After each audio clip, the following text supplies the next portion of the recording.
Turn on the TV, act like you don't see me, tell me everything.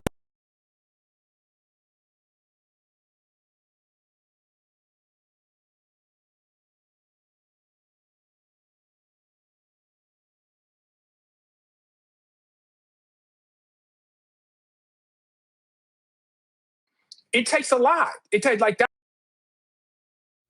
Is okay. My mother is a saint and told me if I wait, everything meant to be will stay. But I ain't a believer in people pleasing, neither fucking telephones have ruined this place. Met a man in New York City, told me humans ain't as pretty as a perfect day will chase for all their days. I ain't spotless, neither is you, but once in my life I'm gonna see it through. If you want spotless, I'll always lose. I don't want love, lover, I want the truth.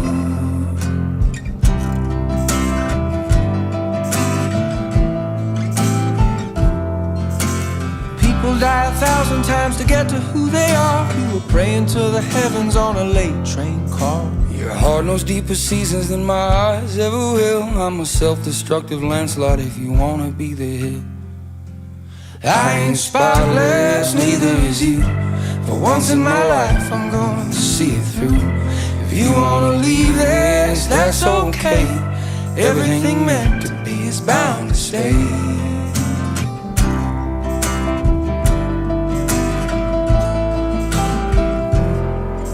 Remember jumping in the pool when we was fully clothed in August. We was soaking, choking, smoking in my old shitty apartment. Then they cut off all the lights cause the bills were never paid. We were stealing all the power from the neighbors on vacation. I ain't spotless, neither is you, but once in my life I'm gonna see it through. If you want spotless, I'll always lose. You gave me love, lover, you gave me the truth. I was alone, you were betting on a loser, you were calling my bluff. Holding one another, is it never enough? You were right there with me.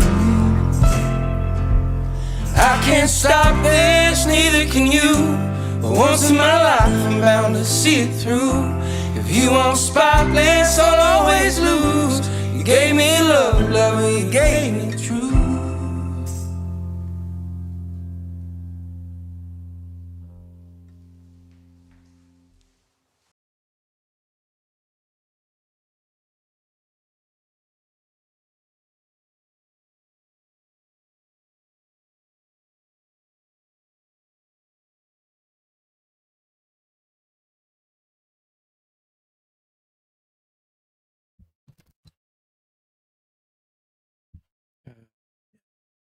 I forgot one thing. God damn, I forgot one thing. Bro, I cannot stand this fucking camera right now. Give me a second, yo. God damn. Pinches pendejadas, güey. It's 100% on me. That's funny. I mean, at least y'all are here.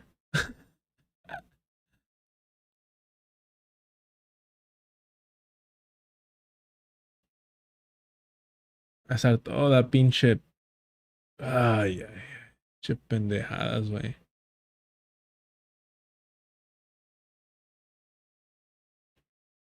Pinches pendejadas, cabrón. Yeah, that update, man, that update. Todo se chingó, güey. Todo se chingó.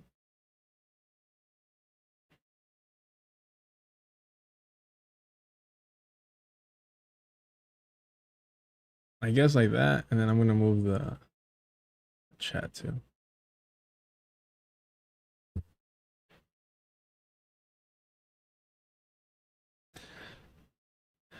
I mean, if that song didn't tell you where I'm at, I don't know what. All right. I appreciate y'all. Appreciate y'all. Look. Can we be honest for a second? I'm a little upset because look, I tell you all the time, no soy calle, no soy calle, no soy calle, right? That's not me. That's not my thing. But sometimes I do get a little defensive. Sometimes I'm like, hey, bro, like, this is my beat. This is my block. This is my territory over here. And then you see people just biting your whole thing. So I've mentioned a few times recently. The whole thing. So I'm a little upset. But I will say,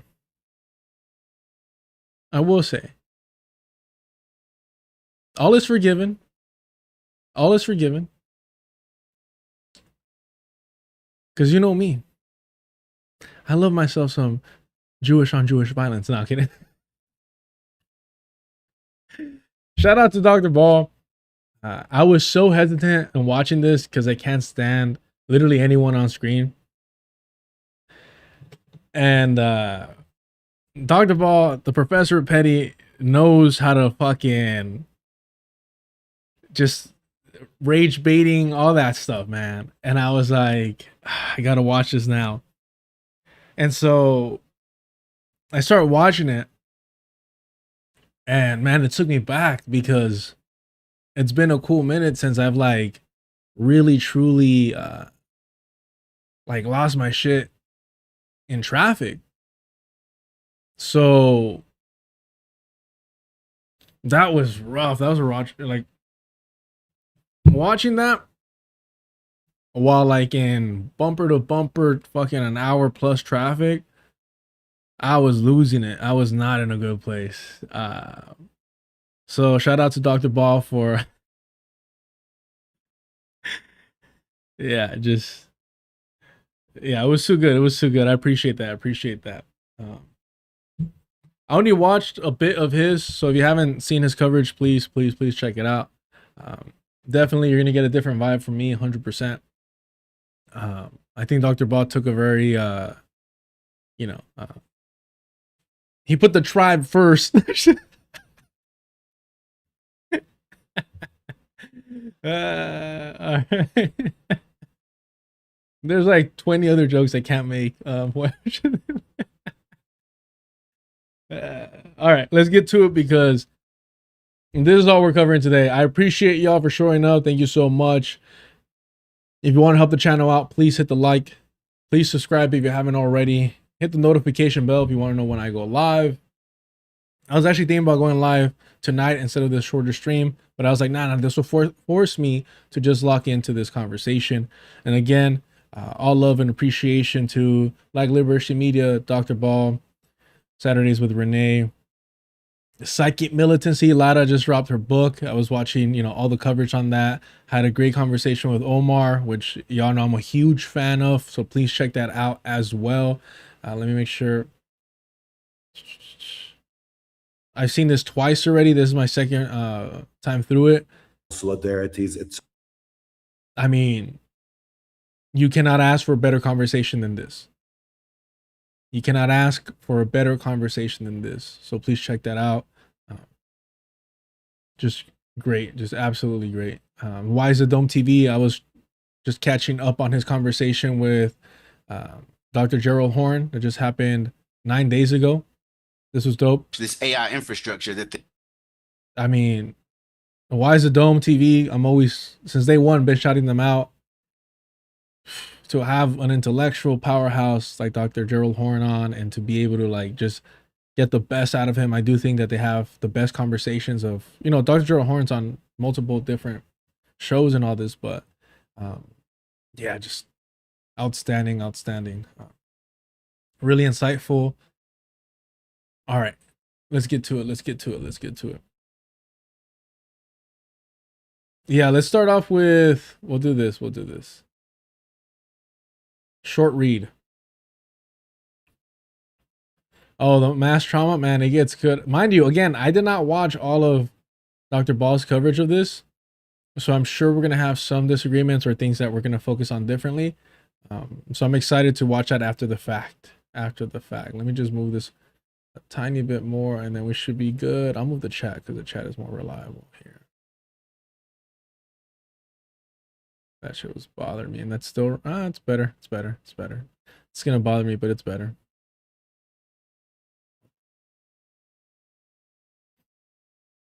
Yeah, okay. Cool. Scoop. Harris reaches out to Mamdani, pro-Palestinian activist in run-up to 2028. Yeah, the two-face. The two faces right there. You gotta love it. What are we doing here, bro? What are we doing here?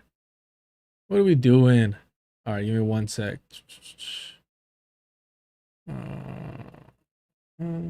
Give me 1 sec. Let me see if I can work a little magic over here. I didn't notice this the first time around.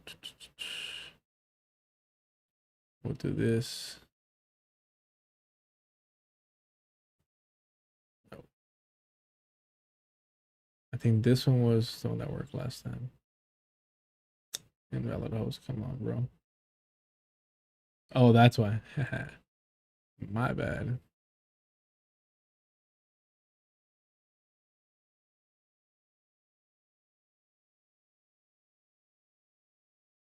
Bada boom, bada beam. We're in. All right. No. Let's get to it.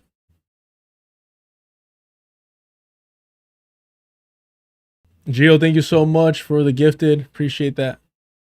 And let me move this to the live chat, actually. Claudia, Dara, appreciate ya. Collective, keeping the live chat alive on the second channel. I appreciate it. All right. Kamala Harris. By the way, I'm not trying to be a dick either. I didn't buy into the hype of like the Kamala versus Kamala.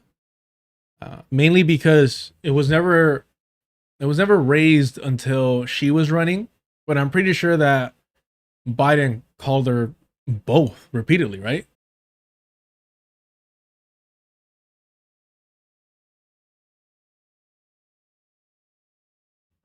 I'm always moving because it's very difficult for me not to sit crisscross applesauce style because I grew up doing martial arts. So if I'm ever sitting, I'm usually like that. And I try not to because apparently that's bad for your hips. But I know that my hips are like washed anyways just from years of martial arts. Hopefully it's like the opposite because I've been like stretching and flexible and just, you know, always working them out. Then it might help me, but I don't know. I got a hip that like pops. That's always popped since I was a kid. So I don't know what that means. But I hate it because especially when you get swept, like sometimes I'll try to get up and I'm able to get up, but it feels like tight. And so I have to move a certain way to get it to feel all right again. It doesn't hurt at all. And a couple times I've gone called out on it because it looks like I'm buying time to like catch my breath, which is not the case. If I need a break, if I need to catch my breath, I'll make it fucking obvious. I'm gonna fucking lean on you. I'm gonna fucking grab you and just lean and try to breathe. Breathe, Chris, breathe. All right. Kamala Harris privately called New York City Mayor Zohran Mamdani last week and has been holding lengthy closed-door meetings with other prominent progressives, including pro-Palestinian activists. She means it this time. She's serious. Why it matters. It's the latest sign the former vice president is laying the groundwork for a potential White House run in 2028. Please do it. Please do it. Please give the presidency to J.D. Vance and Peter Thiel and just let's all collectively embrace the end of the nightmare that white people have forced us to live in. I mean, revolutionary optimism. That's what I mean. The DSA will save us from this. And looking to strengthen or repair her relationship with left-wing Democrats. Driving news, Harris called Mamdani last Thursday to talk about the party's future and plan a longer conversation, a person familiar with the call told Axios. Harris, who occasionally has texted with Mamdani in the past few months, called him 2 days after the mayor's handpicked candidate swept 3 congressional races in New York City, ousting a pair of incumbents. Wow. If that's the case, Look, my whole thing is, I do think that Mamdani's golden touch is getting overhyped. It's New York. It's fucking New York. What do you expect? And, you know, it's kind of frustrating because some of these more liberal, centrist opportunists, they'll straight up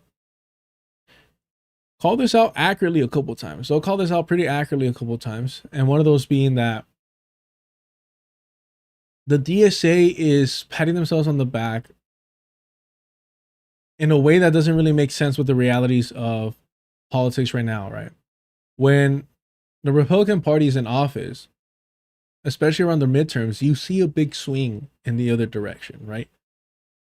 You only have 2 ways to go, according to them. So it makes sense that if people are unhappy with the Republican administration in the White House, that they're going to try voting in Democrats or try to get back at the Republican Party, or Democrats that were asleep at the wheel will show up and vote, right? Things like that. But that would be happening whether the DSA was there or not. It's been happening for decades before the DSA was, you know, so involved with the Democratic Party. That is terrifying. Jesus fucking Christ. So, with that in mind, let me see if I have this here. Jesus.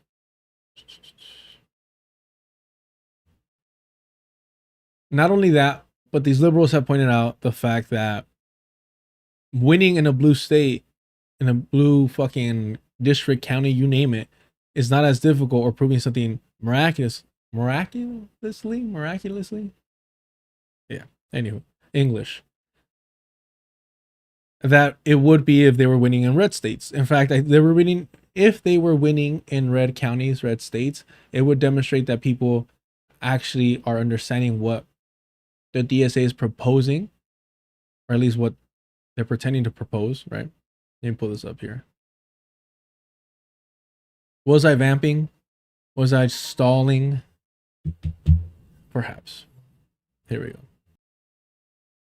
What do you think of him and his candidacy? And what do you think of mainline Democratic shyness and agitation about the prospect that he's going to win? Look, as far as I'm concerned, he's the Democratic nominee and he should be supported. Do you endorse his candidacy? I support the Democrat in the race, sure. What do you think of him and his candidacy? And what do you think of mainline Democratic? And this is hilarious by Michael Lang. I don't mean to be rude, but she wouldn't even say his name 8 months ago.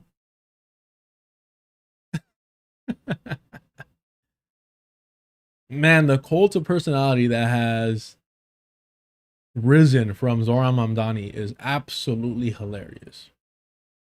It's comical, and we should be grateful that he ain't a real American, brother.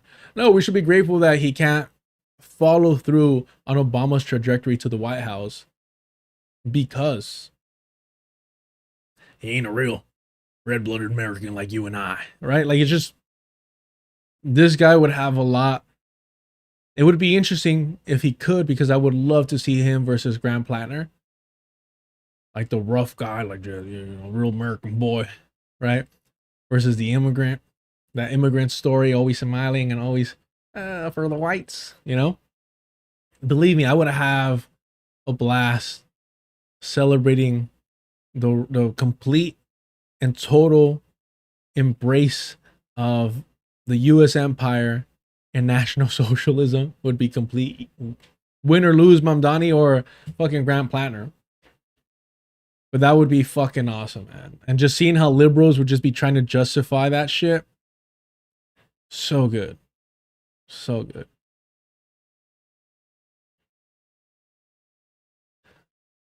It's anti-black. None of these people said a word about Brandon Johnson or the Dem Sox in Chicago.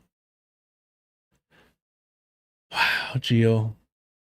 When will you people understand? Sorry. I know it's serious. My apologies. But I got to give you this because it's the reality. The reality is that's what they are. Any other black folk want to engage in radical activist language in this fucking chat?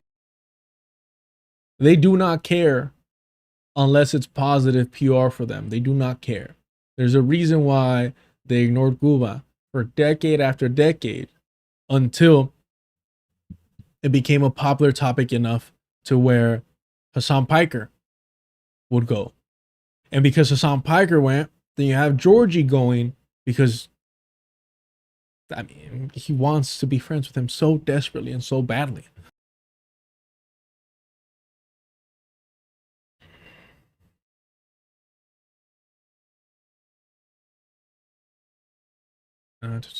In April, Harris met with Representative Alejandra Ocasio-Cortez in Chicago on the sidelines of the Power Rising Conference, a summit for Black women empowerment. What? Wait, hold on. AOC Afro Boricua confirmed?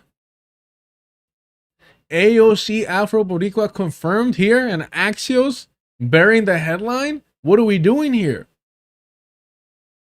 God, I'm trying not to get distracted, but now I really do want to pull up AOC's speech at what was the black organization she was at where she went full fucking like reverend?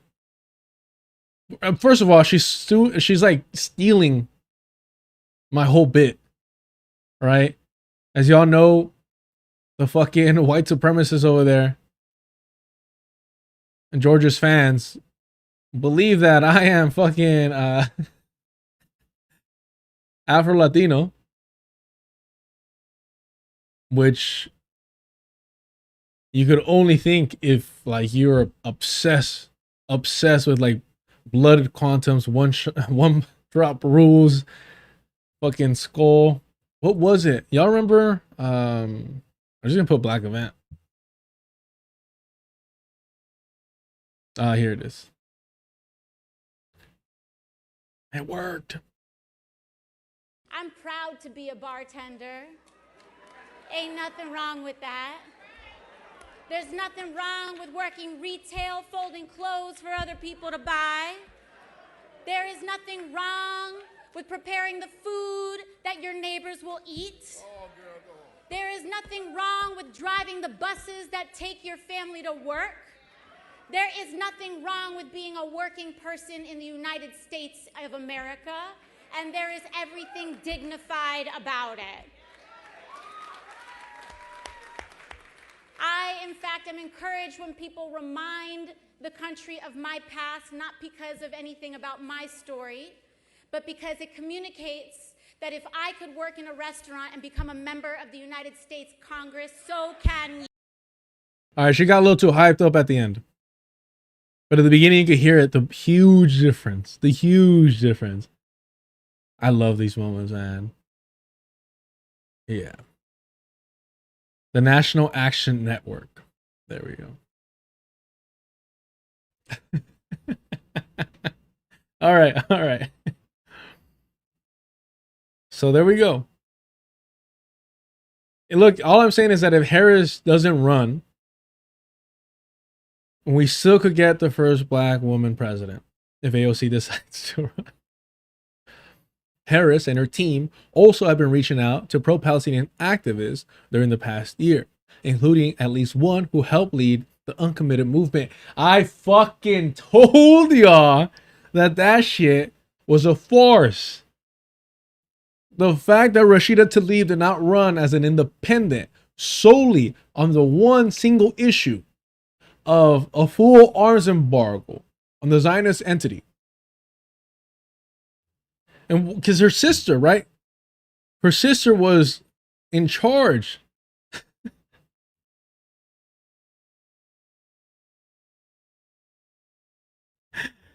Her sister was in charge of the uncommitted movement, if I'm not mistaken. Please correct me, y'all.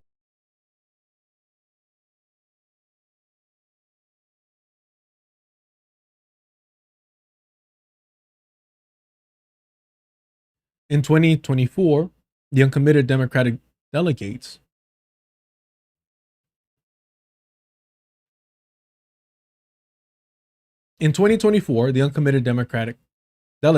said the Harris campaign denied the request for a Palestinian American to speak at the Democratic National Convention. Ultimately, many of the activists felt politically homeless and split on whether to endorse Harris. And remember, I don't go out of my way to speak above Palestinians, over Palestinians. I don't go out of my way to center myself and my analysis and, you know, strategy and how to combat Zionism over what Palestinians are doing. However, that does not mean that I'm not going to call these Palestinians fucking compradors and sellouts, pinches vendidos. How are you? Literally groveling outside in the street, begging the people carrying out a genocide through the Zionist proxy for a token, for representation. Absolutely fucking pathetic. Y'all have to remember this. Uncommitted movement at the DNC.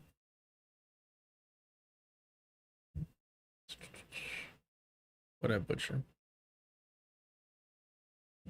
Protests when they were kicked out. Was it this one? Yeah.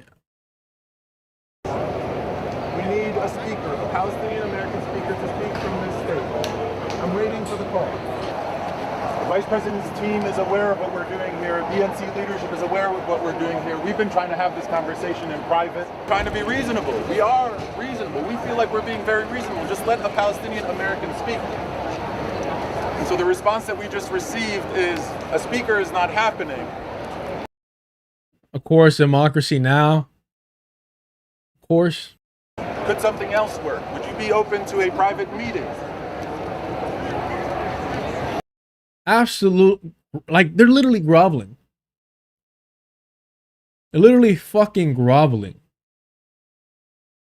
Oh, we can't have a speaker at the DNC while you massacre our family members? How about privately? Can we speak privately? Look, I've been saying this. At some point, me and Dr. Barr are going to have a debate on the Black Caucus versus the Hispanic Caucus and who's the biggest sellouts.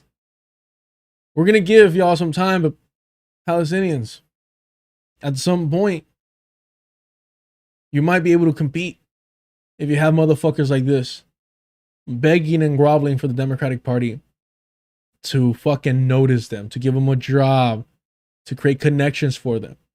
It's happening. It's happening. Jesus Christ. David, what the hell are you talking about, bruh?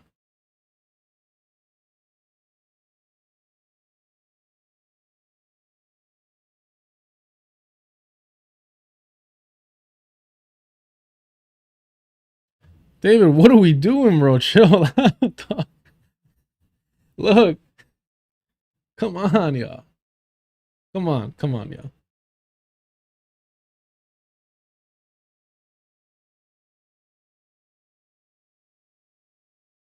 That's the uncommitted movement for y'all. Last week in Detroit, Harris met with a co-founder of the uncommitted movement, Abbas Aliwi, who's now running as a Democrat for a Michigan State Senate seat. He has said he voted for Harris in 2024, and that's no way that was him, right? No way that was him right now. That is too good. It probably is, by the way. I put the wrong one.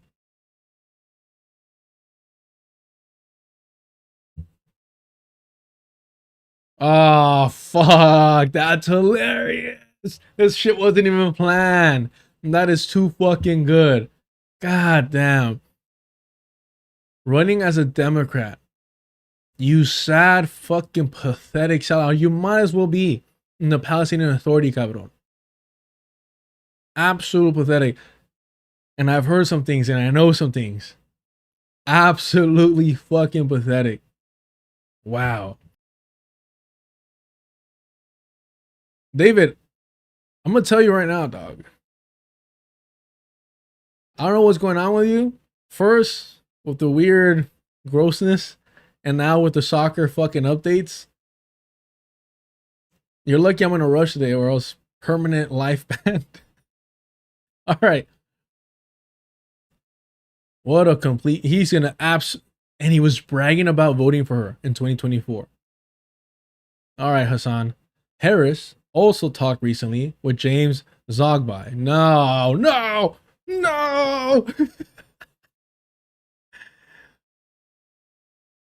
Come on now. They're laughing in our faces. Somewhere Georgie is fucking planning his next grift.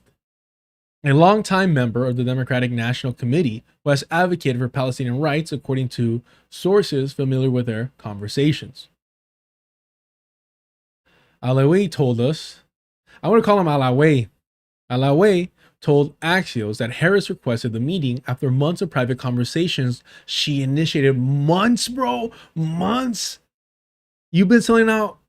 I mean, you were out in the streets begging. So yeah. During their talks, he reiterated my long-standing position that American tax dollars should never be used to target civilians or destroy entire communities. That's the American way, brother. Alawi, who stressed he wasn't speaking for the uncommitted movement, because that shit's washed, bro. It's a wrap. It was a PR stunt. If it was anything significant, y'all would have fucking pushed for an independent to run and endorse them.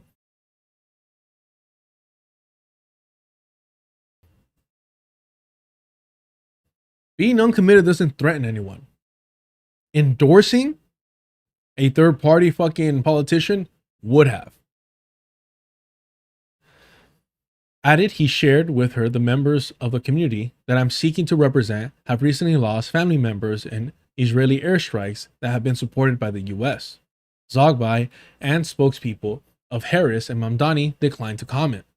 Harris also reached out to former aides and other Democrats to discuss China, artificial intelligence, Venezuela, and other issues. People familiar with the communication told Axios.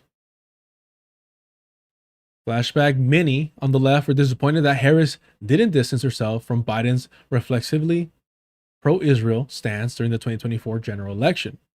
In Biden's White House, Harris had considered herself an advocate for on-the-ground activists, including those. Hold on, what? What fucking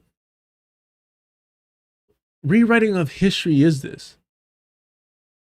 Including those worried about Palestinians in Gaza?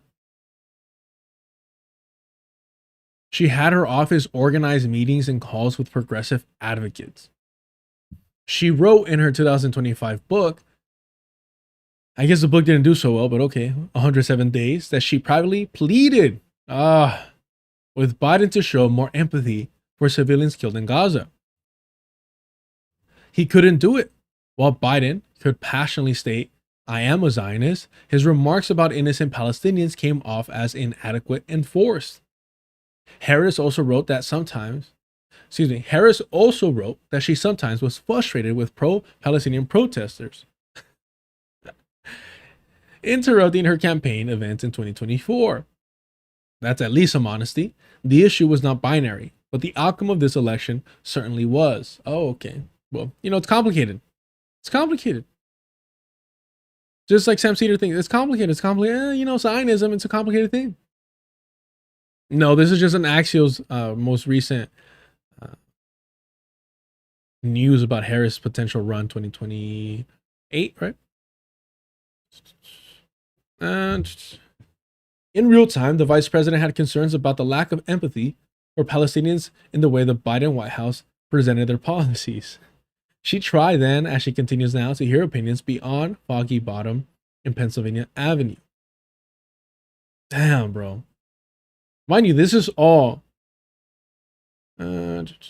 Harris' policy record is muddled. She ran as a progressive in 2020 Democratic primary, including being one of the first contenders. What the fuck is this?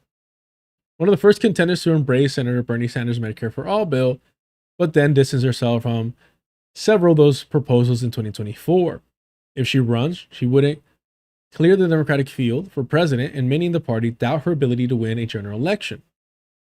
Even so, many parts of the country, especially the South, which is critical of any Democratic party, Harris is often greeted as a rock star. Wow. So yeah, this is a praising fucking article of her. Make no mistake about that. Now let's get to... We'll get to it. All right. Let's go. Let's get started. I've actually got my son. Story Report. It is a pleasure to welcome to the program Ta-Nehisi Coates, author, journalist of multiple books, including graphic novels, which I've actually got. My son one is into this.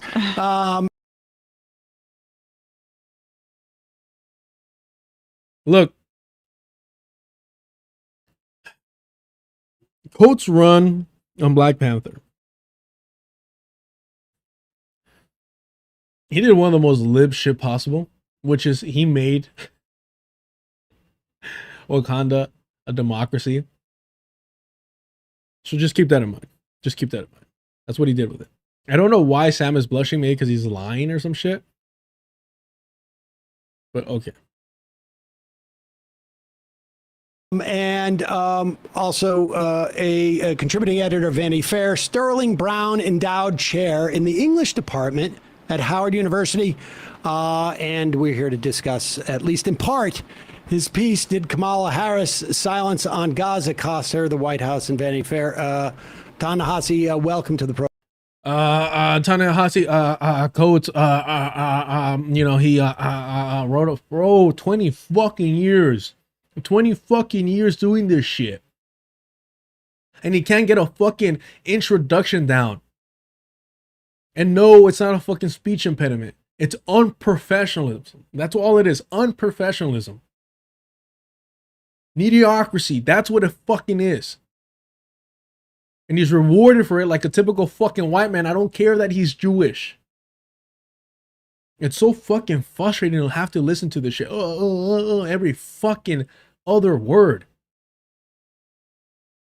On an intro, you're fucking up an intro. 20 fucking years, 2 decades, and you're fucking up an intro.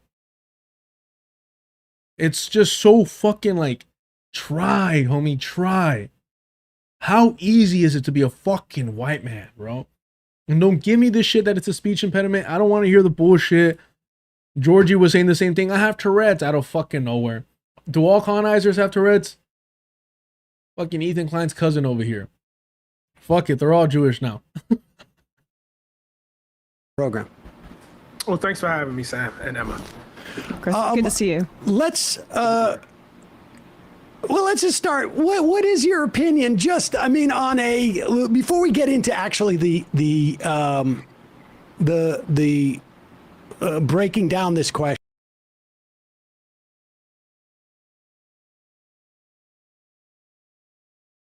Did he not prepare for this shit at all? Before we get into look at the fucking paper, homie. Yeah, it's gonna be hard to get through this fucking shit. All right, what is your opinion? Just, I mean, on a, before we get into actually the breaking down this question. Do we have a sense as to whether she lost over Gaza? Why the fuck are you at? Oh my. Why would you need to ask Ta-Nehisi Coates about that when you do a daily fucking political show? Why are you asking him this? Fuck, bro. I have a story to tell about that. So, just the short answer is I do not. Like, I could not definitively tell you that. Right. And I think for different reasons on both sides, there are people who would like to tell you that. Maybe they have a better sense of it than I do. The story I have to tell is that the original headline, if you go back and look at the story, if somebody can do it through, the Wayback Machine, that was not the headline. The headline was something, I can't remember what it was, but it was probably something more akin to what the story actually talks about. And God, this is a horrible sign of our times. It was not getting read.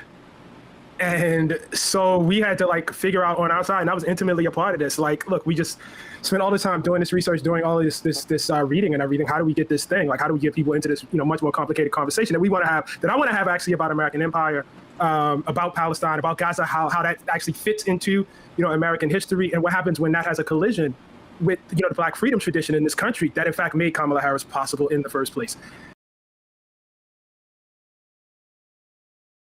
Admitting that you are using Palestinians, Palestine, and their genocide to get people to read your piece. That in your mind and your editors, and mind you, Ta-Nehisi Coates, homie's got weight. He could apply pressure on anyone in the industry at this point. So don't believe that an editor is the one making the final decision, yes or no. It's him. So for him to admit, hey, I didn't even want Palestinians in the headline of this, but people weren't reading it, so I'm like, yeah, let's use them. It's fucking disgusting. And I don't know what it says about our times that we had to boil it down to this very, fundamental but hot question that finally got people to read. So what does it say about you? What does it fucking say about you, bro? What I'm trying to say is not only do I not have an answer, even in writing the piece, I was only kind of interested in the question. I was interested in something else. I didn't give a shit. I didn't care. Can you imagine a conversation between Ta-Nehisi Coates and Little Bill? Ah, that would be just epic.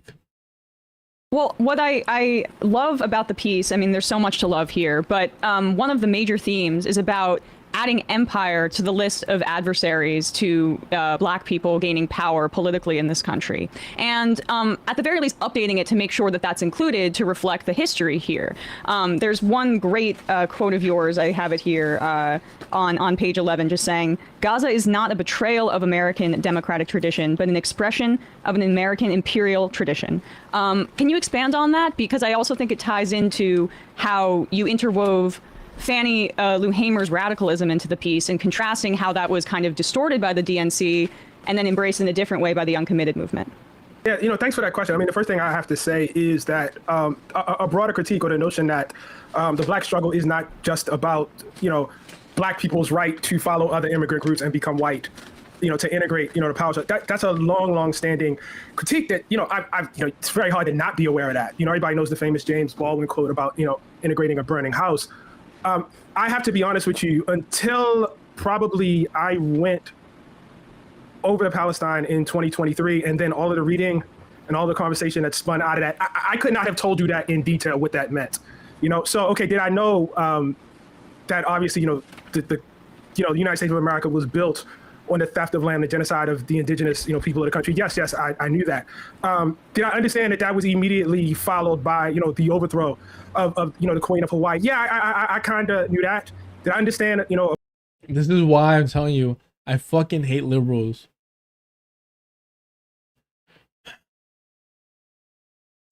Because they know their shit. They know this stuff.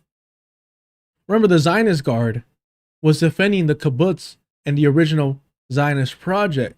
They were providing information that you have to fucking read and engage with the work in order to know. And yet they were still defending the founding of the Zionist project. Ta-Nehisi Coates tells you, oh, no. I knew about the genocide of the indigenous population here. No. I knew about the mass murder, occupation, colonization of Hawaii. No, don't get me wrong. I knew that shit. And I'm still a fucking patriot. And my politics are so fucking lukewarm. And I was wondering, the Athira led my people into a burning house. I know that's MLK Jr., but did Baldwin not make a similar thing that maybe, I'm trying to show some grace. There's no way there has to be a way that he's quoting something else that Baldwin said, right? That was my initial kind of instinct, because I'm like, there's no way he butchered that bad. We have to be missing something. But he does. It would make sense though, because I think that he desperately wants to be perceived, and white people do give him this title, as the modern James Baldwin. About the war in the Philippines after that, and Teddy Roosevelt and imperialism and Cuba and the Dominican Republic. Yeah, kind of a little bit. All the small wars that Grant Planner wanted to be a part of. Yeah, those, Sam and Emma, those ones. What I did not understand at all was the extent to which the 20th century was not, the cessation of this imperial impulse, but in fact was the continuation of it. That Eisenhower could not go a year without trying to overthrow, the leadership of some country somewhere. Sometimes democracy, sometimes not. Democracy was completely irrelevant to that. That John F. Kennedy comes into office, and before he was in office, he went around the world and wrote, all of this stuff against imperialism, got in office and went right at it, and was so profligate with it that in fact, when he was killed, Malcolm X got in all this trouble for saying chickens had come home to roost, but that was exactly what Bobby Kennedy thought. That was what Lyndon Johnson thought, that Lyndon Johnson himself was no different, that he followed that up, that obviously Nixon was no different. And so when you start seeing it, to that level, what you say is this is actually a tradition that extends back to the founding of the country. And I think what makes it hard is two things. The first thing is it is so contrary to how most Americans think of their country, and the image that America has propagated throughout the world. And in fact, that when Black people, who have, maintained integration as a huge part of their struggle, see reaching, the apex of power as a Black president, the notion that we would now then inherit that tradition and how that collides, with our own, desires and impulses that have, long been part of our struggle. It's tough. Again, Glenn Ford talked about this, the effects of the Black community during the Obama administration, and just the embrace of patriotism of the U.S. military. And it does seem like it was I wouldn't say final nail, but the most impactful modern nail delivered against any radical revolutionary movement, because you made the White House possible for young Black children to someday look forward to achieving and obtaining, right? You made the ultimate American dream, which is to be the president of the United States, right, a true possibility, something you could invest into. As ridiculous as the notion is, but every little white working class settler kid, was also thinking about being president when they were little kids.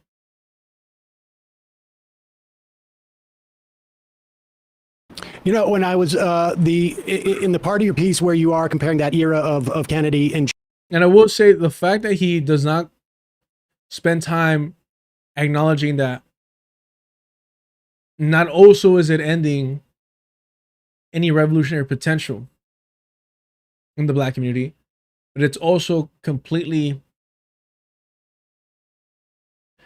making them participants, collaborators in the empire.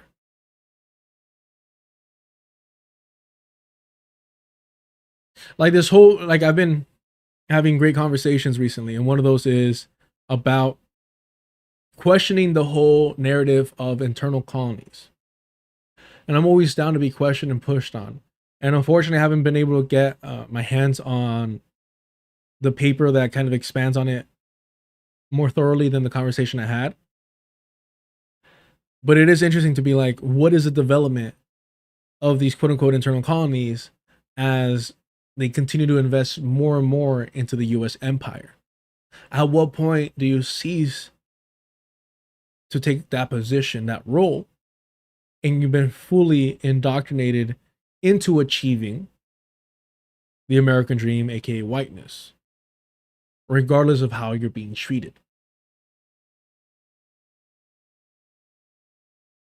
Johnson and Truman, for that matter, and but the gains that Black people made, particularly obviously in the '60s, it occurs to me too that the impulse at that time, American imperial impulse, the motivation or the justification maybe changes through our history. In that era, it was very much driven by an anti-communism, which I'm also quite convinced the gains of Black people during that era were also through that lens of anti-communism, as we were involved in the Cold War with the Soviet Union. It's almost like that was part of the same project on some level.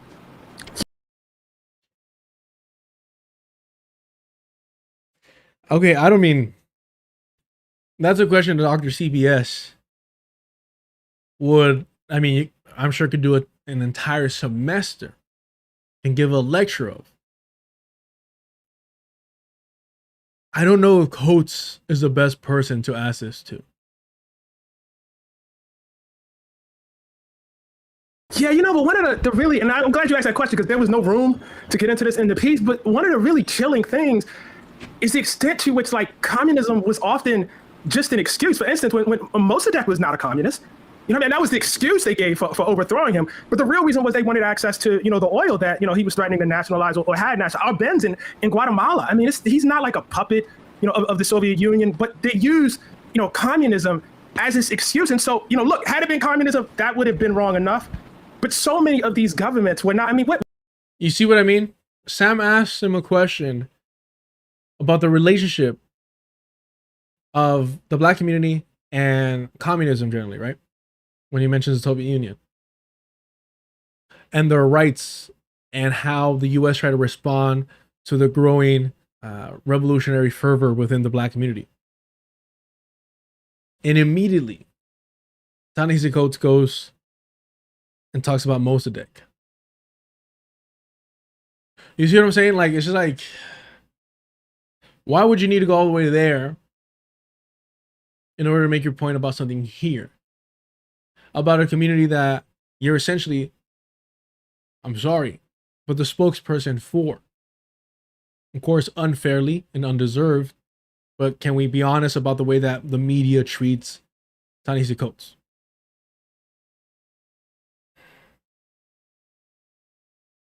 When Lumumba was, wasn't a communist or wasn't yet, certainly he was, making alliances or looking to make alliances with the Soviet Union. But so much of this effort was directed at, governments and states that, you look at it and it's like, oh, you guys are just using that, as an excuse, and I guess, this is the point where I would just like to say that, there are books that really influenced me on this, the Jakarta. What I find really frustrated about this position of like, oh, you're using it as an excuse. That fear of the domino effect, that's not an irrational fear, right? Once a society that's been colonized and oppressed and subjugated has a nationalist movement, I'm not saying that it's bound to or it's necessary or it's unavoidable for them to go down the path of socialism. I'm not saying that. What I'm saying, at that time, just having a national movement, this whole thing about third world countries. The third world was the unaligned world between the US and the Soviets. But the more national that you were moving your country into, by nationalizing resources, the more of a threat the US saw you, because they're not going to be able to exploit you and your people and your resources to the same extent if you were purely a capitalist country, right?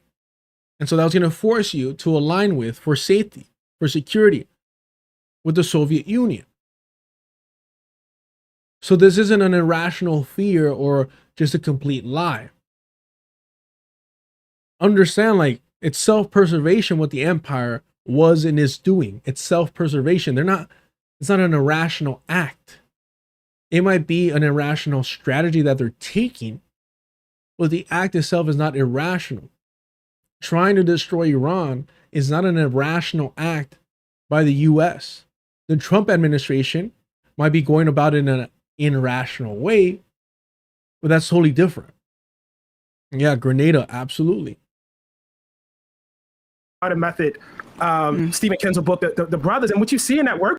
Why the fuck are they all shaking their heads when they're talking about the Jakarta method? Like, oh yeah, 100%. You're fucking liberals. You're fucking liberals. Why are you shaking your heads like, oh yeah, wow, yeah, that was tough? You would have been perfectly fine. You would have been safe and secure. And I guess, this is the point where I would just like to say that, there are books that really influenced me on this, the Jakarta method, Stephen Kinzel book, the brothers, and what you see in that work is that, communism is just an excuse to take shit from people, to be honest. Corporations taking that. I mean, right. But I mean, to be fair, I'm not. Yeah, God forbid you say fucking capitalist. Convinced that they felt it was communist for countries to nationalize their resources or to keep their resources for their own people. That was their perception of what communism was. It was antithetical. No, fuck no, bro. You're acting like the CIA wasn't intimately aware of what communism, socialism was, about understanding these national movements. And these are not stupid fucking people. This shit would have collapsed a long time ago if the bureaucracy was incompetent. It isn't. I'm not saying we have to pretend that they're omnipresent and they're fucking geniuses and there's no way to defeat them. Absolutely not. There's always weak points. There's always a weak link. Absolutely. But to act like they were just so fucking stupid that they didn't even know what communism was, and they were just scared of every fucking national movement because they saw red. No. They knew what would happen. They knew the threat of a national movement.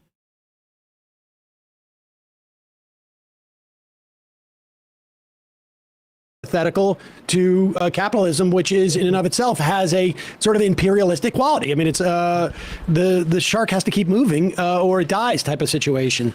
Yeah. And Sam still won't identify or commit to like supporting a socialist project. He won't identify as a socialist project and he won't advocate for socialism. And this is why these fucking people love democratic socialism. Because they get to play fucking pretend.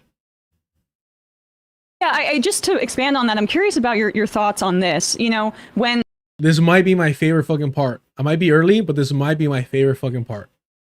Listen closely, chat. Do me a favor, if you want to help support the channel, hit the like, subscribe if you haven't already. Super chat, super stickers, all the perks are turned on. Check out the Patreon, $2 gets you access to the Discord. We have a good time there. If you want to skip all the nonsense, hit up the Cash App. Anything and everything helps. Thank you all. I just to expand on that, I'm curious about your thoughts on this. You know, when we're talking about, say, you know, the enfranchisement of Black people and the right to vote and those gains happening in the 60s, and the notion of democracy and what that means, both internally in the imperial core. We could also talk about Israel calling itself a democracy and yet ruling over an entire population with impunity and giving them no political rights. It's almost a mirror image of how the United States empire interacts with the world via imperialism, where, okay, yes, within the imperial core, within the privileged state, there is some semblance of democratic representation, but in the Jim Crow South, of course, Black people were excluded from that in this country. And then internationally, we make all of these decisions as an empire that impact millions and millions of lives. We've killed millions and millions of people for the American project, and they have no say in that. Yeah. I'm sorry, Emma, can you just clarify that question a little bit for me? I just want to make sure I'm Hey, dumbass, you're conducting a fucking interview. You're conducting a fucking interview. What is your question? What was the question there, chat? Even Sam is just kind of like, where is this going? Like, what? She just won't get to the fucking question. What are we doing here? Understand that if it wasn't for her parents being connected to the DNC, corporate lawyers, and big donors to them, if it wasn't for Sam Seder fearing that he'd get a co-host like Michael Brooks that's going to overshadow him and demonstrate what a fucking hack he is in every aspect of his life, he hired Emma Vigeland because he's like, I need the most uncharismatic, bland piece of Wonder Bread possible. How do you not prepare questions? How are you not fucking ready to ask a question? And instead you just want to flex to demonstrate to fucking Ta-Nehisi Coates of all people that you're so fucking intelligent. And so you're just throwing fucking buzzwords in there and you're just trying to make it seem like you just understand how the world operates both inside and outside of the US. Oh my goodness. Round of fucking applause. And I'm glad you had this fucking moment. I'm glad that Ta-Nehisi Coates didn't try saving you and just try to like loosely answer your fucking thought vomit. And you're forced to actually ask a fucking question.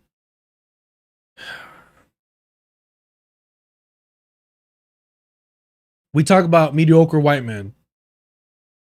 Underappreciated is the mediocre white woman. Of lives. We've killed millions and millions of people for the American project, and they have no say in that. Yeah. I'm sorry, Emma, can you just clarify that question a little bit for me? I just want to make sure I'm responding. Realize how she stops talking? And she's waiting for an applause break. Say in that. She just stops talking like, I guess you guys don't think that I'm smart? You guys don't think that I'm cool? Was that not amazing what I just said? Yeah. I'm sorry, Emma, can you just clarify that question a little bit for me? I just want to make sure. Coach is like, yeah.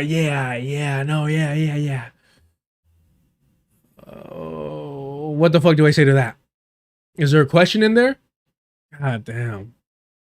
I'm responding. Sure, just the comparison between, say, like American democracy being democratic for people within it, Israeli democracy being democratic for people within it, but the sheer power of the decisions that come from said democracy impacting people outside of those borders in really deadly, destructive ways, and how that shows, you know, what political rights within these, say, kind of imperial cores means for the rest of the world. Oh, God, that's still so fucking...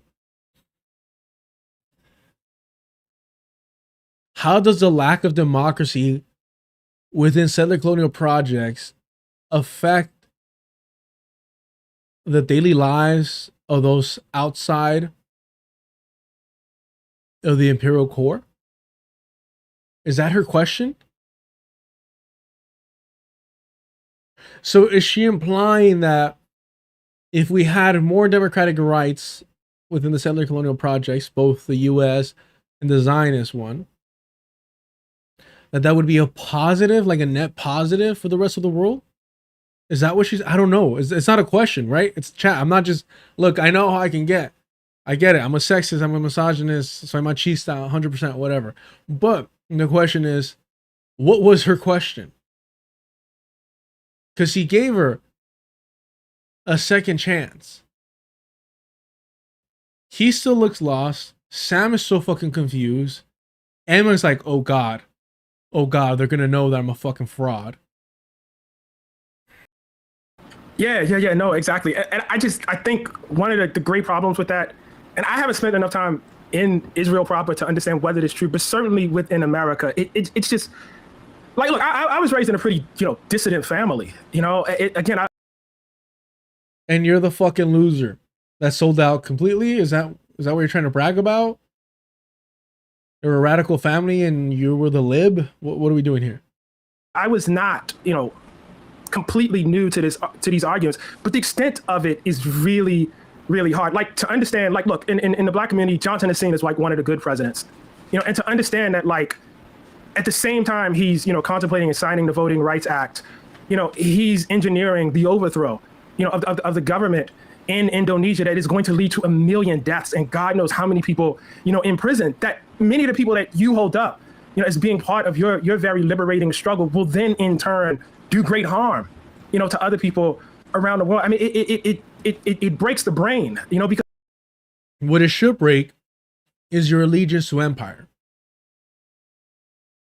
Realizing that if you're going to get the rights and the benefits and the privileges of settlers, of white people, that comes at a price, and that price is your fucking humanity. The price of whiteness is your humanity. And the real issue and concern here is that no matter what they do, Black and brown people will never be able to achieve whiteness simply because of your skin tone, your pigmentation. So you are selling out.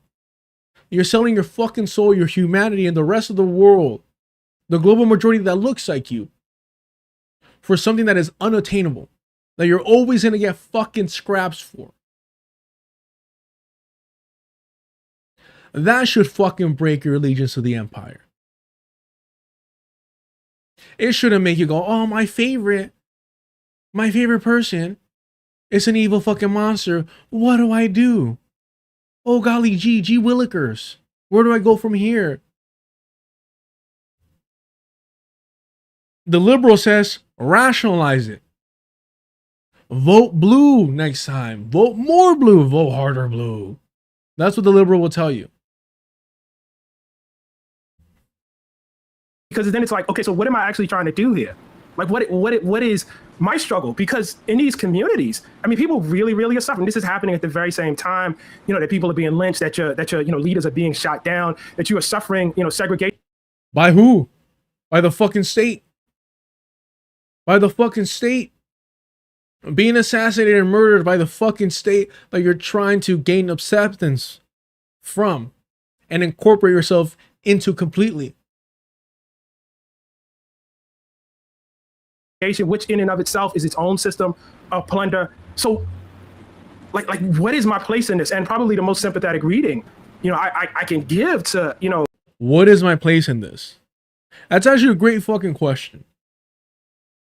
And I can't answer this for the black community, obviously, despite what allegations have been made about me and my identity. I am not Afro-Latino, regardless of what racist ass fucking communities out there think. But what I will say, first fucking generation, no fucking history, no foundational nothing over here. It is very much a choice to embrace the American project. Just look at ICE, dominated by brown people, by Latinos. It's very much a choice. You could fucking cash in. I didn't sell out, I cashed in. You could absolutely fucking do that. But at the very same time, you can absolutely reject it and try your best to organize against it, to fight back against it, as futile as the effort may seem. That is your fucking choice. And it should be fucking easy because they don't fucking want us. They don't fucking like us. They fucking hate us. They want to rid themselves of us or keep us completely subjugated to their needs, to their wants, to their desires. In fact, they've done it, they're doing it, and people are still buying into it because of individuals like Sam Seder, Emma Vigeland, and yes, Ta-Nehisi Coates. Even as they're playing pretend over here.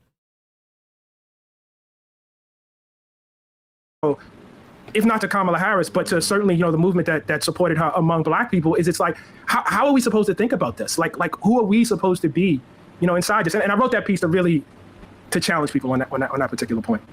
I was also struck in the piece, getting back to that a little bit.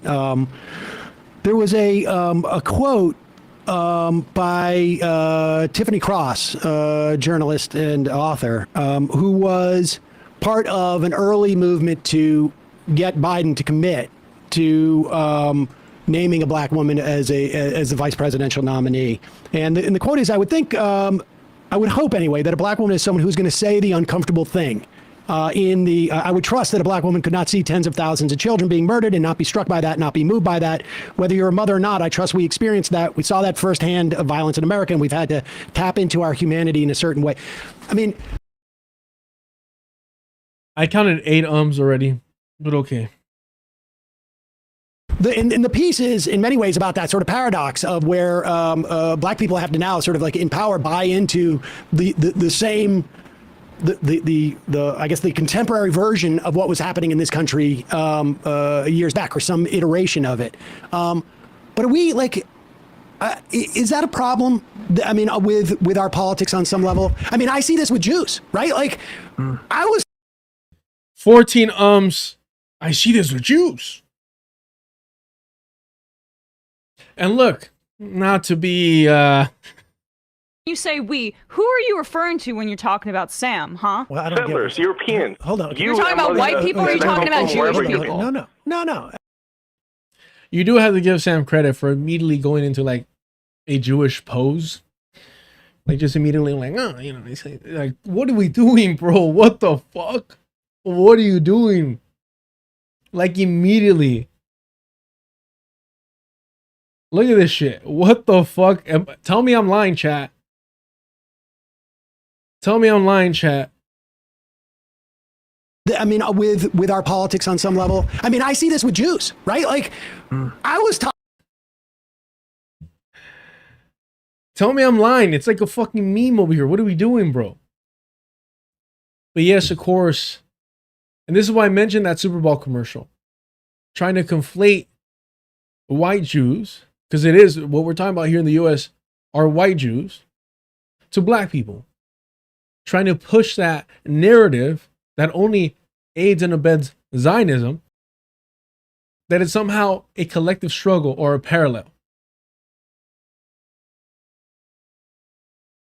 I mean, with our politics on some level. I mean, I see this with Jews, right? Like, and of course, their whiteness showing he has to center his community. God forbid. Problem. I mean, with our politics on some level. I mean, I see this with Jews, right? Like, I was taught. I much of my education. I'm at an age where much of my Jewish education was founded on the Holocaust. I had my Hebrew school teachers. A couple of them, had tattoos on their arms. I mean, that was not enough. Not just kidding. Every fucking time, though. Fuck, bro.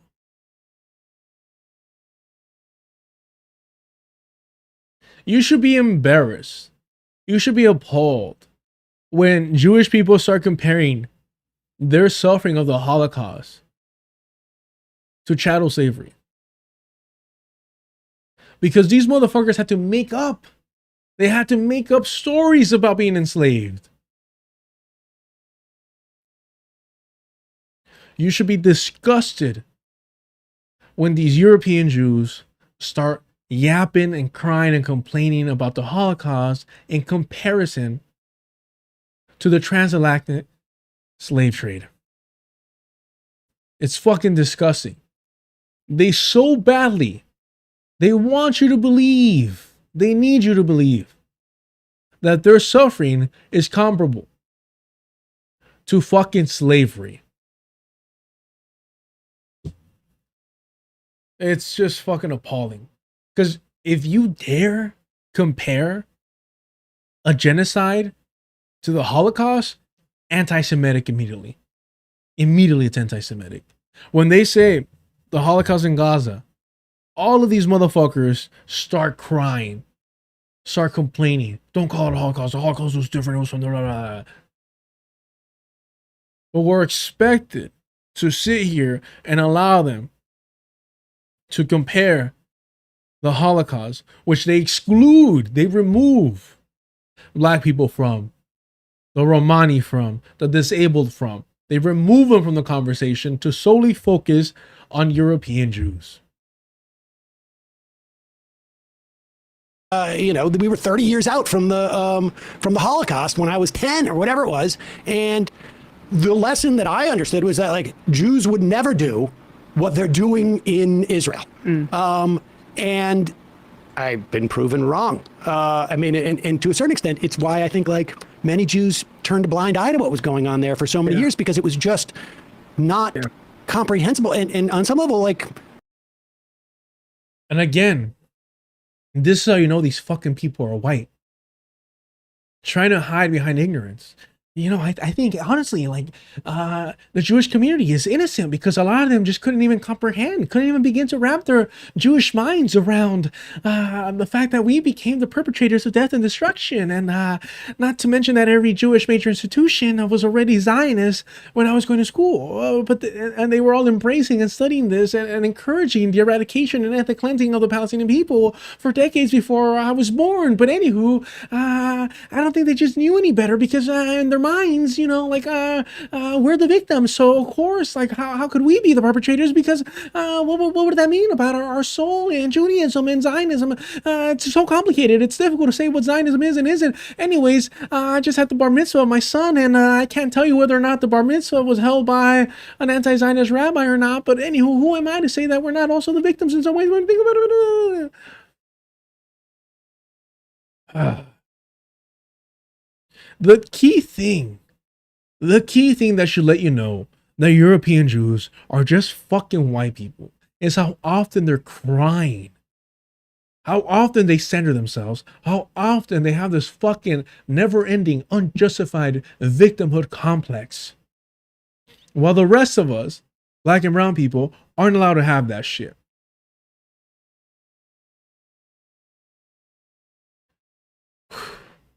Fuck. Look at this fucking man.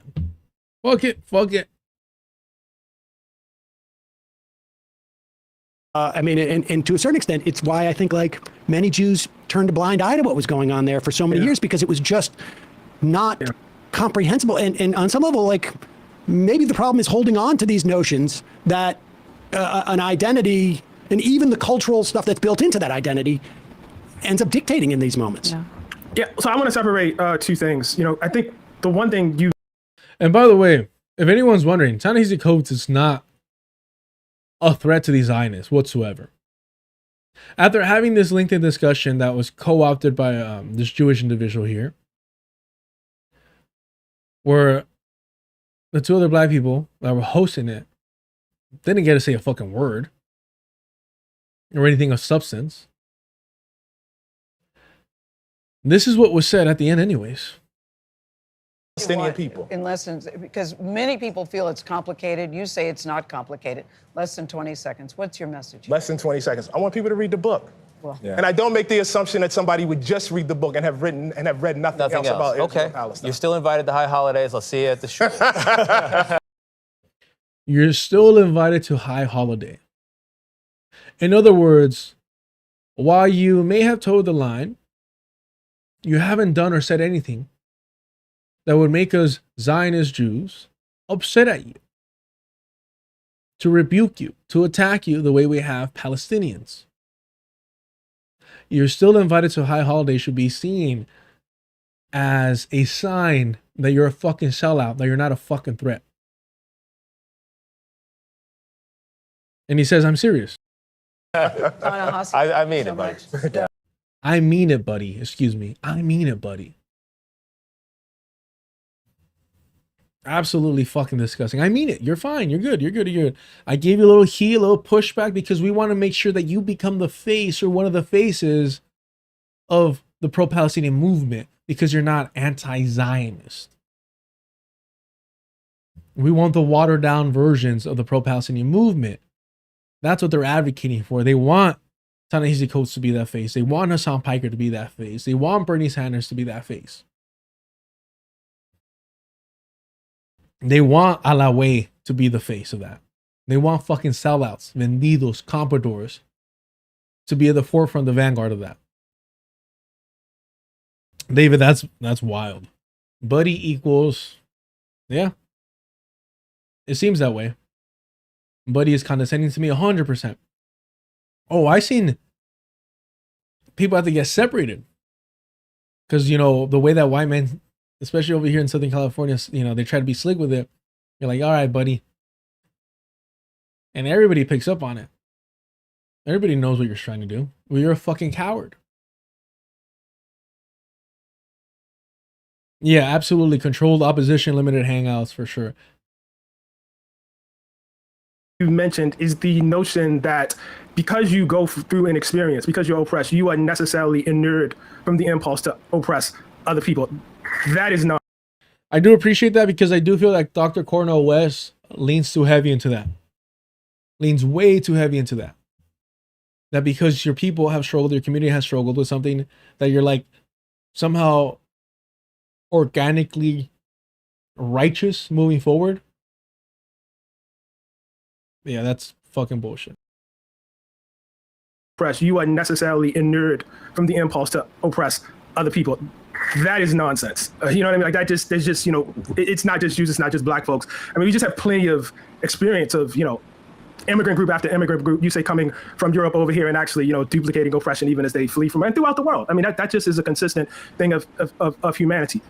The one part I want to hold on to, and this is what Tiffany was really speaking to, because I mean, she was actually speaking as somebody who was disappointed in Kamala, you know, not as somebody who, you know, was endorsing, you know, what Kamala's, you know, silence and her unwillingness, you know, to have a you know, a Palestinian speaker. She was actually speaking of a disappointment. The notion is that it should teach you something.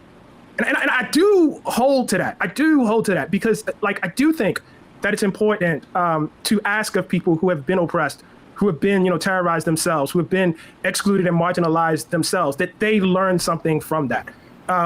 And I actually think that is contrary to the expectation, because I think, or it's contrary to the expectation that they won't, like that they will have some automatic understanding of it and thus won't do it themselves just because they went through it. I think the expectation that there should be some degree of knowledge, some degree of compassion, some degree of understanding, I think it's a good thing. I mean, one of the things I say towards the back of the piece is, look, despite everything we've heard and everything we've read, and despite, the division between, certain camps of Black activists and certain camps of Palestinian activists, man, if you look at the polling, I mean, the most skeptical group of people of Israel's actions in Gaza were, in fact, Black people. The first, co-sponsor of the ceasefire, who works with Rashida Tlaib is a Black woman. It's Cori Bush. And the first group, a majority, or I think it was like half of the group of people who ultimately signed on to that were Black. AME Church, which, is not known for its radicalism, comes out, against it. A number of Black pastors come out, against it. So this is a very complicated thing, that's going on. And I'm saying it even in the reaction to my piece. I think it was, very much in that piece. There were Black women in that piece who, will support Kamala to the hilt. And there are Black women in that piece who were deeply, deeply disappointed, in how she handled Gaza. And so, I feel like, as somebody who roots himself in the Black freedom tradition, like, I have a responsibility to make sure that this experience does not become a badge for us to go and do things to other people or support the doing of things to other people.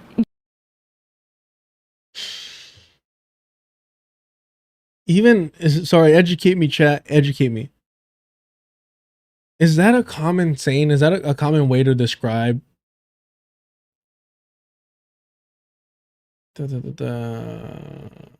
somebody who roots himself in the Black freedom tradition?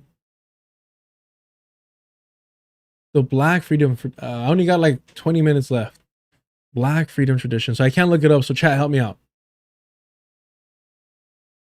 Because what the fuck does that mean? Is that like a common thing? Black freedom tradition? Because it does feel like, yeah, saying Black liberation is too radical, too threatening.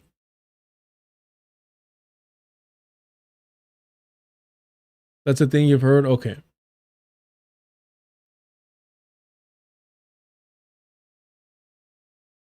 Yeah, it's not a thing. It's a Black radical tradition.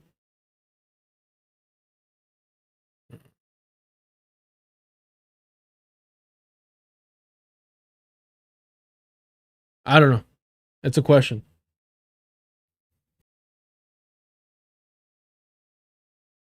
Black freedom struggle, I have heard.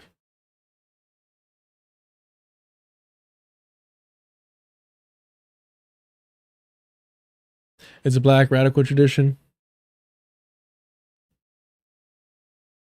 But see, when I hear Black freedom struggle, like, I think of emancipation, right? Like of the ending of slavery.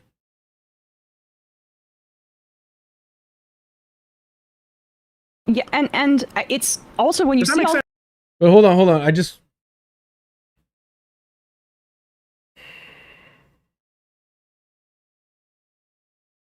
So pointing to Black leaders, Black politicians, and from the likes of it, seemingly Black women at that, to pointing at them and saying, look, there is something there where, unlike white people, there's still some humanity amongst even the mixed leadership class, even within the compradors in politics. There's still something there more than what white people have remaining in them. Okay, I do think that that's a nuanced conversation that can be had. However, at the end of the day, the fact that they're in U.S. government is an act of normalizing the settler colonial project. Is advocating for the continued assimilation of the Black community into the U.S. And I think that's something that needs to be broken up. And Wise the Dome was talking to Dr. Gerald Horn, and that's why I brought it up at the start of the stream. And he did mention how Dr. Henrik Clark was talking about how the moment that, I'm going to butcher this, the moment that Black people stop seeing themselves as colonized people and started seeing themselves as citizens of the United States, that there was a rupture in the revolutionary fervor that the Black community had. So I think that that should be a hyper focus or goal, if I could be so fucking daring to, you know, to suggest, of reminding your community their actual place in the U.S. empire. John Henry Clark. Does that make sense? It does. But I guess, yeah. I guess what I'm saying is, I think it's an interesting question. Well, I mean, I think like there's a difference between a moral expectation and a political expectation, right? Like, you know, I mean, there was fucking the soullessness of white liberals. Now we can separate politics from morality. Soulless fucking people, bro. There's nothing in Harris's history that would indicate a particular sensitivity to a whole host of questions that one would, on a sort of like moral or ethical sense, like say, you know, maybe there should be more sensitivity simply because of the tradition and what your ancestors have gone through. And so it was simply a function of a profile as opposed to someone who has actually engaged with in a tradition, in that tradition. And so that's where I start getting into it political. Remember this. Remember how Sam will distort his positions to align with his Jewish supremacist, Zionist sentiments. Keep this in mind. I'm trying so hard not to come off full-on anti-Semitic. Believe me, I'm trying to pull back here. I don't want Georgie to document what percentage of my fucking stream is anti-Semitic and my chat. So I need that drop too, but 20% anti-Semitic. So keep this in mind. That he's saying that there is nothing about Harris, of her actions and volition, that demonstrates that she would have an allegiance to Palestinians despite that shared trauma in the black community of slavery. That's essentially what he's saying. Keep that in mind. Keep that shit in mind. Well, before we do that, because Harris, White Harris, Emma Viglin's over here nodding along. Look at this. But when people say there's no evidence, like maybe there's no evidence for Harris being better or worse, or there's no evidence for Harris being definitively better than Biden, we'll say. But there's no evidence showing that she's aligned with Biden's conservatism throughout his entire career as it relates to this issue. So it's more about like an absence of evidence and then reading the tea leaves about her political ideology and what that means as it relates to Zionism. So, one, I am Jewish. Holy fuck, man. A lack of evidence is what we're dealing with. And reading tea leaves. Tea leaves. I can't speak English, y'all. Reading tea leaves and a lack of evidence. So insightful. I disagree with that. Look, I mean, this is the thing I say at the back of the piece. I mean, she's very clear in her biography about like how she grew up and the values she grew up on.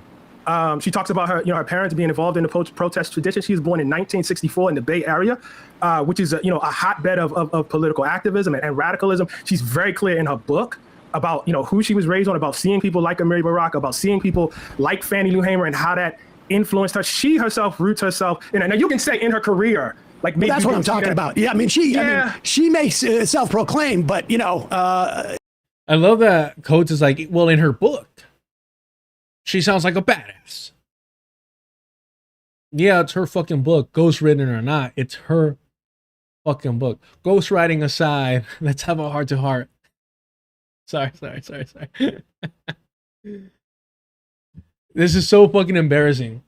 To be outsmarted by Sam Seder in this situation is like fucking embarrassing. And you see why certain individuals from black and brown communities get uplifted and embraced and given this platform.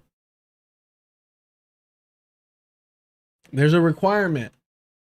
There's certain requirements, and one of those is you have to be outsmarted by a typical white liberal every so often. It's like she was a prosecutor. And she wasn't. Stop, bro. That is wild. I never thought about that. iManifesto says Coates probably wrote it. Look, I'm sure it would be obvious if he did. But that is not outside the realm of possibility. I don't think that's the case. But I would say, I don't know. Like there's a non-zero chance that that's accurate. There's a non-zero chance that Ta-Nehisi Coates wrote 107 Days by Kamala Harris. Yeesh. I don't have a complete breakdown on her career, but I guess. Why not? You're talking about her, you're writing about her, you're defending her. How do you not have a complete breakdown of her very short career, for being fucking honest? Self-proclaimed, but it's like she was a prosecutor, I don't have a complete breakdown on her career, but I guess what I want to say is I don't really want to.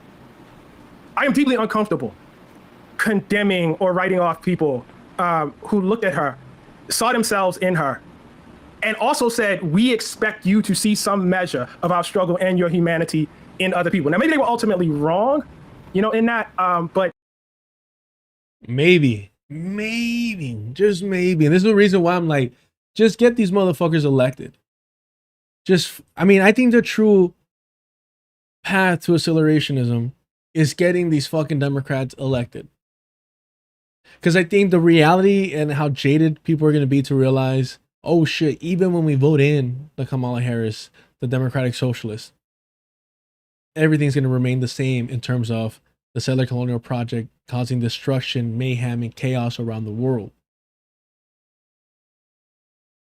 I guess I'm a little uncomfortable, condemning that. Well, it's also, I think, when we're having a systemic conversation about, you have a quote fairly, or not a quote, you write early on in your piece about a black presidency as a contradiction. It owes its power to a movement against racist state violence at home, but seeks an office which has always practiced racist state violence abroad. And I think, Harris was not a transformational political figure in terms of a vision in that way. And the circumstances in which she was thrust into the nomination did not give her the ability to pivot in that way. And I don't necessarily think ideologically she had that kind of politics, but it's perhaps more of a way to indict the system of empire than it is to, I don't know, basically indict assumptions made that about her from voters that have been, and black voters in the Democratic Party in particular, have been told time and time again, election cycle after election cycle, that you have to vote Democrat as a harm reduction measure. The problem is that we've gotten to a point where there's no credibility on that.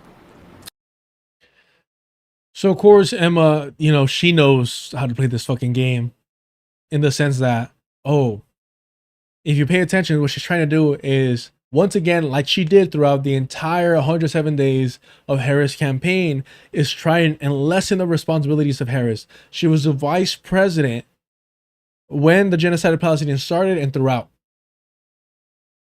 This whole idea of like, it wasn't really her fault, it was the circumstances and environment limiting her.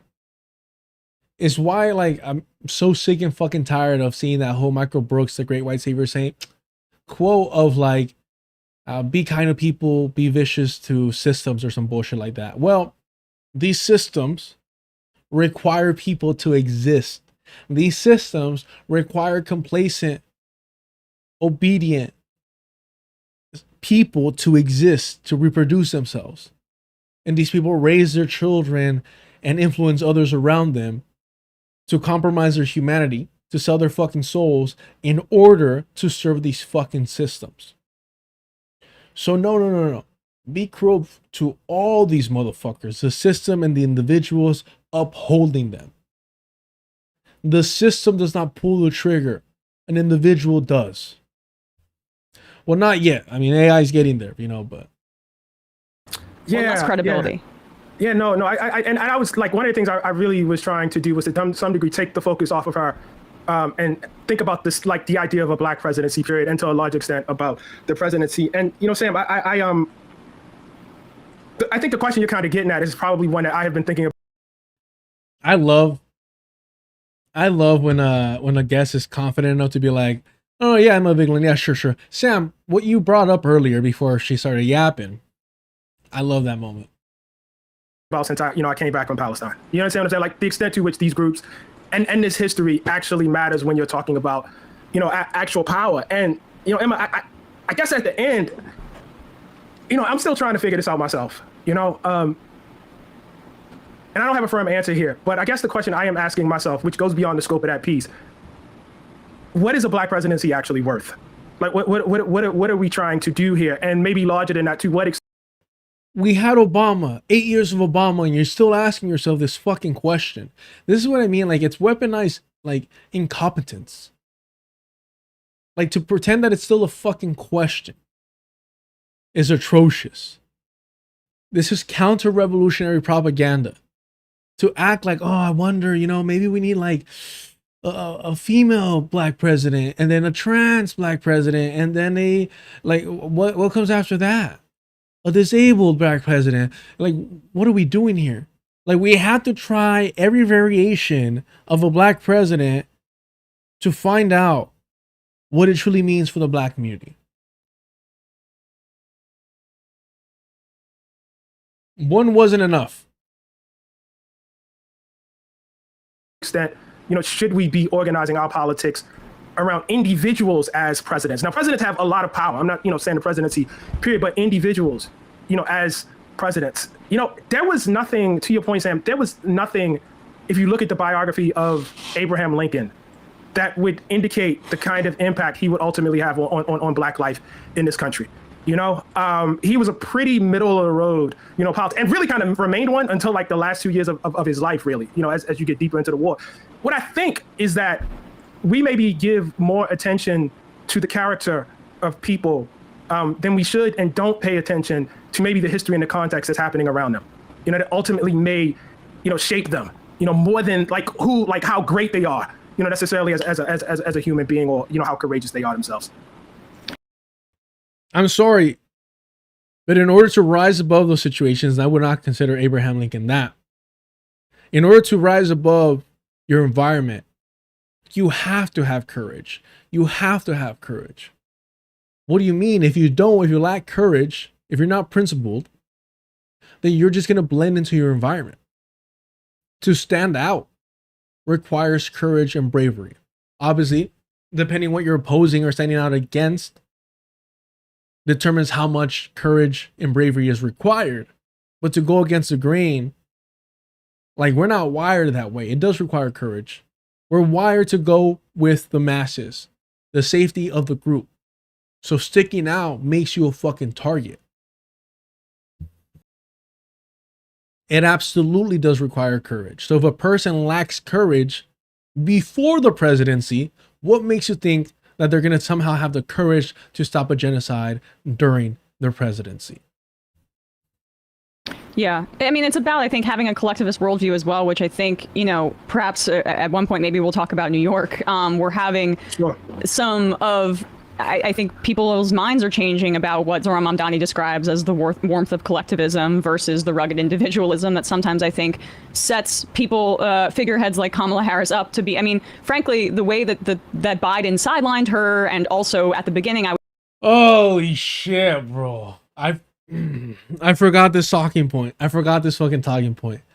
Well, you see, Harris actually doesn't have any Palestinian blood on her hands because she was sidelined as a VP. They pushed her to be the border czar. They didn't really take her seriously. So it's not really her fault. She's just a victim of her circumstances as the fucking vice president of the United States. She was doing this. Emma Vigeland was doing this fucking bullshit for 107 days. It was unfucking bearable, and I'm glad that she was fucking crying as if her life is gonna change a fucking iota under a Trump JD Vance presidency. How rich she is, how fucking white she is, and how her mediocrity is able to fucking propel her to the top of a 2 million fucking subscriber show. God damn, bro. She's just a VP. I would say undercut her by explicitly tokenizing her to a degree, didn't help her in many ways. And just to stay on your piece for one more second, because I really appreciated this part of it as well, when you were contextualizing Black women's trauma in this country and you were describing enslavement as a system of rape, and you quoted this historian, Paula Giddings. The great Paula Giddings. Yeah. She alone could give birth to a slave. Blacks constituted a permanent labor force and metaphor that were perpetuated through the Black woman's womb. Just this idea that Black women in particular bore this burden in America as they could produce more slaves, right? And just to compare it to right now, you see some of the atrocity propaganda and how Israelis present themselves as victims of these scary Muslims, rabid Palestinians that are coming after their women to attack them. And there's this kind of self-victimization as well, where, you know, specifically if people have... Please tell me I'm not the only one, because I'm seeing their faces. Sam is legit looking at her like, what the fuck are you talking about? Like, what connection are you about to make here? Coates is like, trying to lock in to what question she's not going to ask. Color show humanity towards Palestinians, you'll have Zionists treat these calls for liberation as like attacks, as bigotry against the oppressor. And I'm just wondering if you've noticed some of those similarities about the atrocity propaganda about Palestinians and how, in many ways, it looks like these were clipped from the Jim Crow South to justify lynchings. Yeah, I have. I definitely have. And, you know, my way of...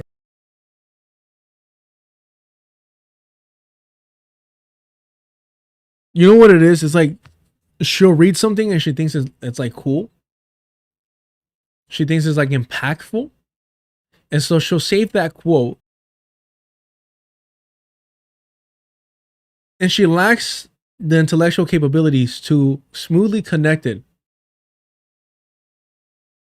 Sam is still fucking confused, by the way, to the topic. And so she just mushes that quote into a question that's not connected to it. Am I wrong? Am I missing what she was trying to say? Or it's just, yeah, it's not like, how does the initial quote reference to Black women and reproduction connect to Zionist fear-mongering about Palestinians? Of dealing with that is there's right and wrong in the world. You could take the worst, you know, most heinous thing or the most heinous system, you know, that you've seen, maybe slavery itself, and nothing, you know, about that makes me think that should be done to the people that perpetrated it. Some things are just absolutely in themselves, you know, completely wrong. And I think having a politic that is more based on peoples as opposed to ethnic affinities is extremely important, you know, and maybe even in this question that we keep, you know, that we've been circling around in this interview. You know, I mean, I've said this before, but to me, look, you know, what I saw over there, either it's right or wrong, you know, and there is nothing that I could see any Palestinian doing that would make what I saw on the West Bank, in Hebron, in the settlements themselves, which I actually went into, nothing I could see that, like nothing makes that right. I don't care what they did. You know, and like there is this implicit notion that some people deserve certain things, you know, and that is then in turn used, you know, or, you know, it becomes very, very vulnerable because if you can pin certain acts on certain people, well, they're terrorists, well, they did this, look at who they killed, look at you know, that somehow then can justify, you know, systemic cruelty, systems of plunder, systems of exploitation. And I just don't believe that. Can I just take just a quick journalistic license before we move off this piece? Sure. Of course. I'm sorry, this is the same like weak ass response that he gave in this we're not gonna have time for that. Not gonna have time for that. For this same as weak response to this.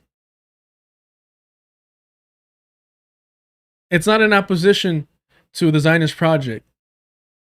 He's essentially saying this isn't right for it to happen to anyone. He's essentially doing the all lives matter about the settler colonial project and apartheid, specifically apartheid. Nobody should be a victim of apartheid. It's his grand, revolutionary, brave fucking position. Sam, I want to ask you, because, you know, I've actually heard you, you know, speak about this quite a bit on this show, and your question really does intrigue. He's a Majority Report fan. What more sign that you're nothing but a fucking liberal, a self-aggrandizing liberal, than being a fan of the Majority Report? Me, what? Like, having seen everything you've seen and come to your place of consciousness about Palestine and Israel and Zionism and everything, what does all of that teaching about the Holocaust mean to you? Does the Holocaust have any sort of place in your politics? Does it have anything to teach you in terms of struggle? I mean, to be very clear before he answers, there's only two things that are significant about the Holocaust, the way that it should impact your life. There's only two. One, that white people will fuck each other up. That these are the most savage fucking species on Earth. That's what you should know. That these people will destroy the fucking planet for resources. That the US is never and will never be, has never been and will never be the good guy. They were watching European Jews and anyone else that the Nazis were targeting that get whitewashed out of history, that probably get conflated into a number of Jewish victims, right? They were watching them get slaughtered and still refuse to take action until it became valuable for the United States' interest to do so.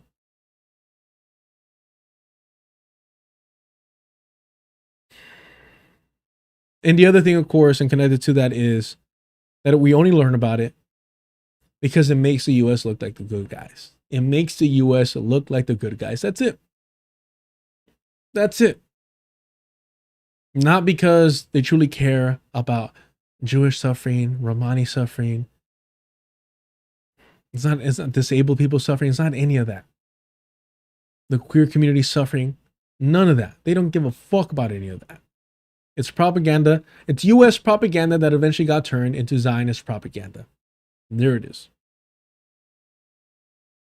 Honestly, like, I think at this time, when I think about it and its resonance, I see it as a mass trauma. Like, it's almost. It's mass trauma for the Jewish diaspora. Somebody please think of the Jewish diaspora. They're traumatized. They're suffering. And I do want to say, like, fuck Gabor Mate. Shout out to Benji. Fuck Gabor Mate and this fucking trauma bullshit that he pushes. Because at this point, I'm like, okay, Gabor Mate is just a fucking Mossad agent at this point, pushing his fucking trauma reaction to everything in order to excuse the Zionist project's genocide, ethnic cleansing, and occupation of Palestinian land. It's just a trauma response. I have trauma from the Holocaust that I never experienced. Mind you, didn't he just finish saying, what did he just finish saying about black people? Did he talk about their collective trauma? Or did he say, oh, there's nothing there. There's nothing, we just have to look at the individual. But when it comes to Jewish people, his people, collectively we suffered so much. And so the reason that we're committing a genocide against Palestinians is because our trauma. God damn, bro. But black people is like, nah, nope, that doesn't exist. You see what I'm saying? This is what I was saying. Like, remember that moment that he was talking about black women and compare it now to how he's talking to Jewish people and excusing the genocide based on trauma. Almost like my perspective on it has changed to, that's just what dominates my thinking now in this era, is that it's really more of like a psychological thing. Like, there's literally what we're seeing is some type of mass a reaction to like a mass trauma. I can't really place it in any other context. I mean, bro, Zionists don't give a fuck. Do not give a fuck about the Holocaust and its victims. They're ashamed. They're embarrassed. They wanted the Jewish Ubermensch. They spit on and looked down on the victims of the Holocaust. So how is it a collective trauma because of it?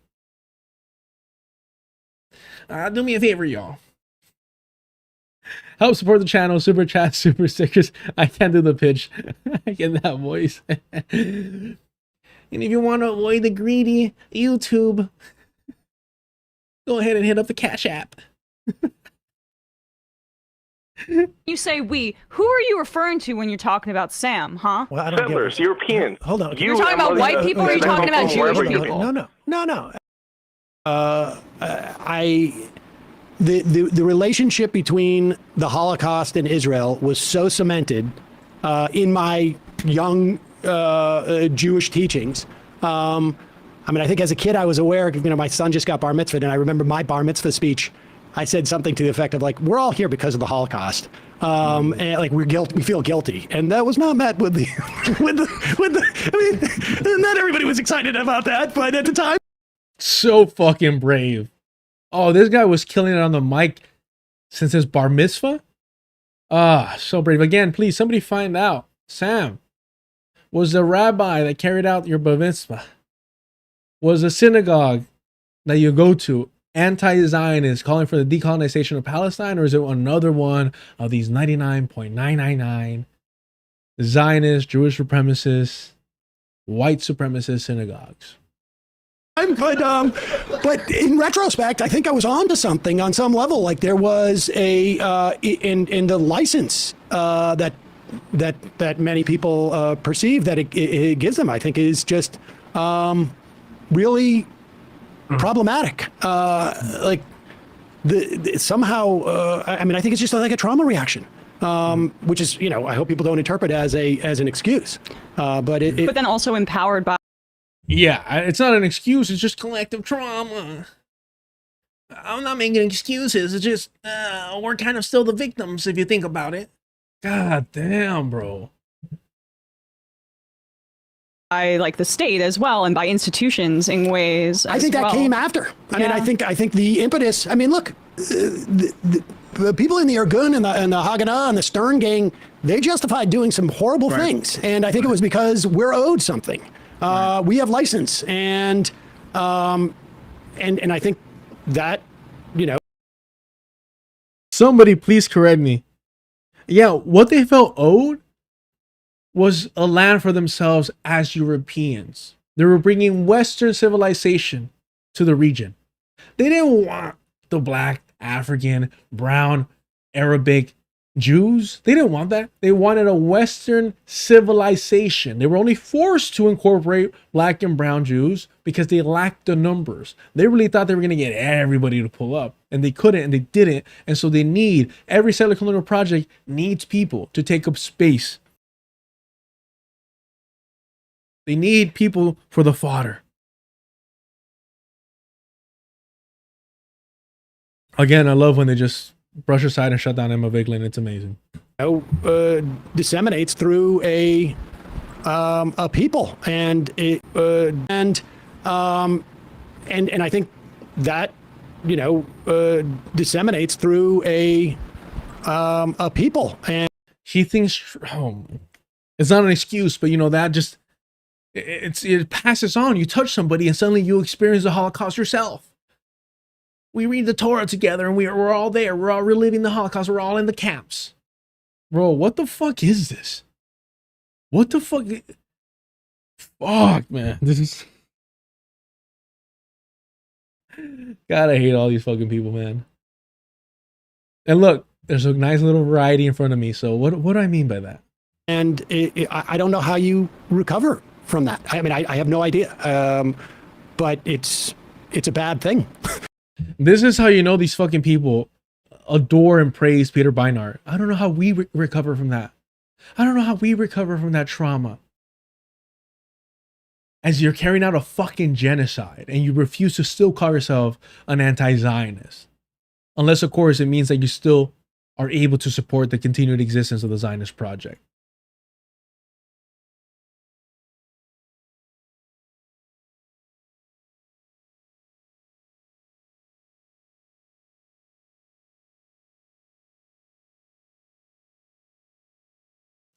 See, this is where I was confused.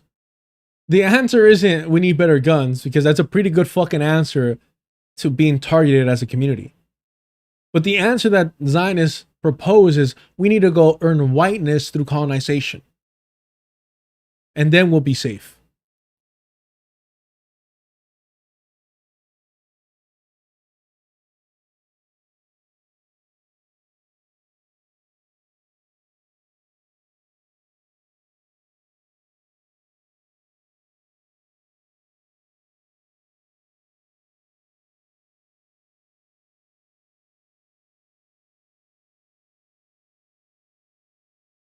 Even Sam is like, learn the lessons too well. Homie, I was in Sunday school. Can they go to school on Sunday? I don't know. He's like, no, I was there. What lessons are you fucking talking about? Oh, never again is for everybody. That's not what they were fucking preaching. But again, like, talking about Dan Goldman, I was like, oh, yeah. Wasn't Dan Goldman going against Brad Landner? Is that who it is? Who did Brad Landner beat?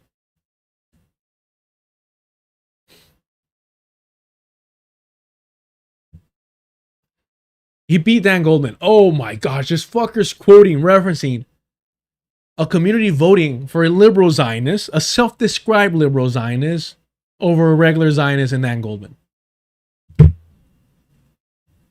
And he's somehow saying, yeah, they learned the right lesson. They learned the right lesson. And mind you, if you have any doubt that Ta-Nehisi Coates is not an anti-Zionist, he's asked point blank and direct, what do you think should be done? And this is his answer, like a fucking coward that he is.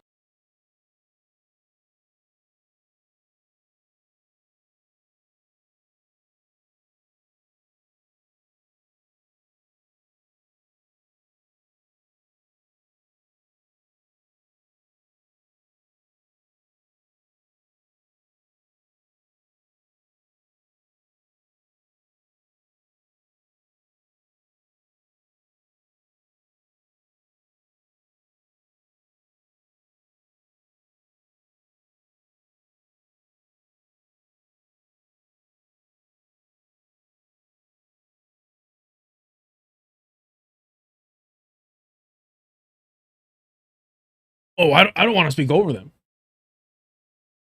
Who am I? Who am I to say what they should do? I don't know, somebody that can like be a microphone. There's no sound coming through. 1 2 1 2. Mic check. Ha ha ha ha. No audio at all.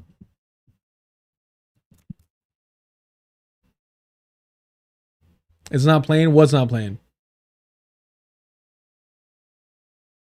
You couldn't hear the video at all?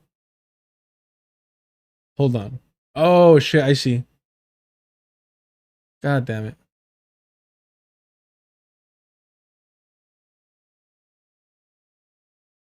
Sorry, y'all. Here we go. From thinking about Palestine, thinking about Israel for a long time, do you think that a two-state solution is possible, that it's just? And what do you think about, thinkers such as like Avi Shlaim, who say, well, look, the only just outcome is one state with democratic rights for all, but that means giving up Jewish majoritarianism? I think my position on this has been that I'm uncomfortable dictating a just outcome for Palestinians. You're American. It's a habit. Come on, embrace it. I mean, because part of being American is that you are part of a state that has basically denied them their voice, and so I kind of don't want to do that.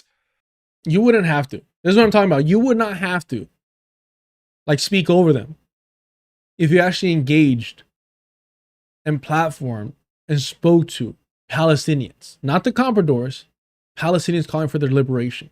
And then you could just parrot what they're saying. Look, this is not my position, but I want to voice what Palestinians that I've spoken to want and desire. But of course, he's a fucking coward. And so he looks for a way out, an excuse. Well, I wouldn't want to say. God forbid you fucking quote somebody. I do want to say that my politics cannot support states that discriminate on the basis of ethnicity. And goes right back to the safety of apartheid. Goes right back to the safety of opposing apartheid. Like a fucking coward. Again, They've been doing this. All these liberal Zionists, and Sam Seder was like the first one I noticed really doing this. Focusing on ending apartheid. That's why Hassan Piker talks about emancipation of Palestinians. He doesn't talk about revolution. He doesn't talk about liberation. He doesn't talk about the end of the Zionist project. They all just want the end of apartheid so the Zionist project could go the way of South Africa and eventually the U.S. Oh, in other words, that it wasn't taught, it was not taught like this means for everybody, but that some people absorb that. I mean, that was the argument that, that was the argument that I think, like, was it a former Obama official was making on her book tour? Oh, yes. That literally, like, people misunderstood. I mean. Yeah, that's what she said. She did say that. Yes. I heard that. I mean. She was like, we made a mistake. Yes. I mean, that's nuts. I mean, in my mind, that's nuts. Like, I don't remember, like, you know, and, you know, I grew up in Western Massachusetts. It was not like a very, like, it was not the most Jewish of places, but we were, you know, in Hebrew school. I don't remember a teacher saying, hey, look, this, you're learning this. When we say never again, it means that we've got to get armed and fight. Like that, no. Isn't that nationalism, though? Isn't that the drug of nationalism that gives you? I fucking hate her, bro, so much. Isn't that just nationalism? Shouldn't we also oppose the Palestinians wanting this? Embracing nationalism? While you're advocating for Grand fucking Plattner, bro. While your entire political fucking mind frame, your ideology is Bernie fucking Sanders, a national socialist. Isn't that just nationalism, though?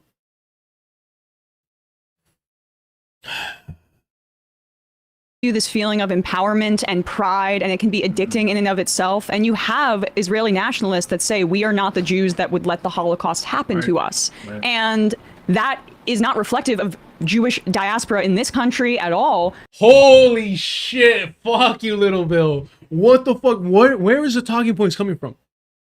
Where the fuck? This is not a reflection of the holy shit, of the U.S. Jewish diaspora?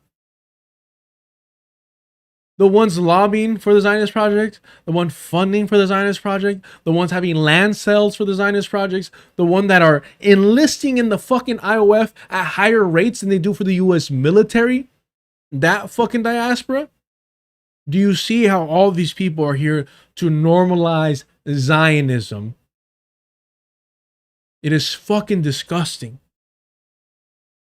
Have Israeli nationalists that say we are not the Jews that would let the Holocaust happen to us. Right. And that is not reflective of Jewish diaspora in this country at all, but in Jewish institutions where they're at large-scale Zionist institutions, that is the operational view. And I think that's part of the contradiction. So she's saying that that's not a reflection of the U.S. Jewish diaspora, but it is of the major Jewish institutions. She's all over the map. Hold on.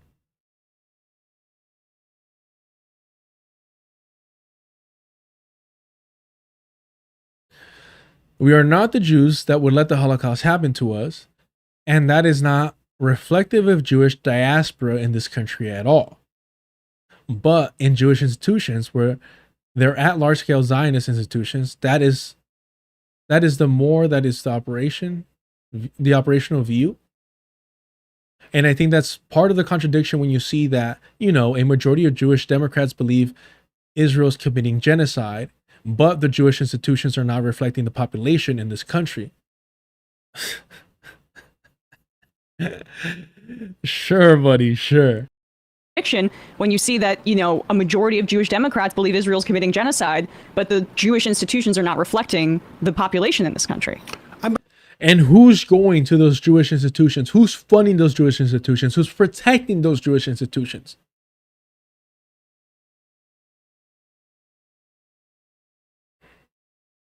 But I think it also has to do with... If this were the case, you would see a shift in Jewish institutions. Or you would see an exodus of Jewish Americans from these Jewish institutions that continue to commit themselves to Zionism. You don't see either of those things happening.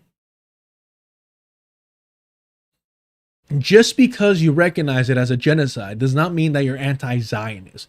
Just because you're a Jew who recognizes that the Zionist entity is committing a genocide of Palestinians does not make you brave or courageous, doesn't make you a revolutionary, and as sure as fuck does not make you anti-Zionist. With like age, proximity, temporal proximity to the Holocaust. I mean, certainly, I've told this story many times, but like. Nah. They're all getting together. Nah, I'm not talking about Jews. I'm talking about Zionists. Little Bill, for sure. I mean, temporal to the Holocaust. Temporal distance to the Holocaust. Get the fuck out of here, bro. Now, I know I've said this story before. Temporal proximity to the Holocaust. I mean, certainly, I've told this story many times, but like a friend of my father's who came to my bar mitzvah, my sister's bar mitzvahs, had many Passovers with us, called him like a year ago and asked if I was an anti-Semite. And my father asked, are you inviting him to Saul's bar mitzvah? And I'm like, no. I'm not going to be doing that. No. This story is bullshit in so many ways. This implies that Sam Seder was making sure that at his son's bar mitzvah, there weren't any Zionists. That's what it implies. That's what leads. This is what he's trying to lead the audience to believe. That he refused to have Zionists at his son's bar mitzvah. Do you believe that for a fucking second? Do you believe this for a fucking second? That Sam, the anti-Zionist, was making sure there was no Zionist at his son's bar mitzvah? Utter complete bullshit. It's such bullshit, man. It might be the ones that spoke out, they're a little bit more committed vocally, but he was not fucking questioning people at the door. Stop this shit. And you could prove me wrong by simply telling me who the rabbi was. That's it. What was the fucking synagogue that y'all go to? It's that simple. Nope. Because he's Jewish? Yeah. I said we have a quota. Too many Jews are coming, so we couldn't do that. But I mean, honestly, it was like, I think that's just a mass psychosis. It's funny because, like, I don't know, I think for a good while, Jewish people were able to pretend to be like real victims here in the US. And so their humor got a big pass, right? Their comedy got a big pass. But when you say something like this and you're trying to crack a joke while you're committing a fucking genocide, while you're embracing a genocidal state, if I'm going to like a rally, a pro-Palestinian rally, and I find out that the majority of the people going are Jewish, I will legitimately say, there's too many Jews. Because for all I know, it's fucking JVP, who works now with the Democratic Party, the genocidal Democratic Party. Is that anti-Semitic of me? I don't know. Ask Georgie. Frankly, I mean, and I don't know if it's a question of like, there was I think in the context of Israel, and certainly the Molly Crabapple's new book, I mean, covers some of this, and certainly the research. Remember, this fucking Zionist is so desperate to prioritize and save the Jewish fucking identity that he's promoting Peter Beinart, who wrote a book about being Jewish in the middle of while we carry out genocide, whatever the fuck the name of that book was. And he's promoting this crabapple lady in her book, again, to try and save the image of Jewish people. That's his purpose. And in a long process, what it is, it's going to help save the image of the Zionist project when they re-embrace liberal Zionism. They're going to go that route to regain the favor of the world. It's going to happen. And so with that in mind, he was willing to pay for people to get a free copy, right, that he paid for, of this crabapple lady's book. Did he do the same for Perfect Victims? Did he do the same for fucking, excuse me, I curse too much. Ghassan Kanafani selected political writings. Did he do the same? Did he do the same? Because this just came out, right? Plural Press just published this. Did he do the same for that? Of course not. Because he was waiting for a Jewish person to come help rehabilitate the image of Jews while they commit a fucking genocide.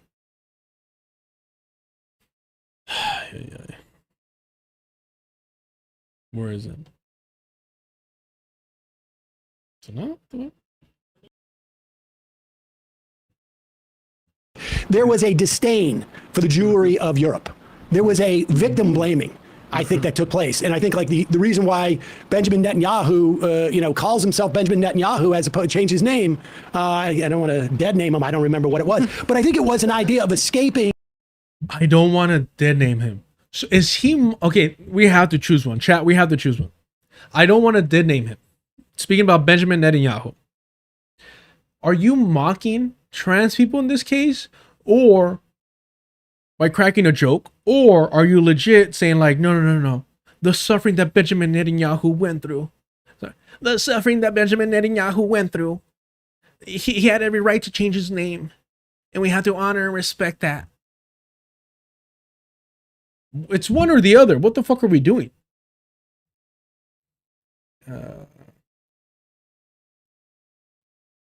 Instead of recognizing it as a purposeful, this is just pretend Indian shit. This is just trying to indigenize yourself to the land. Oh, they're not even giving it? Fuck, bro. What is it? Malikoski? No, I can't even say this. Milikoski. Benjamin Milikoski. God damn, bro. That, I don't remember what it was, but I think it was an idea of escaping. Oh no, he was definitely cracking a joke at the expense of trans people, because look how Emma starts cracking up. I don't want to dead name him. I don't remember what it was, but I think it was an idea of escaping that profile. Like, we don't want to be. And she knows that's not okay to laugh at this trans joke, right? What's his name just did the same thing. What's his name? He's like the quote unquote Middle East. No, the Egyptian. Basim? Is it Basim Yusuf? Who he just called the Zionist Project the first trans state because it's both the victim and the perpetrator at the same time or some shit like that. What's that fool's name? But he just cracked a similar joke. So I don't know what's going on with these liberal Zionists and Basim. Yeah, he said that, right? Like super fucking transphobic. But she knows that she shouldn't be laughing at this. She's like, oh, what are my friends going to think? Name. I don't want to dead name him. I don't remember what it was, but I think it was an idea of escaping that profile. Like, we don't want to be those shtetl Jews or those ghetto Jews. It looks a lot worse as time. And you're missing, see, fuck this fucking Zionist. You're missing the key part. It's not only a rejection, a pseudo rejection of European ancestry. It's for the purpose of a nativist fucking attempt of indigenizing yourself to the land, to the region. That is the primary thing. Otherwise, they would abandon their Western culture as well instead of trying to import it into the Zionist project. Of course, he's got to leave that fucking part out, though. Because I'm sure, just like Little Bill, Sam Seder believes that Europeans of the Jewish faith are indigenous to Palestine. Goes on. With that said, also, sorry, I took us on a tangent. No, but that's fine. I want to ask also, like, in terms of like the that paradox in the piece, where does Obama fit into that? Like, where does like in terms of that? Yeah, we're not wasting our time on that. I do want to see if I have time to go over. Let me see here. Hold on. What did I have up here?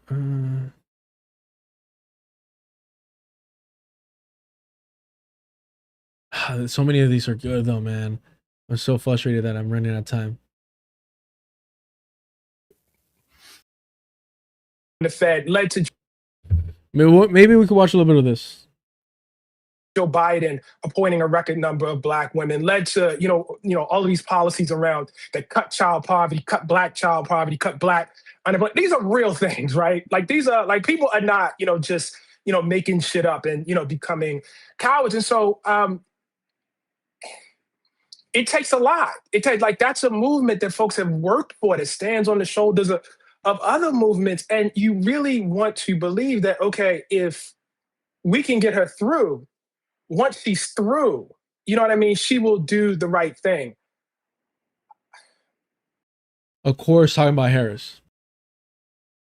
I'm going to be honest with you. I don't know that I came away from this piece thinking that.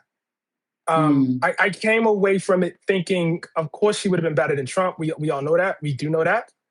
But that's not the bar for me. That may be the bar for my vote, and it was the bar for my vote. But it is, the voting is not the end of my politics. So it's not the bar for my politics, Can you, having gone through this? So I don't know if I understood that message in his interview with the Majority Report. But 12 days ago, so he had this interview first with Joy Reid. He's saying, yeah, I don't think that she would have been any different in the moment. Like when she was in office, I don't think it would be any different. Am I misremembering that contradicts what he's saying now?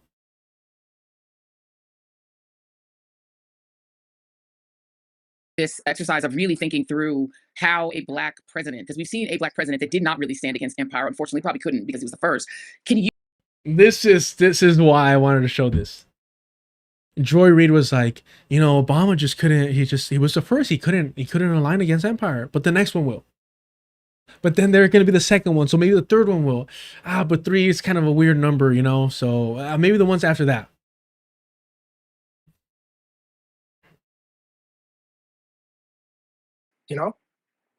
Can you, having gone through this exercise of really thinking through how a black president, because we've seen a black president that did not really stand against empire. Unfortunately, probably couldn't because he was the first. Obama couldn't stand against empire because he was the first. God damn, bro. The excuses are awesome. Can you imagine a black president that could? Yes. Yes, I can.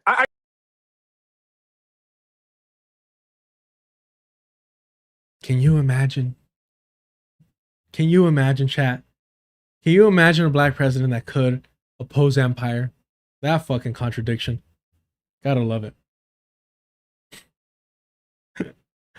I actually can imagine her doing it. I can imagine her. Because I think one of the things that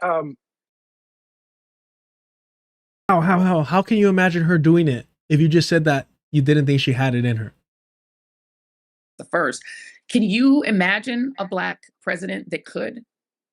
Yes. Yes, I can. I actually can imagine her doing it. I can imagine her. Because I think one of the things that gets missed is I can't tell you if she had affirmed the humanity of Palestinians. If, she had, done the things that, I think a lot of us wished that she had done. I can't tell you she would have won. I can tell you she would have lost with honor, though. And I can tell you that how people felt about her going into 2028 would be totally different because it would be she lost over standing for Gaza. She lost on, trying to prevent a genocide. And I think people would feel very, very different, about that. But I just, I go back to where we started this at the beginning, Joy.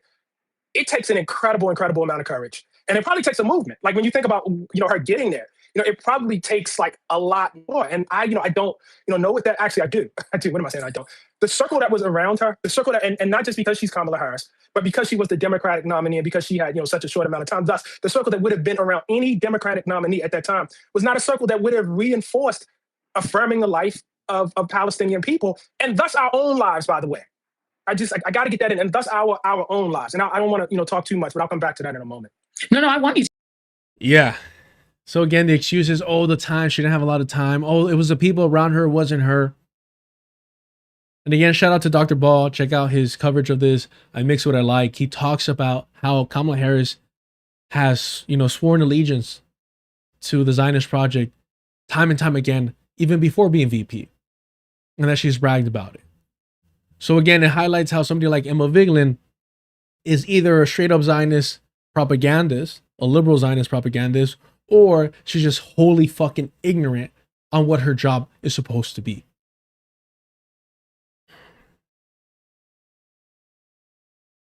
There's one more here. I think it's right here. Simultaneously could have been the right thing to do and politically salient for her to align herself more with the protesters who are concerned about what's happening in Gaza. And, well, I guess before I give any pushback to that, I guess, do you want to just explain that point of view? I mean, look, I'll just take it from hers. I mean, look, I heard from numerous people that she pulled folks aside, and you know, disproportionately Black women told me this, that she pulled them aside and said, and this is before she was running, by the way, before like Joe Biden had dropped, and communicate her deep discomfort, you know, and her deep feeling and empathy. And when I talked to them afterwards, their thing was, I don't know why she didn't communicate this publicly. This, I don't know. I'm sorry. This has to be a PR run for Kamala Harris' re-election, right? Like, this has to be trying to whitewash who Kamala Harris is and her positions. There is no other way around it. This has to be an attempt to whitewash who Kamala Harris is. No, guys, behind the scenes, her team was telling me that she really cared, that she saw Palestinians as human beings. And we just don't know why publicly. She just refused to do that. It must be all the evil people around her just corrupting her pure, natural good-heartedness. Guys, please. It wasn't her. It wasn't her, guys. And please do check out Project 2025. Because I'm telling you, it is a plan. It is a plan to weaken America's middle class. Project 2025, if he is elected.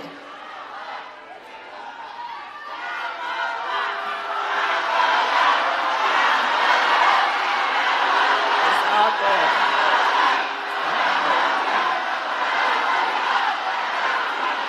It's all good.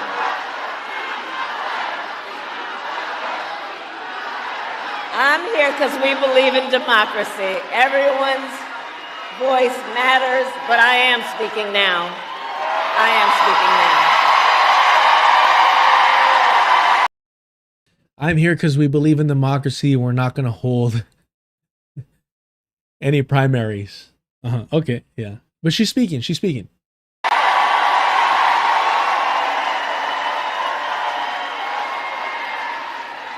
So Project 2025, look, if he is elected, Donald Trump intends to give tax breaks to billionaires and big corporations. He intends to cut Social Security and Medicare. He intends to surrender our fight against the climate crisis, and he intends to end, then say the CARE Act. You know what? If you want Donald Trump to win, then say that, otherwise I'm speaking.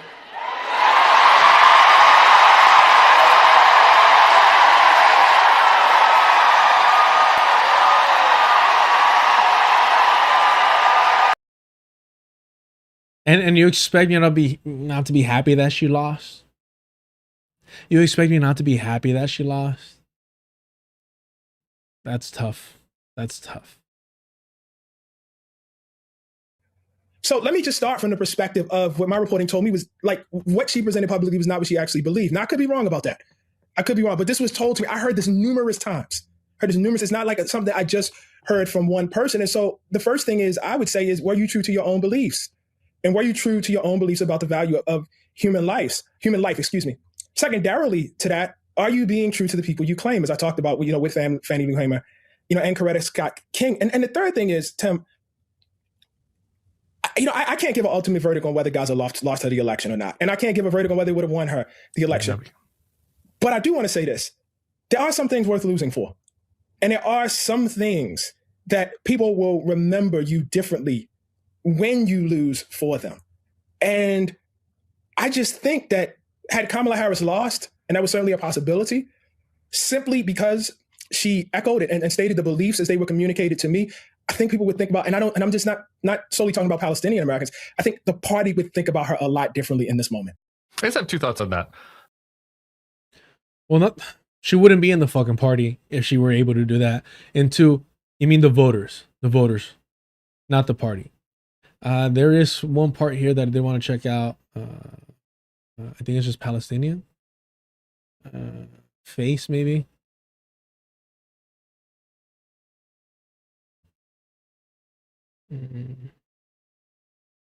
Yeah.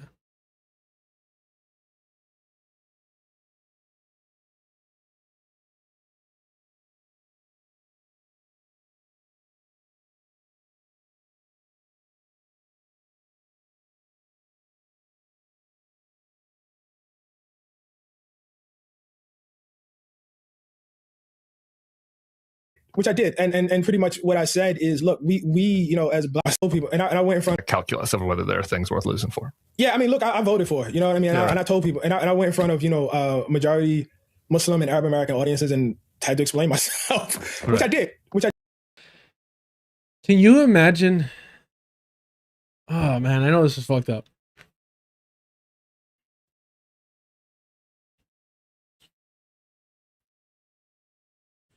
Can you imagine the equivalent?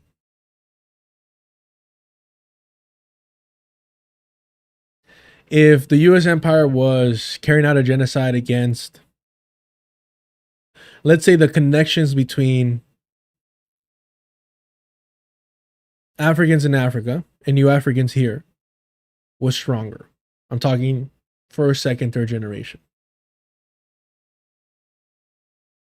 Can you imagine if a Palestinian, a Muslim, went into a majority Black institution, Black community, Black crowd, and said, no, look, I know there's a genocide being committed against your family members by this party that I'm telling you to vote for, but you just got to vote for them, or it might get worse. It might get worse than a genocide. And see, this is why compradors are so valuable, because they can seemingly get away with doing something so fucking atrocious. Because if a white person did this, I think we'd all recognize, like, yo, that's fucking abhorrent. You're fucking disgusting. We recognize that when they sent Clinton and who was the other individual that they sent out to Michigan or Minnesota. We understand that. But because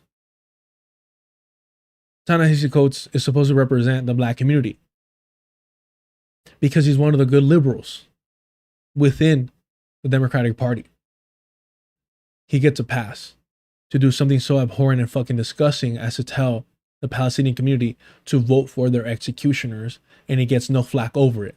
That is the benefit of being a comprador. I did, and pretty much what I said is, look, we as Black Americans in general have not had the luxury of voting in presidential elections for people that we felt fully saw our humanity, and that is just what it's been for us. And how's that fucking working out? I'm sorry, y'all, but how is that working out? Can you imagine being given advice that is causing the continued alienation, dispossession, oppression of an individual? And they're like, no, just do what I'm doing. No, you don't understand. You have to do what I do. And you expect anyone to take this individual seriously. Oh, we've never had the luxury of voting for somebody that sees our humanity. So please do what we're doing. How does that function? How does that fucking work? How are you not just a Democratic fucking operative at this point if you're suggesting that other people follow the strategy that your people have been misled into? How is not? Please, chat, explain it to me. Leave it in the comments. Explain it to me how this guy, Ta-Nehisi Coates, is not just a Democratic operative. By saying, do what we've been doing, by the way, it doesn't work. In other words, suck it up. Don't do something that's going to bring real change. Having said that, I'll never forget, man. I was in, and this is not the only time this happened, but I was in Houston, Texas, and I was, with a group of Palestinian Americans, very, very accomplished group, by the way. And the woman's house who was hosting me, They were very articulate. There were some of the good ones, some of the good Palestinians, not the dangerous ones. Beautiful, large mansion. And she sat next to me. She said, I'm from Gaza. 200 members of my family have been killed. I don't know why he adds the large mansion in that equation, but okay. She said, I'm from Gaza. 200 members of my family have been killed. And she said, I don't go outside anymore. I don't talk to my neighbors about this because they think it's right that my family be killed. I think there are two separate questions. There's one question for, people like me, about like what we should have done with our vote. And the answer to that, for that, to me is very, very clear. We should have voted for Harris, For people like me that are willing to sacrifice their humanity, that do not give a fuck about a genocide being committed to Palestinians, I'm sure that's never going to come back to us. I'm sure that's never, no. The empire committing genocide against other brown people will make sure that we're safe within the walls, right? I feel the loss of some measure of my humanity, or I felt the loss of some measure of my humanity by some homie still thinks he has a fucking soul. Wow. Turning to this woman and telling her, you have to vote for a member of the administration that was shipping bombs for this to happen. That you have to now, have a conversation with your family to tell them. By the way, this guy's a fucking Zionist here. Is the host of the Bulwark, I forget his name. Why you, Tim, I couldn't do that, man. I couldn't do that. And I got to be honest with you. If I were in her shoes, I don't know what I would do. I don't kick you the fuck out. No, because I think the thing we also have to face is everybody didn't make the decision that we made. Everybody didn't make, like, they're Palestinian Americans and Arab Americans who made the harm reduction decision. In fact, Kamala won the plurality of the vote. So most of them did, you know what I mean? Like the plurality of them made the harm reductionist decision. And how'd that turn out? Even after compromising with the system, the logical conclusion of them getting fucked over still occurred. You know what I mean? But look, I get it. I mean, the thing I would ask you is, and the thing I've been asking myself is, man, at what point do we stop doing this? Like, at what point, what is the point where we stop saying to people, this is the most important election of your lifetime? And this is why he's so fucking effective. This is why he's so fucking effective. Because his actions align with the Democratic Party. But what he starts spewing is like, nah, man, I'm tired of it too. You know what it's like? It's like when you talk to your manager about your boss.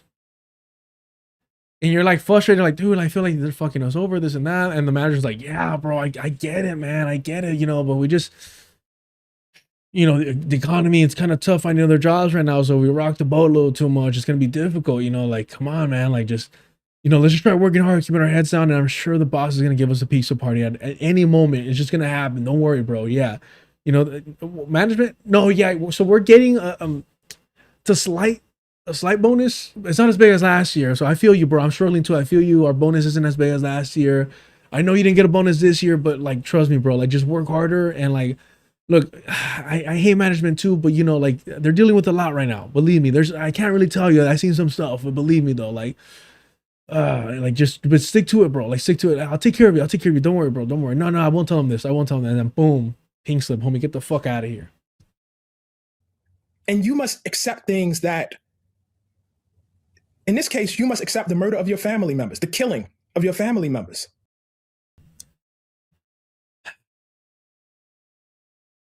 I think we're good here, y'all. I think we're good here. Absolutely fucking disgusting. And I said this before. If you're still aligning with the Democratic Party, if you're still voting for the Democratic Party, you're normalizing genocide. It's that simple. It's that simple. I appreciate y'all. It's supposed to be a short stream. It kind of is. Let me see here. We did how much time?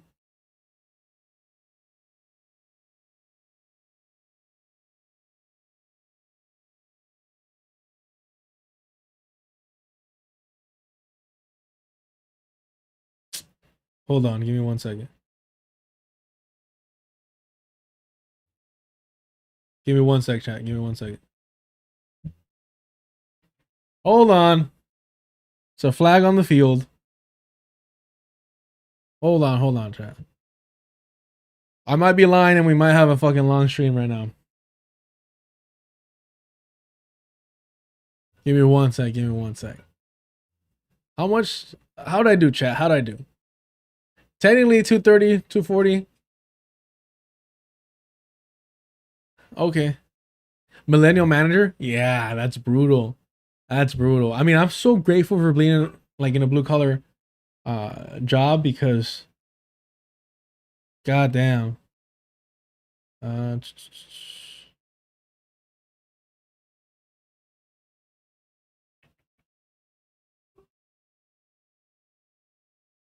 said a whole lot of dumb shit too. God, I gotta take this. Give me one sec, yo.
Long stream.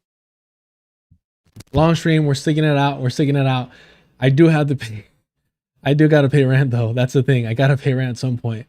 That's why I was trying to cut this early. But watch this shit. This shit made me laugh. I haven't gone through like the old stuff. I think I'm gonna start clipping out older stuff. Cause este pendejo was like, you know, they push his narrative. Georgie is so fucking good at controlling the narrative. I give him that. So fucking good. He posted, you know, a video where he says my full name. Again, not a secret. I've been open about it because I knew white reactionaries were gonna like try and expose me or whatever. I'm boring. I'm good. I'm straight. And but they're pushing this narrative that I'm going after him because he called me a no sabo, right? Which again highlights that he's a culture vulture because you don't know what a no sabo is. A whole different conversation, but it's hilarious that a European is calling somebody a no sabo. That, all right, buddy, you're Australian, but sure, you're in the club now. I swear you're in the club. Like Argentinos use fucking no sabo, 100%. Anyways, it's funny the cognitive dissonance. And I'm like, I've been talking shit about this fool being a fucking fraud since 2025. Since 2025, he didn't fucking notice that my channel existed till what, a couple months ago? Come on, bro. Come on. Just because you don't like somebody doesn't mean you have to be rude. That took me so long to learn. Years to learn. Oh, I just say the truth. Just because you don't like somebody doesn't mean you have to be rude. That took me so long to learn. Years to learn. oh, I just say the truth, that, you know, this and that. I was proud of being an asshole. I just say the truth. You gotta have tough skin. And then slowly I realized, like, well, no, there's better ways to be honest and direct. You know? So I'm grateful that it took me so long to build up the frustration, because it wasn't courage, it was frustration and anger to start streaming, because I definitely would have been just a problematic asshole, afraid of, like, spiteful, talking to you know, very, people very petty. who are- I could do all that. Believe me, I can do that. Sometimes it comes out and I like to try and avoid it because, again, it's all about being a better member of the fucking human species and making sure that the people around you, at the very least, if they don't fuck with you, don't have a fucking laundry list of negative things to say about you. This life is difficult enough. This life is hard enough. We're all going through something. Let's do each other a favor and not go out of our ways to fuck with each other, to make this world more unbearable for people. But I make an exception. I make an exception for people who I see actively and disingenuously misleading the working class and profiting off struggles they've never experienced and never will. So yeah, I hope to make these individuals' lives a little bit more difficult, or at the very least, make their audience aware that they're disingenuous. Russell, Hassan Defense Squad, Bad Empanada, Curvernacle, North Star Radio.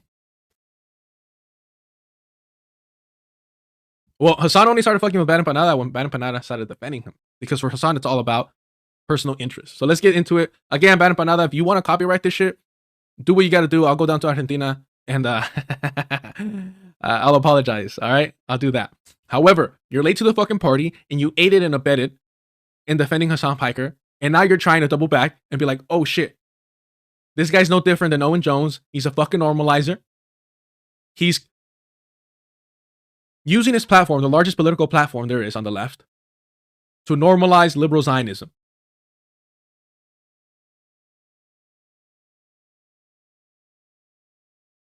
That's true.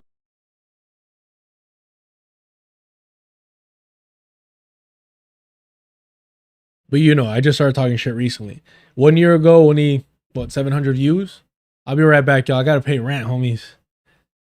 Thank y'all for supporting the channel. Honestly, the Patreon has helped so much. Super chats and the Cash App all really helps me out. I'll be right back. Gotta go pay the rent. I'll be right back, y'all. Appreciate it. It's the first, baby. It's the first.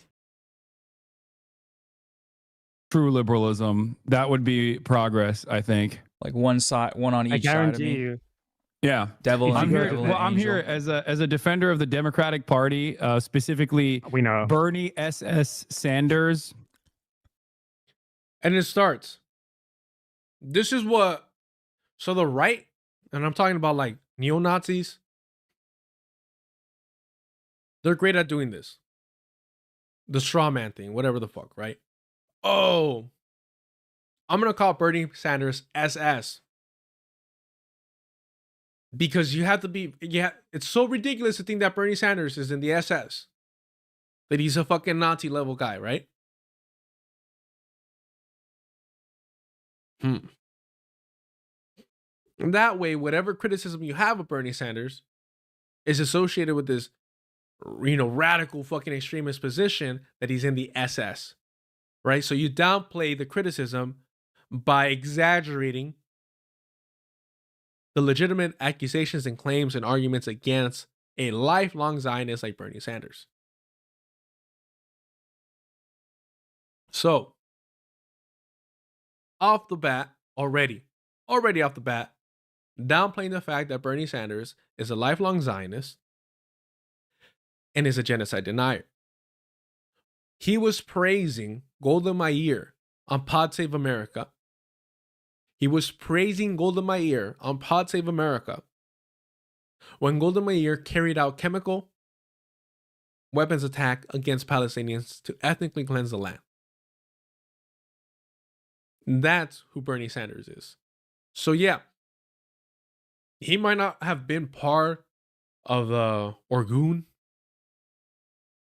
He might not have served in the IOF. But for all intents and purposes, he would have held a bureaucratic position in the fucking Third Reich. as an international, as an ambassador at the very least. But can you imagine Bernie Sanders, being of German descent,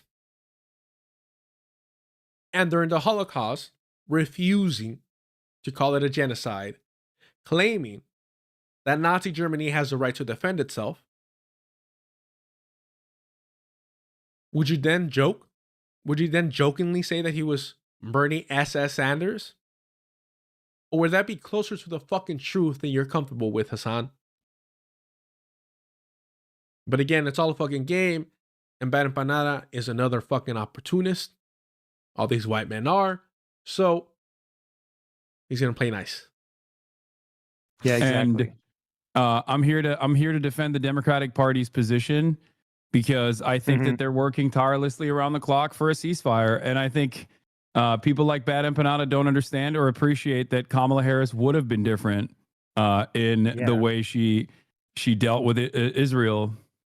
Yeah, she would have invaded. A coalition of the willing would have been put together, and she would have invaded Tel Aviv by now. That's what I think. I mean, concur? Yeah, that's precisely what I think you believe. So next time you meet Bernie Sanders, Jesus, man, this is so fucking pathetic. And people are just like, oh, you're so.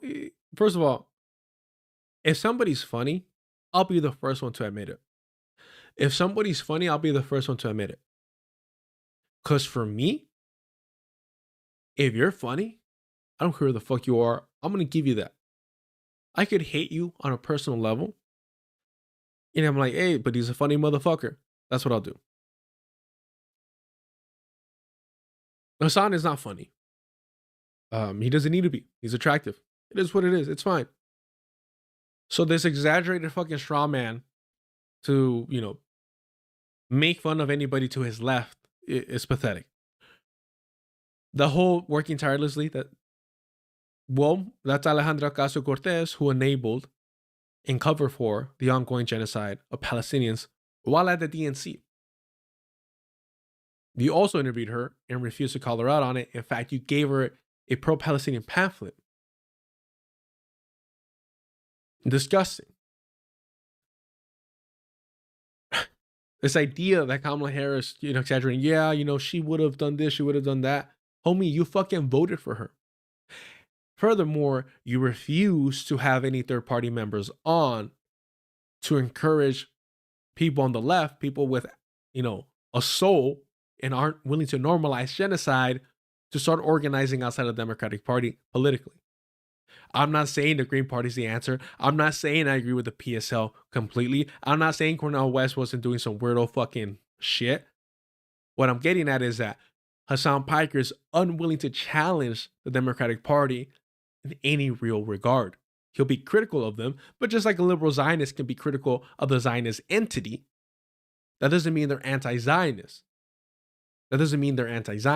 Being critical of the Democratic Party doesn't mean you're not a Democrat, because at the end of the day, you're voting for the Democratic Party. You're voting for the party that started the genocide of Palestinians through the Zionist proxy, that protected the Zionist entity internationally so that they could carry out this genocide. Yeah, my thing is, I don't fuck with these white people, bro. They're getting rich off struggles that they've never been a part of, struggles that they're proactively misleading people in. Right? Hassan Piker, sheepdog to the DNC, Bad Empanada. Bro, normalizing neo-Nazi slogans, you know what I mean? That he was opposed to less than a year ago. It's just so fucking pathetic, man. It really is. It's exhausting. Same thing with Noah Samson, got famous from making a video about TikTok has a misogynist problem, and meanwhile he's over here being a fucking creep to women, stealthing by omission. And it's like, why is it so difficult to just be consistent, to be principled? I don't understand it. Mind you, this video that Bad Empanada just made about how he's being stalked and doxxed. Apparently doxing is sharing articles that you posted online willingly. But hey, this coward is so fucking funny. And this, again, bro, like, just stand on it. Stand on fucking business. It's not difficult, bro. Maybe it is for you. You're spineless little fucking white boy, right? White man, excuse me. In the live stream, he published my personal email, right? And he's published my street. And it's fucking funny to me because it's like, he pretended that he was having technical difficulties in his stream. And he goes, guys, my computer's frozen. Guys, my computer's frozen. The stream was perfectly fine. The stream was continuing. Guys, my computer's frozen. And so he ends the stream conveniently right after he doxes me, right? And it makes me laugh because it was obvious that he wanted to cut that part out of the stream because you're not allowed to dox on YouTube. And so it just had me fucking dying because I'm like, dude, he's such a bad actor. But this is what white people do. They lie consistently, especially white men. So he's like, oh, let me restart the stream. Yeah, that's what I got to restart the stream. And then on the video that he made crying about being doxxed, right? He cut out that part where he doxed my name that has been public, with my private email and my street. And this is what I say to all these fools. Pull the fuck up. Pull the fuck up. When I don't deny the fade, I don't fucking dodge shit. A year ago, I was saying I'll go down to Argentina and handle this shit. A year ago. I remain consistent. It's not difficult. It's part of being a fucking man. Call me machista, call me Texas, all that shit. It's fine. Part of being a man, in my mentality, is squaring up. It ain't healthy. It is not good for your long-term health. But that's just part of the reality that I exist in. These people do not. These people are online fucking people.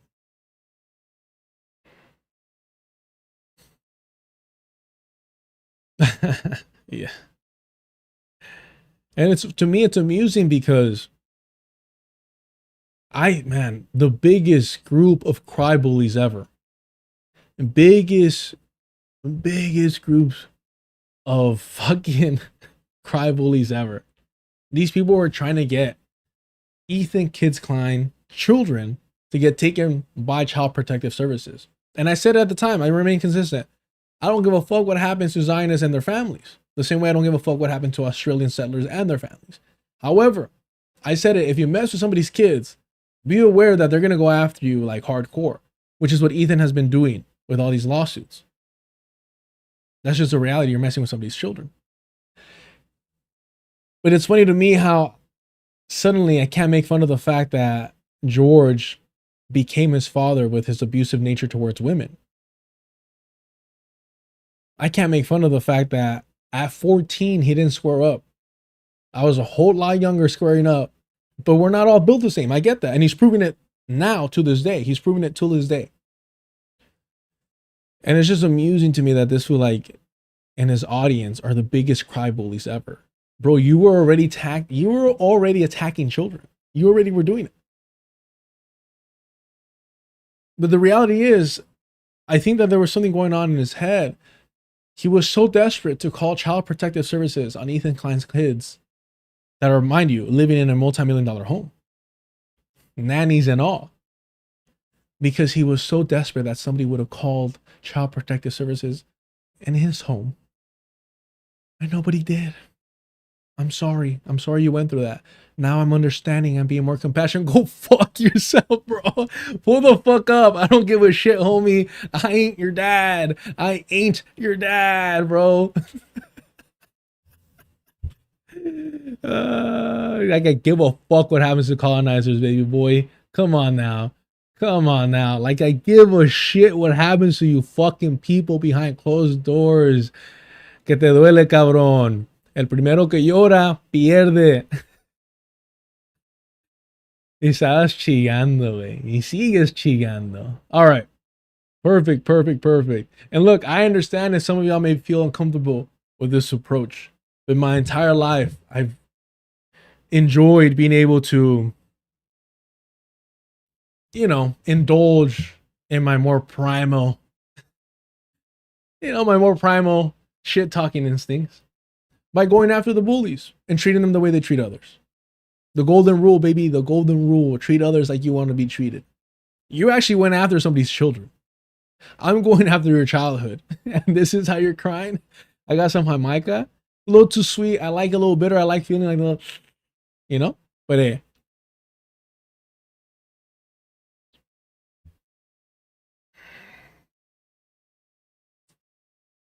All right.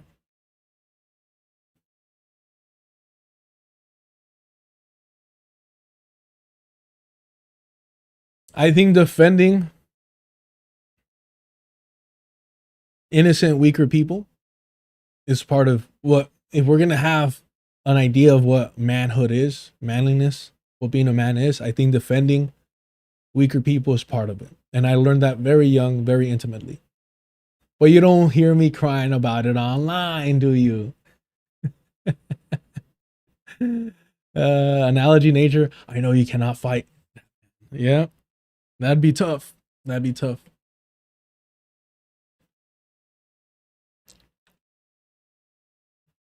All right. Let's go. Let's carry on. I've been wanting to read this piece. I don't even know what we're gonna do. I did not plan on streaming later tonight or like for this late. So I'm not hungry yet. I had a pretty decent burrito. So I'm good for like another hour. Another hour. All right. So let's read this. Let's do a little reading.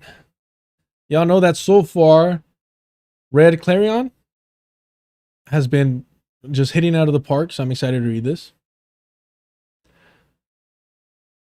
I think this is a longer piece though, if I'm not mistaken. I mean, fuck it. This was leaked. Look, if you want to know where I train, hit me up, and you can see me gas out. And yes, we'll have a friendly fade. But this, what I'm talking about, is not a friendly fade. Ain't nothing friendly about it. I actually did want to. God, I'm so bad with names right now. Please, I'm so sorry. I'm so sorry. Big homie from Black Liberation Media Morning Remix Show. He trains too off of DC. I'm blanking on his name. I hate when I remember everything about an individual except their name, because I've always struggled with names. It's not like a flex or anything. I wonder, and look, I haven't looked into it. I wonder if my inability to remember names has anything to do with my dyslexia. If anybody saw the original title to this, instead of putting anti, I put like ATNI twice. So I didn't even register it. So I do wonder whether my inability to remember names is connected to dyslexia. I've never thought about it. Evan, thank you so much. Yes, it is. But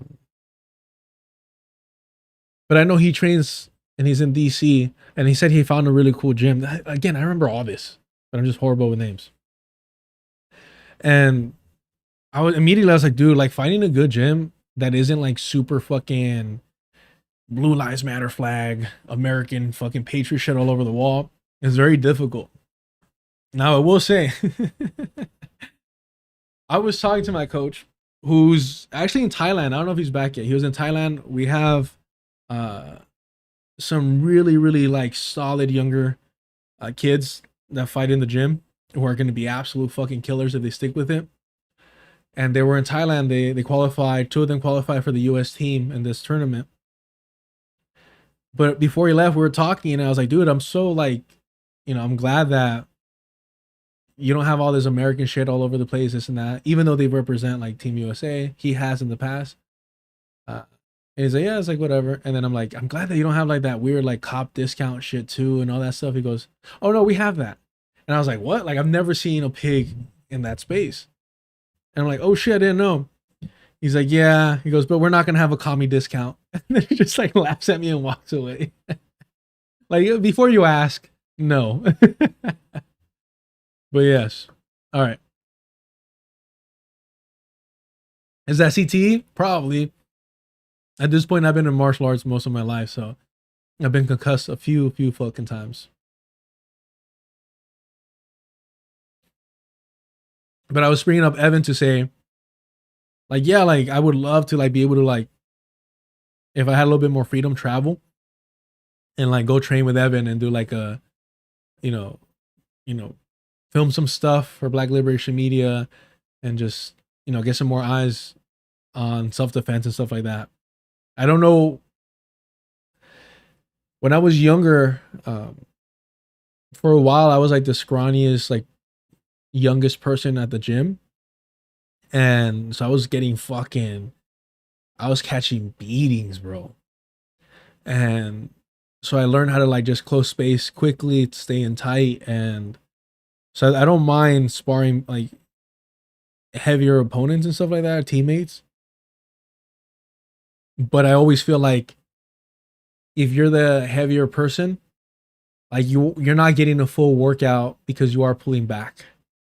Even when I train like people that are either younger or smaller than I am, which always feels weird, because again, I was always like the runt of the group.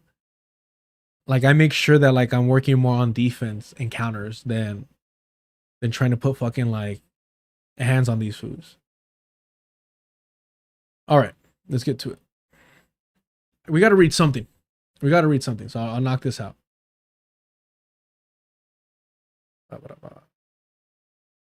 Okay. Combat Settler Liberalism by C.D. Winter. Oh, I'm on average fucking being. I'm 5'8". Average being. But I wear boots for work and basically everything. So, and it's not even out of like, I want to be taller. It's out of like, I used to wear Chucks. I can't wear Chucks anymore. My feet kill me. I'm old. I used to wear other type of shoes. I'm not going to mention that. You just got to kind of grow out of that and out of that like estilo, you know? So yeah.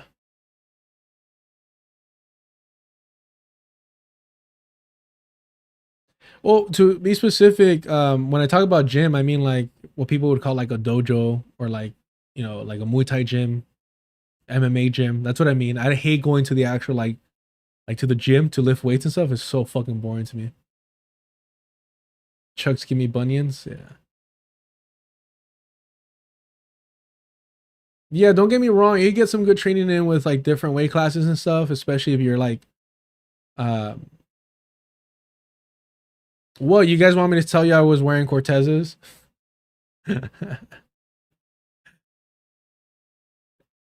I never liked Vans. No, never liked them. Chucks were so much cleaner looking. Anywho. You get some good work with different weight classes if you want to deal with somebody who has more speed, or preferably, here's my thing. Preferably you start off sparring somebody in your own weight class. And if you have to rotate to other people, start off with them and then go train with people that are smaller than you once you've warmed up. Here's why. And then you go for the heavier weight classes. Because by that point, you should be exhausted enough where, no, I take it back. First round, start off with people your own weight class. Second round, train with people that are heavier than you, because you're awake. You got the blood flowing, you got the sweat going, you can stay moving. Because you're training with somebody heavier than you, you got to stay super proactive with your footwork and your movement to not get hit. Because even if you block their hits, it's gonna fucking hurt. And so by the time you're done with that second round, you're gonna be pretty exhausted from all the movement that you're doing, all the angles that hopefully you're cutting. That when you train with somebody smaller, they're gonna be quicker than you in general, and then you can really work on your defense and your counters, while kind of being forced to get comfortable in the pocket because you're too exhausted to keep that same type of movement that you had in the 2 previous rounds. And again, depending how you guys rotate. I always like doing around the world. Whoever I spar first, I want to spar last. That's just me. All right. No, not Chuck Norris.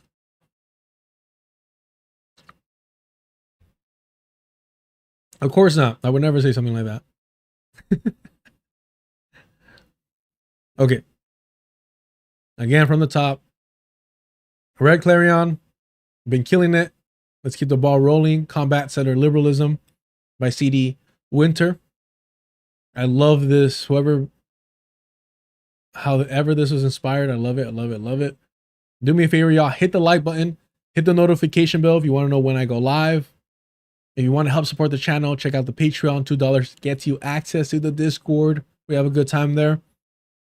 If you want to skip all the nonsense, check out and hit me up on the Cash App. But of course, super chat, super stickers, and some memberships are turned on. It's all good. It's all good. I'm still going to be here, but any support helps. All right.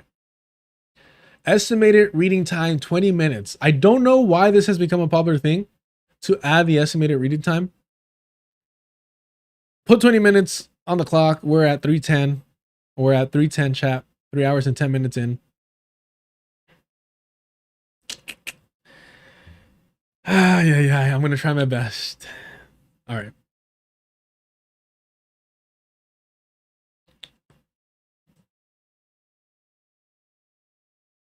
Liberalism is extremely harmful in a revolutionary collective. It is a corrosive which eats away unity, undermines cohesion, causes apathy, and creates dissension. It robs the revolutionary ranks of combat organization and strict discipline, prevents policies from being carried through, and alienates the party organization from the masses which the party leads. It is an extremely bad tendency. Liberalism stems from petty bourgeois selfishness. Excuse me. It places personal interest first and the interests of the revolution second. And this gives rise to ideological, political, and organizational liberalism. People who are liberals look upon the principles of Marxism as abstract dogma. They approve of Marxism, but are not prepared to practice it or to practice it in full. They are not prepared to replace their liberalism by Marxism. These people have their Marxism, but they have their liberalism as well. They talk Marxism, but practice liberalism. They apply Marxism to others, but liberalism to themselves. Combat Liberalism by Mao Zedong, 1937.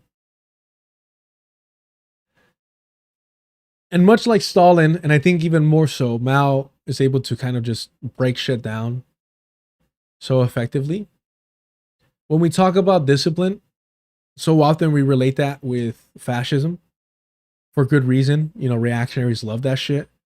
The reality is, as much as it pains me to say it, especially as a night owl, although I've been made aware that I'm not the night owl that I thought I was. Discipline is freedom. I know.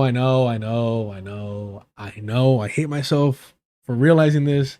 Discipline, consistency, a schedule is freedom. Especially for somebody like myself who y'all diagnose with ADHD. I don't know what you're talking about. Oh, look. And because of that, like having a strict structure does help me, but it's very difficult for me to follow. I'm always running late to everything. And, you know, I like to appreciate life in the sense that, like, dude, if I could, like, lay under a tree for, like, a day, I will. Not because I'm a hippie, but because I'm like, nothing fucking matters. Let me just enjoy the day, you know? So I struggle with that. But when I'm disciplined, especially with my sleep schedule, I'm a lot happier. I think I'm a better person overall.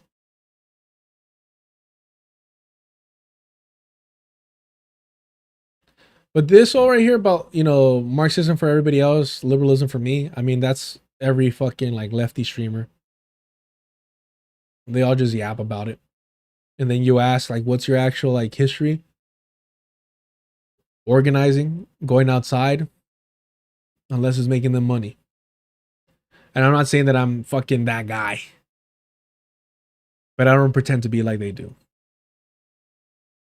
In order to combat liberalism that grips the throat of the communist movement in these occupied lands, it's necessary to reflect on the ways in which liberal ideology and habits are uniquely expressed in the current historical moment.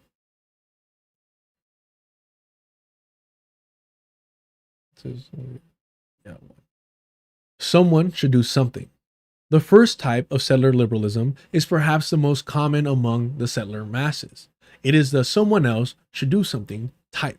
These individuals are aware to some degree of the hardships and oppression faced by others, and often even themselves, but will at every turn find justification to externalize their responsibility to the land and the oppressed. Oof. To the land and to the oppressed. I love that. I love that.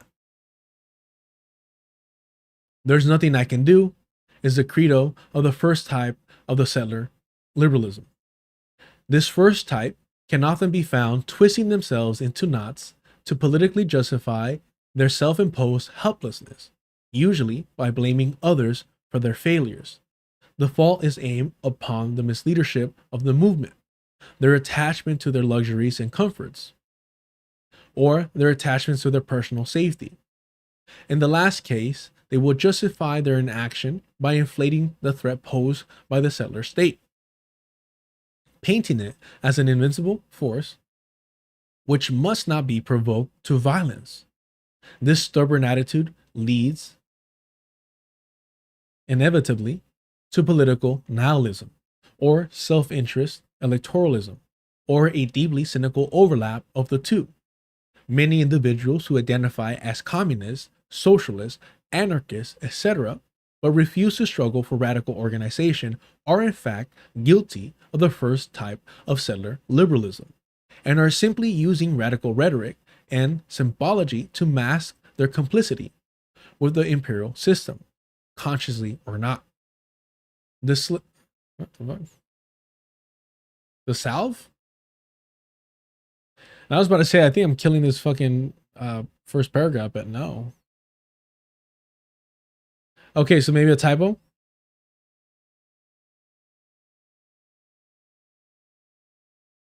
The South. What do you think they meant, chat? Right here.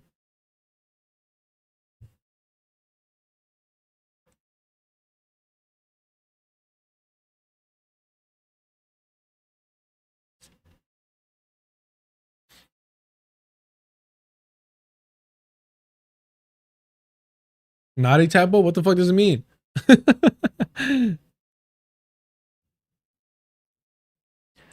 A healing or soothing medical ointment applied to wounds, sores, or dry skin. Oh, wow. Okay, not that I ever would or ever did.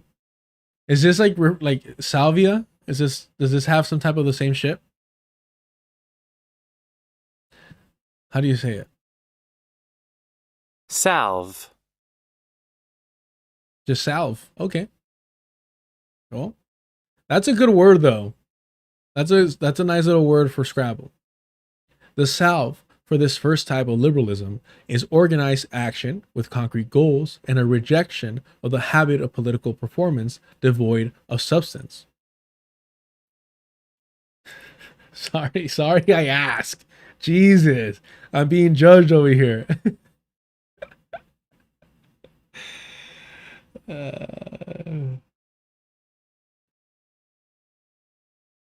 Good times. Christmas. Anywho, the first type of liberalism has its most complete expression in the mass performative protest, wherein huge crowds assemble to loudly proclaim their demand for someone else to do something, legislators, the public at large, etc. Or in other words, they proclaim their intention. In full view of supervision by the state to continue doing nothing. Their purely rhetorical demand and their vapid politics mask the underlying reality that in practical terms, they are there to struggle against escalation. Each protest prides itself on its mass participation, its multinational representation, and has as its only concrete demand that everyone seeking to struggle against the state must instead cooperate with it.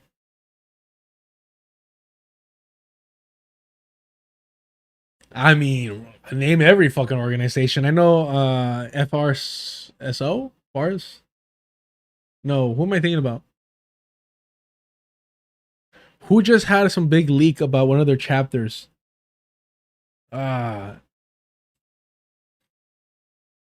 PSL I was talking about last time. I mean, come on. Consider the leadership of these actions. These are largely petty bourgeois protest organizers. Take the national and professional makeup reported by the DSA's own membership survey, for instance. Nah, petty fucking stats? Let's go. What the fuck? What am I looking for, though? What am I specifically looking for? National professional makeup. Professional. All right, let's go.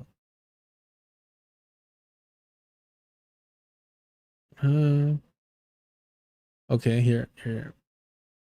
Most are college graduates. 6 in 10 older DSA representatives, 6 in 10 of the older DSA respondents in 1991 and 2013 had a master's degree, doctorate, or professional degree, compared to only 35% today.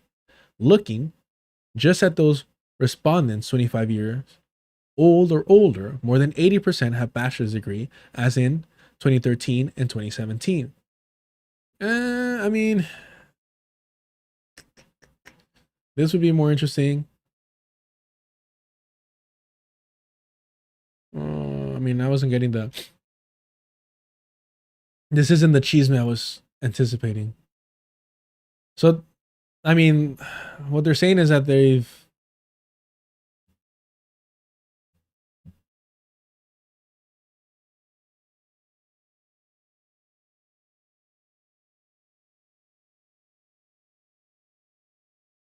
I'll be honest with you, I hate when they do like the 6 and 10, and then later they give you a percentage. Like, what is a percentage of 6 to 10? Is it 60%? I don't know what the fuck. Let me tell you, I struggle with all this shit in school. Why are unemployed and disabled in the same? What are you looking at?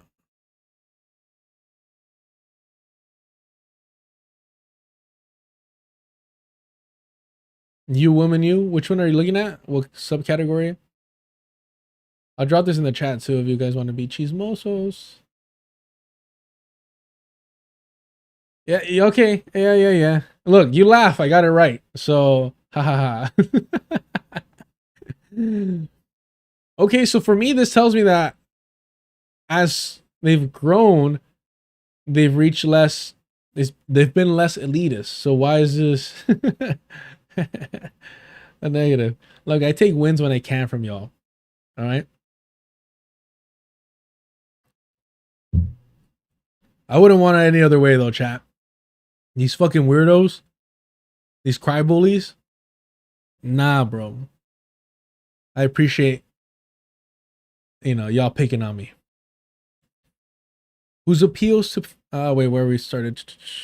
Largely petty bourgeois protest organizers whose appeals to pacifism, nonviolent resistance, and peaceful protests are largely conscious reactions to the accusations slung by bourgeois media that protest organizers are enemies of the state, secretly in league with or being tricked by the real bad guys who seek to disrupt peaceful democratic process for nefarious purposes. Such protest organizers wish to maintain good optics, but good optics in the eye of the bourgeois media only comes by bowing to bourgeois demands. When bourgeois media accuses protest groups of violence and crime, it's a veiled threat. Oh, sorry about that.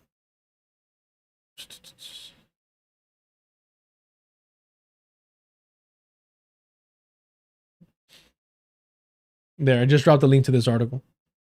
Where were we? But good optics in the eyes of the bourgeois media only comes by bowing to bourgeois demands.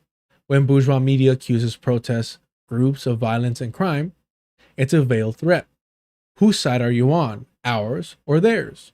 The protest leaders wish to avoid the struggle and sacrifice of the inevitable escalation of violence should they truly place themselves on the side of the oppressed. And so, regardless of their intentions setting out, by adhering to bourgeois demands for peaceful protest, they draw their line of allegiance firmly on the side of the bourgeoisie. Again, I stay in my house. I stay in my house in front of my keyboard at all times. But I've heard and seen live streams, video recordings, if you will. I mean, when the sun goes down, when the streetlights turn on, all these orgs disappear. Understand that. They're gone. And it's funny because while I don't have this weird obsession with the lumping, god damn, do they come through sometimes. From what I've seen. Porque ellos llegan para el desmadre. Ellos llegan para el desmadre and to have a good fucking time. But they're ready. Whether they're politically, engaged or not, they're ready.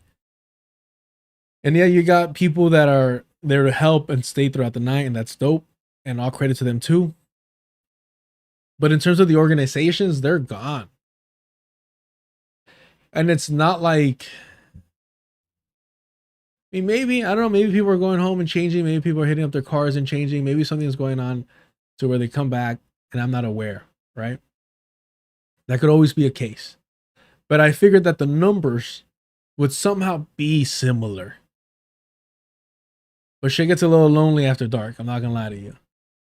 Thank you so much for the gifted 550 jewels. Excellion, thank you so much. But I don't do stuff like that. Because that shit's scary from what I see online. No, thank you. All right.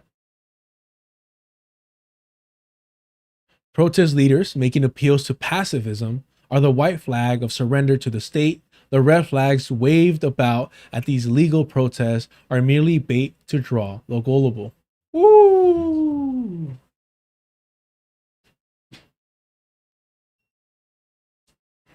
They're not lying. They're not lying. They're not lying. God damn it. That's good. Waving the white flag to the state while trying to cash in on the red one. They're not lying, bro. They're not lying. I have to do something, i.e., the cult of action. The inverse of the first step of liberalism is the I have to do something form of individual or organizationally amateurish, spontaneous direct action. Individuals, either disillusioned by the prevalence of liberal rot in the movement, unaware of the real task before them due to inadequate education. God damn, talk your shit, homie. God damn. Or perhaps just mesmerized by fantasies of heroism, ignore the necessity of disciplined professional organization as a precondition for revolutionary action, and carry out this organized activity on individualistic amateur basis. This is certainly the most sympathetic type and the closest to revolutionary action.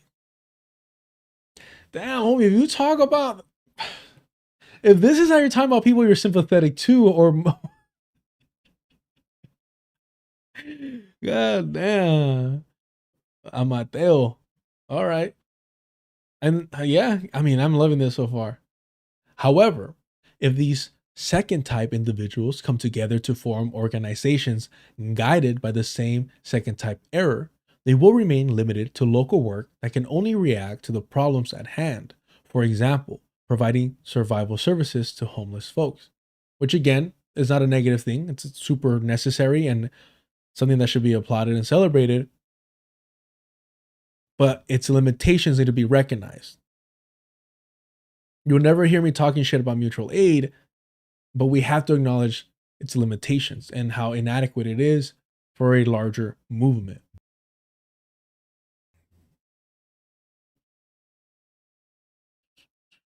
They will be unable to chart a course for changing local conditions on a lasting basis. For example, by providing permanent decommodified housing to formerly homeless folk. Because immediate action takes priority ahead of political clarity, even the most effective and well-organized work is carried out on an essentially amateur and ad hoc basis. without coherent revolutionary politics as the baseline necessity for unity and work. There inevitably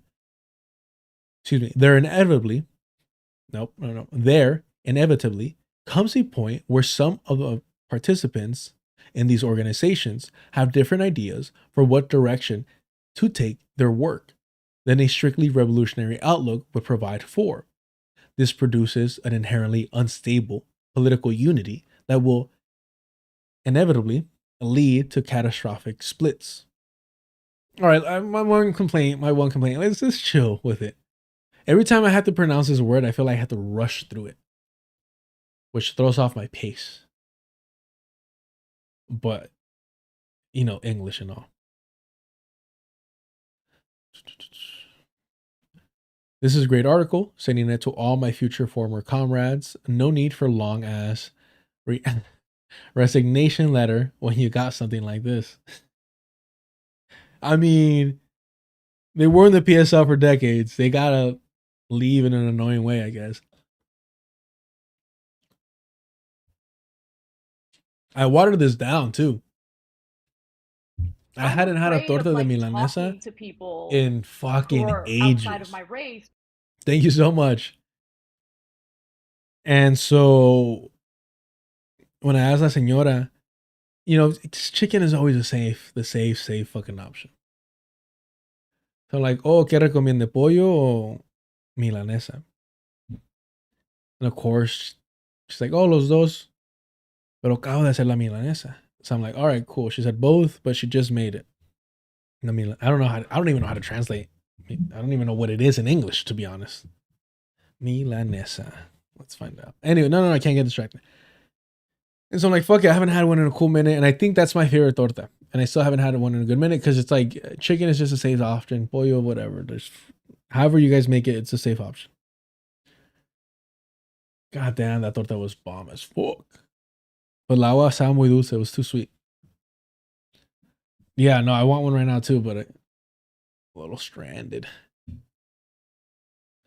Watering down soda is crazy. Wait, do you think this is soda? Because this is... Come on. Agua de Jamaica. They didn't have tamarindo. They never do anymore. It's so annoying. Okay. The second type of secular liberalism has the most potential to become revolutionary, but only if a really revolutionary outlook takes firm charge of their activities. In all other cases, the activities of these type... Decor here? Whoa, what's deco here? Deco here?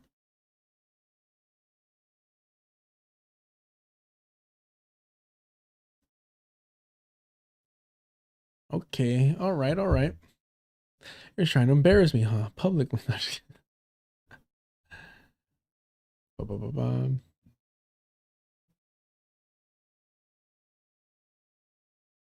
Quantum? What the? Okay, stop. To cause or to undergo? Oh my gosh, fuck you guys.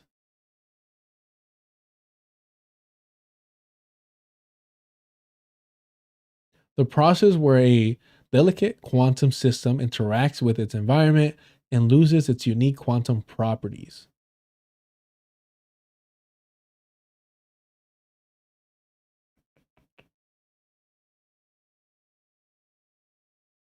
That cohere. Oh. No, it's not a typo. Fuck off. That's funny. Yeah, no, this is the AI overview or whatever. But, oh, are you fucking kidding me? Why? Why would that change? Can somebody explain it to me why that would change? It's funny, but whatever. It's all right.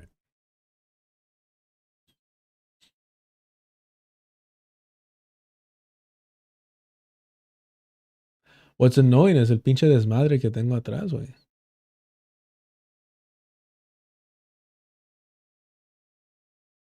That's the annoying part.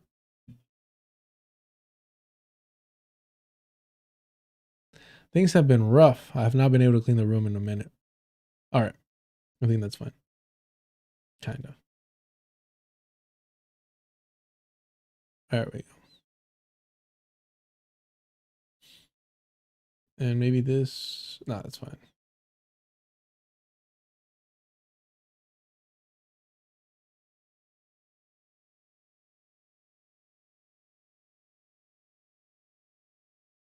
Is Reddit safe?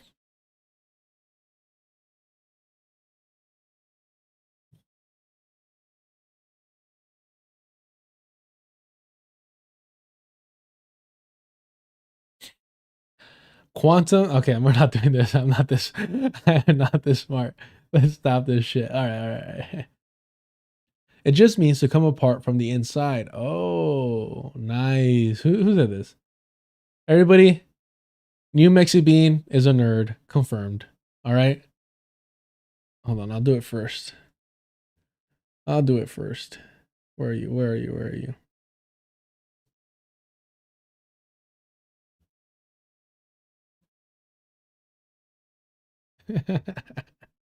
Thank you so much.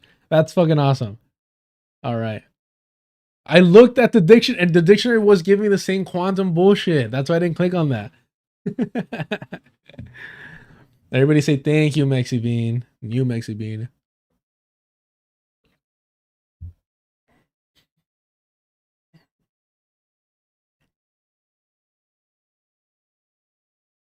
Oh, I'm so sorry. Daiko's place. It means to make something less coherent, less unified. Nice. Thank you. Thank you as well. I've been explaining in the chat. Hold on, let me delete it so I can call you a liar. No. Decohere is a form of decoher. Okay, but that's not explaining it because then I don't know what decoherence is. It is this form is just talking about objects no longer sustaining its internal consistency. See, you went too nerd with it. You went too nerd with it. You went like too smart with it. My bad, my bad.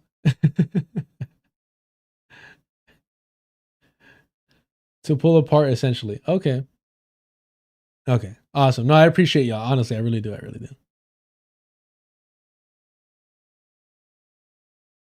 I noticed.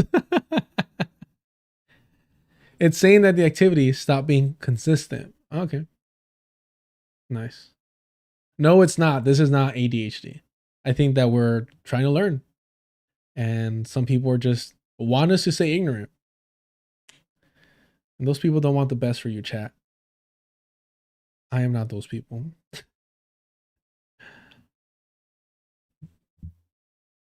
Okay. In all other cases, the activities of this type that cohere the revolutionary movement by subordinating revolutionary politics to local matters and by misleading its participants. More often than not, participants in second type organizing burn out entirely.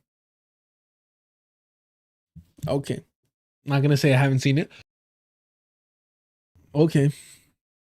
All right. I like this article a lot.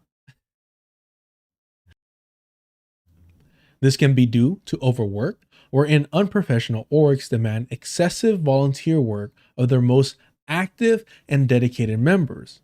Liberal and hobbyist attitude often dominate the membership of these orgs, and such liberals and hobbyists will never do as much as they can on a consistent and long-term basis. God damn, bro. They're getting called out because their priorities are elsewhere. Yeah. Which places increasing pressure on the dedicated members to contribute more labor to meet the needs of the org. Organizational burnout can also be the result of sheer disillusionment with the possibility of a revolutionary mass movement. After all, when everyone around you claims to be a socialist but fails to live up to these claims in deed and do the work, or years of work go down the drain in an organizational breakdown, it can be very difficult for the local would-be revolutionary to see a path out of their political quagmire.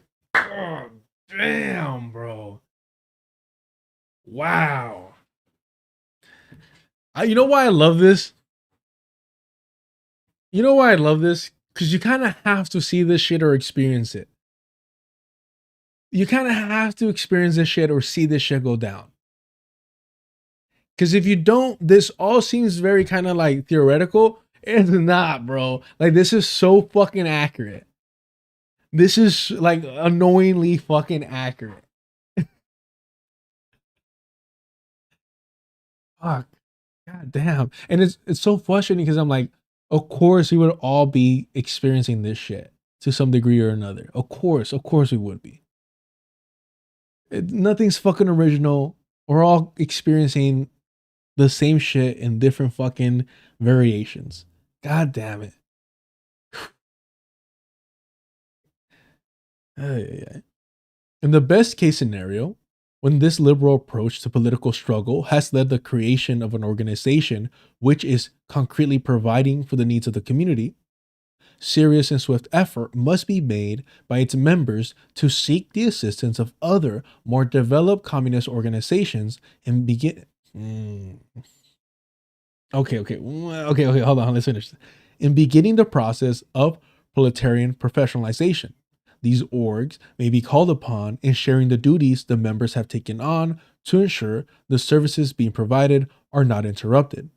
All possible measures must be taken to ensure the lives of vulnerable individuals are not disrupted or put at risk. Beautiful. The few tenuous roots we actually have in the masses must be carefully defended. Proletarian professionalization will be more fully detailed in a letter. Proletarian professionalization will be more fully detailed in a later article. But for the moment should be understood as the process by which an organization and its members adopt a militant, decolonial, anti-American political line, both in the word and in action. The liberal organization must be split in two: a semi-clandestine cadre org comprised of the revolutionary leadership and a semi-open mass org comprised of the telling elements under the control or guidance of the cadre org.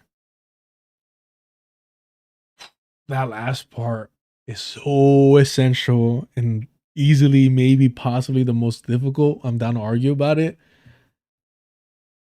But I do love, and I mean, this really speaks to what it's all about. This is what it's all about. All possible measures must be taken to ensure the lives of vulnerable individuals are not disrupted or put at risk.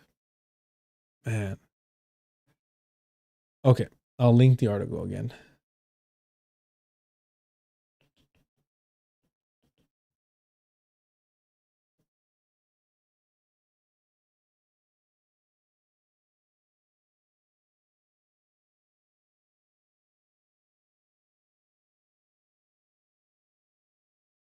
Damn, bro.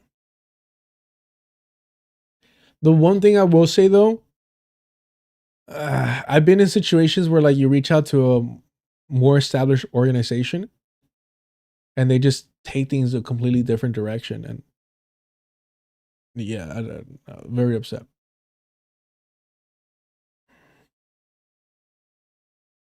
Okay. Very well. Very well. The Vic is upset that they didn't get their comment pinned earlier, so they're like, if I can't have mine pinned, nobody will. All right. You're right. You're absolutely right. Thank you. The multinational working class. The third type appears to be the most common type of liberalism found within the leadership ranks of the four opportunists and the litany of organizations and individuals which orbit and tail them. Each big national organization comprising the four opportunists has a slightly different flavor of the multinational working class line, henceforth referred to as MNWC for brevity. But they all follow a general trend of assumptions, divorced from historical fact and present reality, which presupposes the necessity of revolutionary leadership by the white working class. Thank you, thank you, thank you.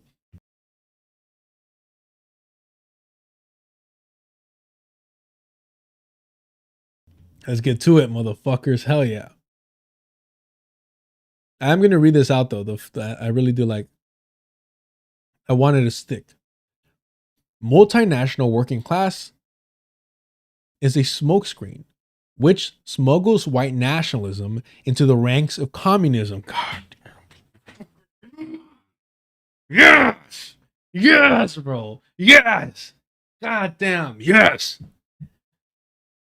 God damn it. Yes, it fucking does. Oh, this motherfucker a drink. All right.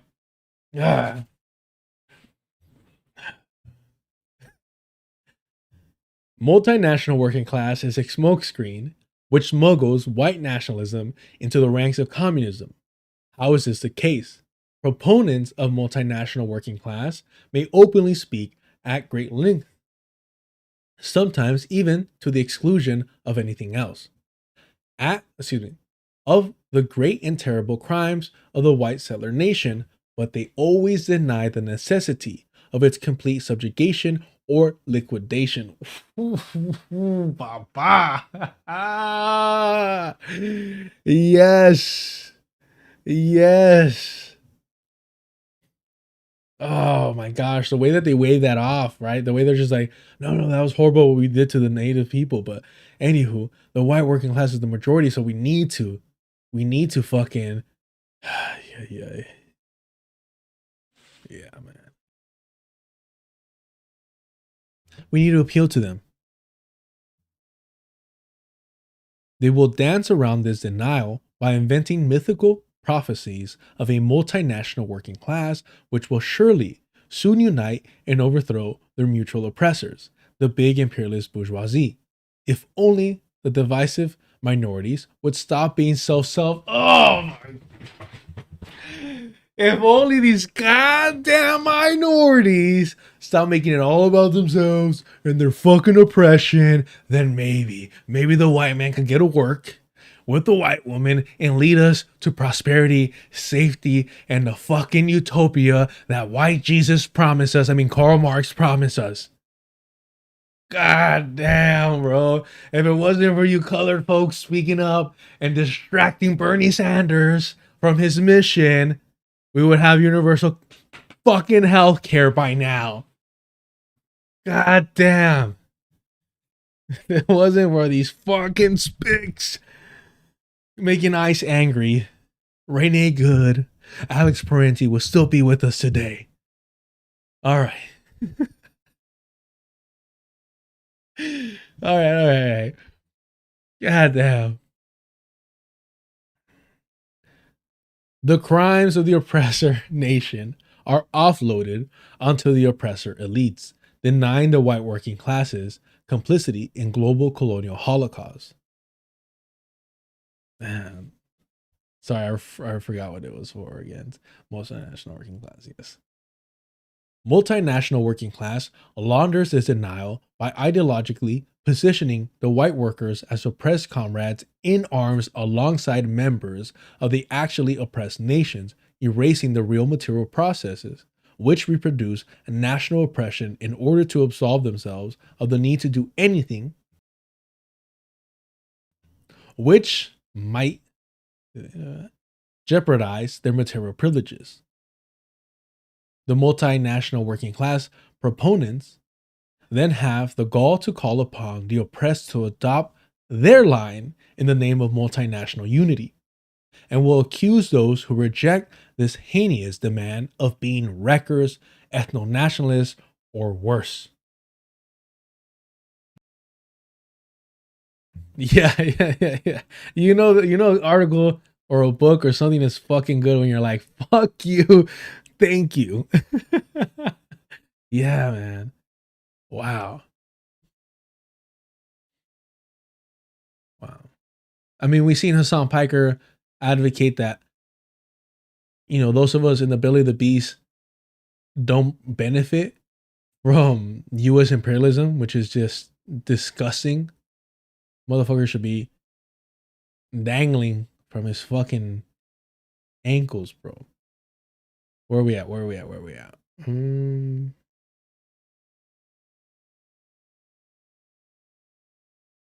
Man.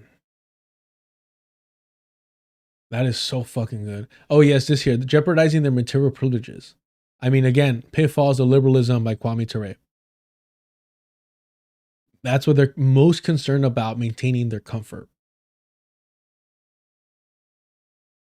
What is wrong with this multinational working class view? Why is it incorrect? The reality is that the white settler nation is an oppressor nation. Oppressor nationalities constitute a unique form of reactionary nationalism which derives its ideological cohesion from a cross-class collaboration in the Imperial Congress. Fuck you, bro. So concise. So fucking concise. Yes. It's not fucking complicated. Fuck anyone making it complicated. You don't need to fucking talk like just a fucking dweeb, bro. Just be normal. Jesus. All right. Thus, the mythological concept of American equality is manufactured along reactionary imperialist lines, subletting the antagonism between worker and bourgeoisie by externalizing and projecting it onto other nationalities. The oppressor nation's very existence as both a political concept and material force is predicated on the subjugation of other nationalities. Therefore, the revolutionary overthrow of imperialism necessarily requires the overthrow and subjugation of the entire oppressor nation, not merely its bourgeoisie.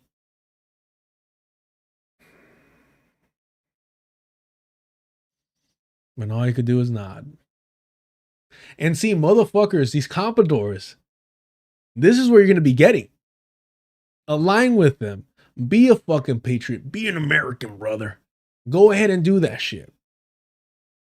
This is the price that ultimately, if not you, your children, your grandchildren will have to pay.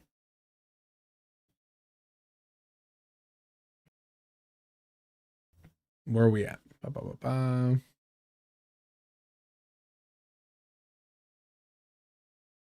The white working class, which serves as the muscle, nerves, and arteries of the white nation, has centuries of blood dripping from its hands on account of its evergreen allegiance to the white nationalist state, blood which has richly nourished the roots that firmly hold their feet in place.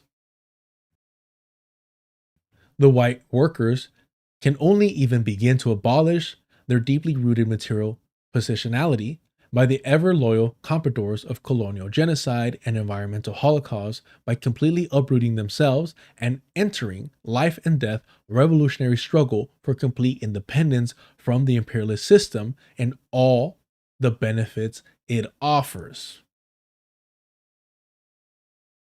Look, when I say white people, I gotta see some fucking action. I'm not talking about yapping online. I'm talking about praying with your fucking feet.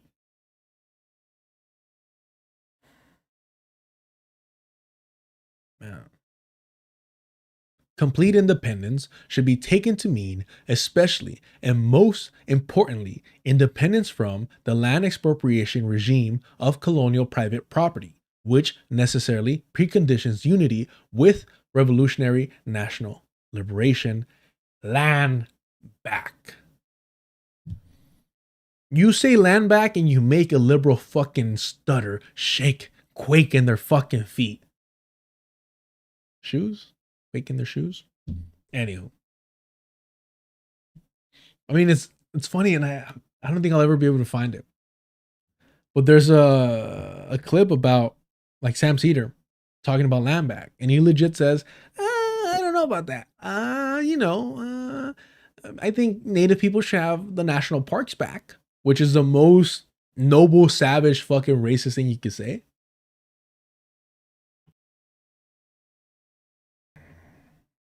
But that's what people like that think of land back.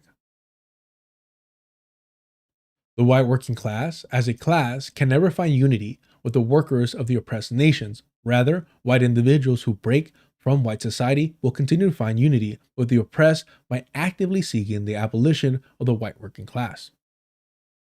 Revolutionary-minded settlers must engage in revolutionary reconstruction of their identities. You mean they can't just move to a different country and just become culture vultures and just act like they know the ins and outs? Oh, okay. I just thought you could just pack up and go to another country who you will exploit and benefit from as a gentrifier, and it all is fixed. The white working class as a class can never find unity with the workers of the oppressed nations. Rather, white individuals who break from white society will continue to find unity with the oppressed by actively seeking the abolition of the white working class. Revolutionary-minded settlers must engage in revolutionary reconstruction of their identities, participate in the creation of new anti-settlement socialist identity, and purge themselves of their oppressor national class ideology in order to fully participate in the political life of the new society. Only those whites who see this reality clearly and firmly, grasp all its implications, can be considered revolutionary. The so-called communists peddling multinational working class. The so-called communists peddling multinational working class should be exposed for what they are, liquidators of revolution whose principal concern, regardless of what other words fall out of their mouths, is the reproduction of white privilege predicated on national oppression. In a word, white nationalism. If you do not personally take the time to sit down and just read this on your own without my fucking nonsense butting in, you're doing yourself a fucking disservice. This is just fucking so far flawless. Man.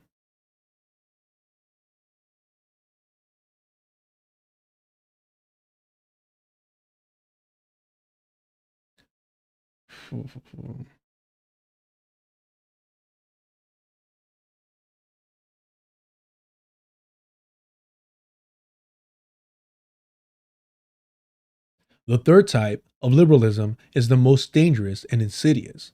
Wherever it has ideological hegemony, it slanders the international tradition of revolutionary communism by claiming its name and its adherence and its inheritance. The third type's leaders position themselves atop colonial cooperation.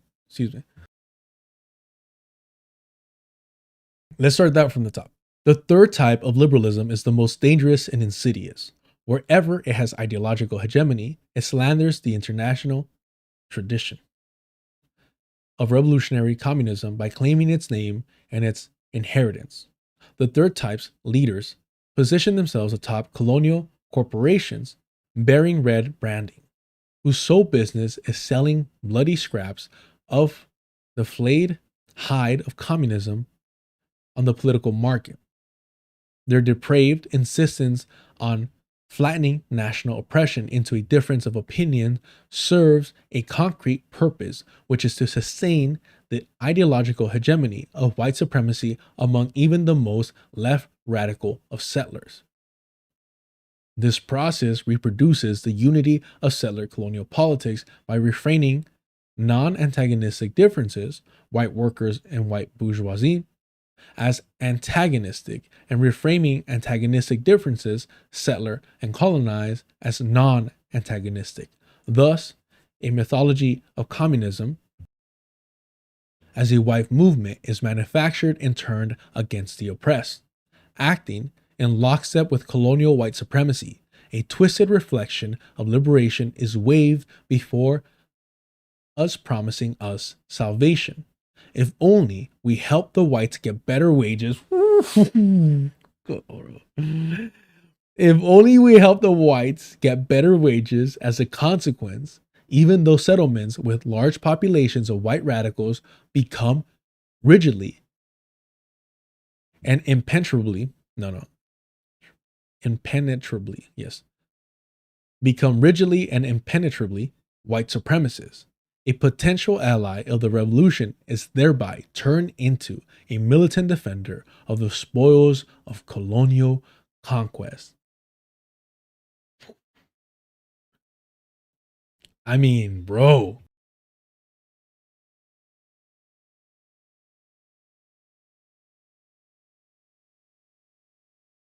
Nah, this is great. This is just greatness abounds. But what I do want to hyper focus on is this turn, this manipulation of reality of who is your enemy and who is your ally. This process reproduces the unity of settler colonial politics by reframing non-antagonistic differences. The white working class and the white bourgeois. Z.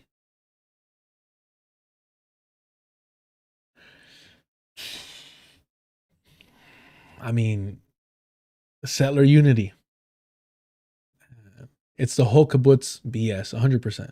100%. I think this is the last one, right? No, we got a little bit more.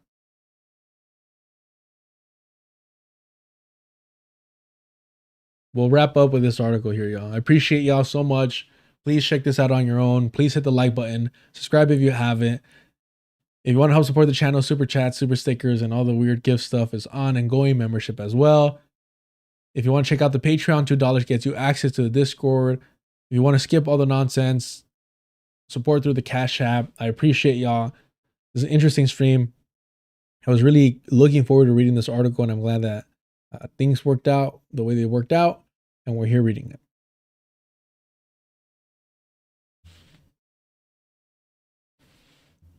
The bourgeois media revolutionary. Oh, brother, how the fuck does this article get better? All right, Christmas came early, y'all. Wow. Or should I say Hanukkah?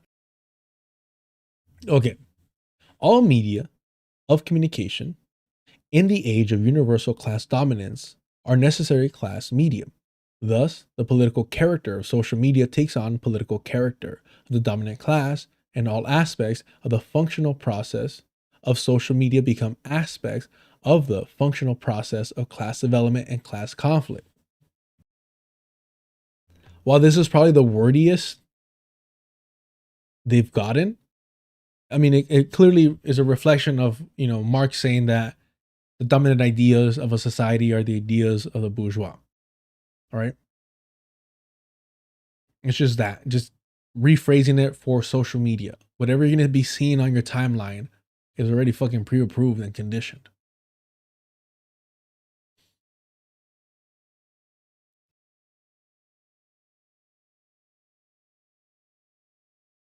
All right.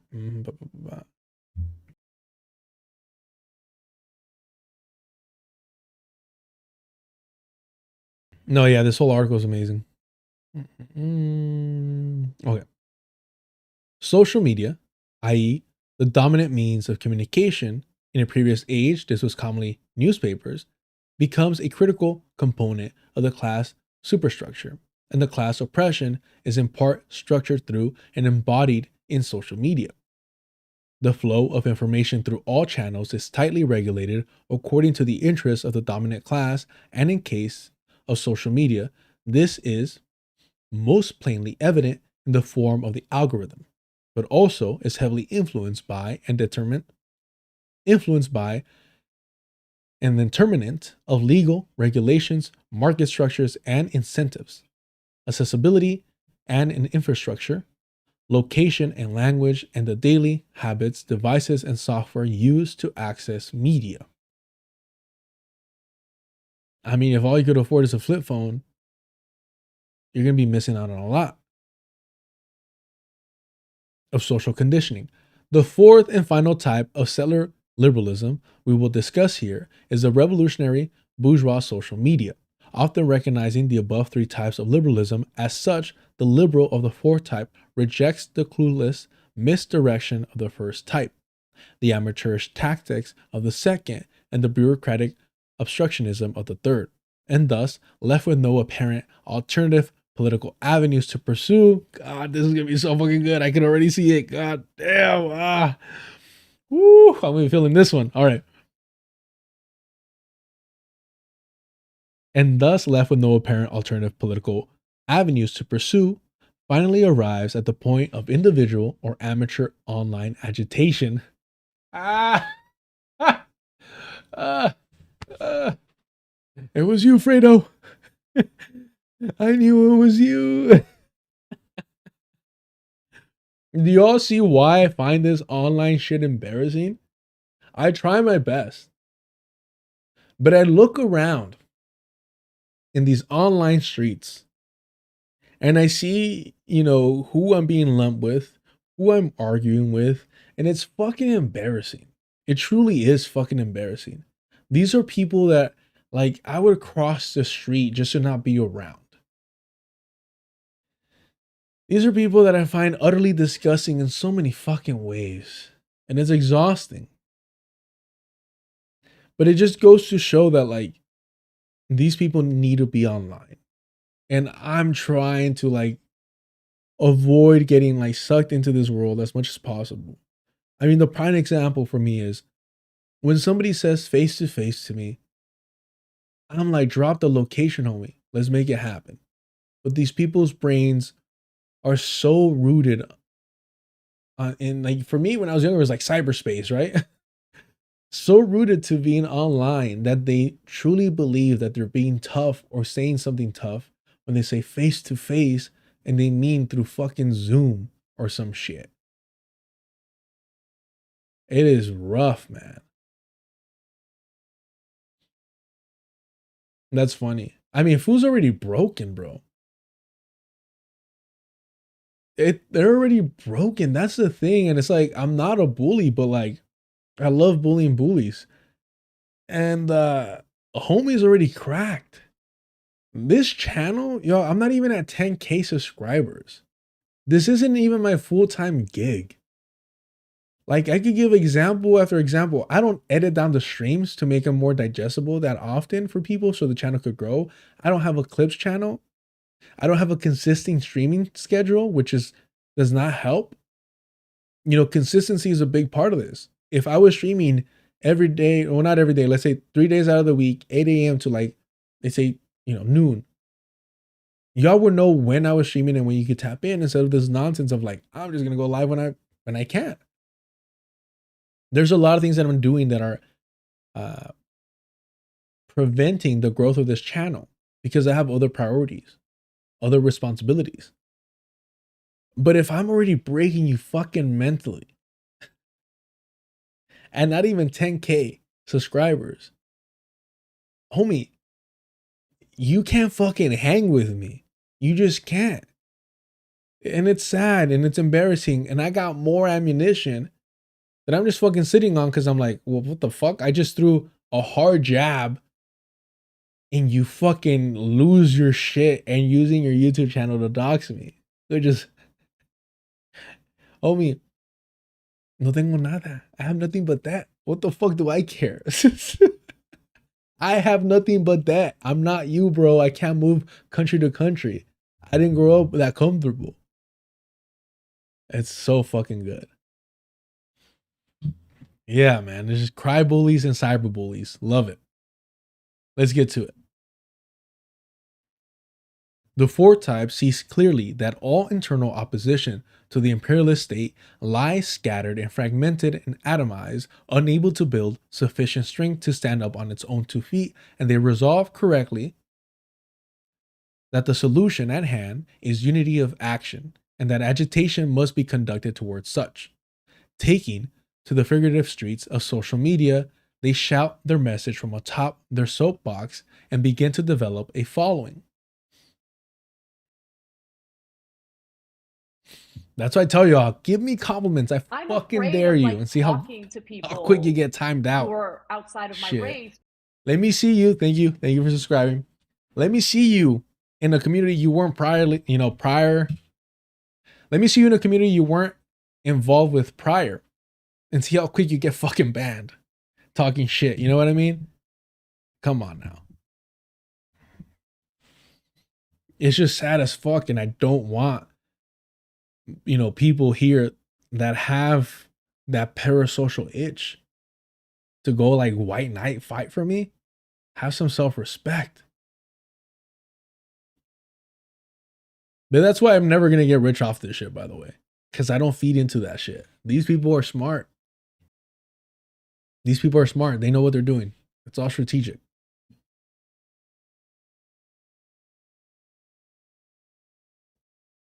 All too often, they fail to see that the soapbox itself was issued to them by the bourgeoisie, and that the crowd gathering around it was brought to them by the bourgeoisie.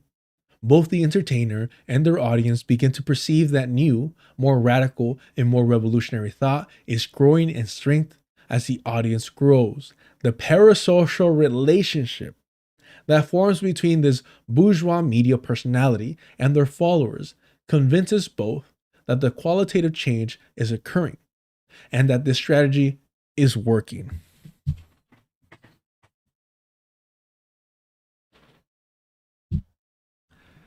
I am not worthy of this article.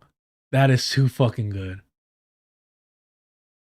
City Winter, CD Winter, IOU2 beers, or soy vanilla lattes, or something. I don't know, man. Wow. I mean, literally, look, I'm going to pretend, and this isn't us, but this is literally all of Hassan's audience. This is all of Hassan's audience. This is all of George's audience right here. When this was claiming that he was bringing change by making Hassan confront his wrath or some shit. I don't fucking know, bro. Okay. I'm just a shit talker, and that's it. Thus, placated, the aspirant? I'm assuming it's like aspiring, but I've never heard it like this before. I do want to know how old this individual is, so I could feel better about not knowing all these words. Of a person having ambition to achieve something, typically to follow a particular career, like aspiring, right? Aspirant or aspirant.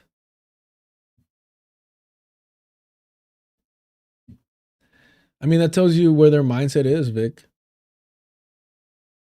That tells you where their mindset is. And it's sad. And look, I'm not big on judging somebody based on their looks, but this looks like the fucking kid in the cafeteria that you're like, oh, maybe somebody should go talk to. And then you go over there to talk to them, and they're like picking their nose and like rubbing it on the bottom of the table. And then you're like, hey, how's it going? And they're like, oh, what do you want?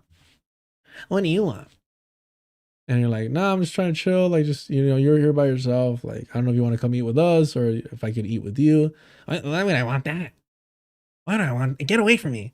What the fuck's your problem? Get away from me. Like that type of energy. Like, bro, I was like, fuck. All right, bro. Do your thing. Do your thing.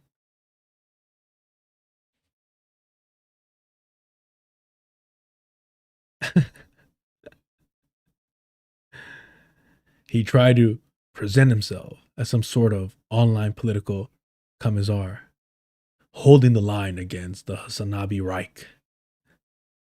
Yeah, exactly. And then you realize why nobody talks to them. You realize why these people are fucking lonely and alone. I mean, it's the Norm Finkelstein effect. Bro, it's not what you're saying, it's who you are. It wouldn't matter what fucking position you took. It's who you are as a fucking person that is repulsive. Add to the fact that you're unprincipled, inconsistent, and a fucking hypocrite. Not even, this is why your daddy didn't like you. Just, you ever thought about that? All right. Thus placated, the aspirant revolutionary and their audience endlessly tread water and swim in circles through the very same morass containing the above three types of liberalism.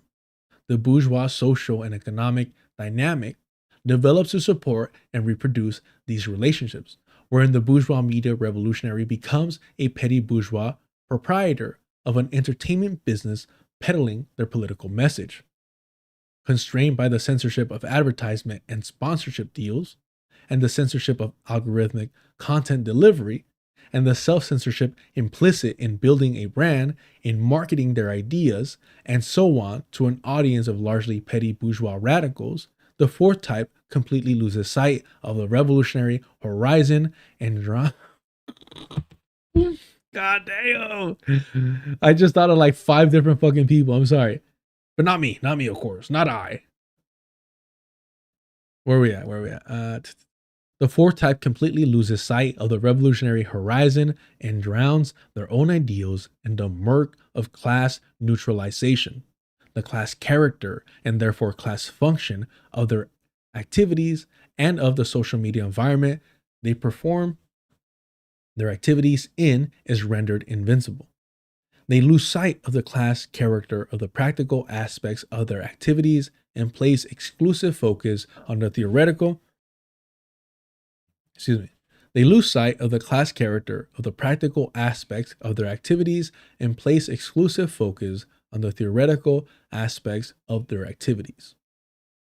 The class content of the dialectic of theory and practice is flattened to the pure class content of theory, and unable to move forward with this alone, their practice evolves into an endless campaign to struggle for a pure understanding and approach to revolutionary politics.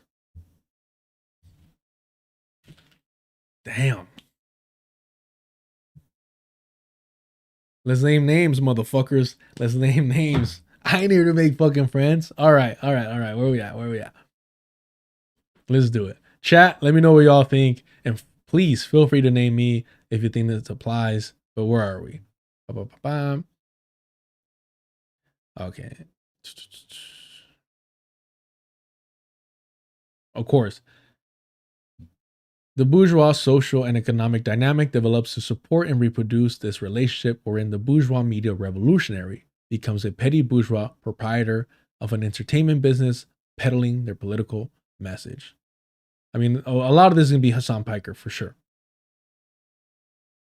Constrained by the censorship of advertisement and sponsorship deals, and the censorship of algorithm content delivery, and self-censorship implicit in building a brand, in marketing their ideas, and so on to an audience of largely petty bourgeois radicals.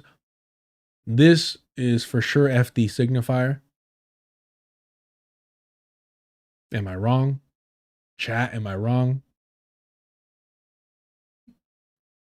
The fourth type completely loses sight of the revolutionary horizon and drowns their own ideals in the murk of class neutralization, the class character and therefore the class function of their activities and of the social media environment they perform their activities is rendered invincible. Class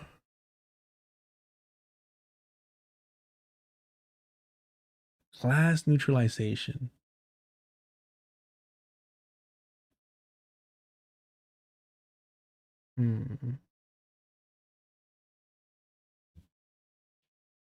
Because I do want to say the majority report here, but they were never radical enough.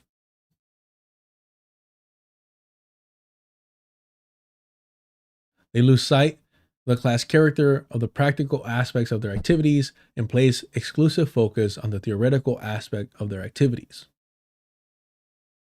That's ContraPoints. That's ContraPoints.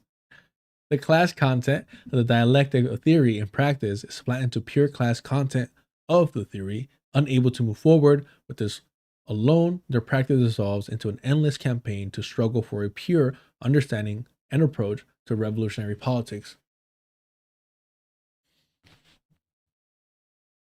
The problem with this last one is I think the majority of these online individuals don't go outside. So this is going to apply to a lot of people.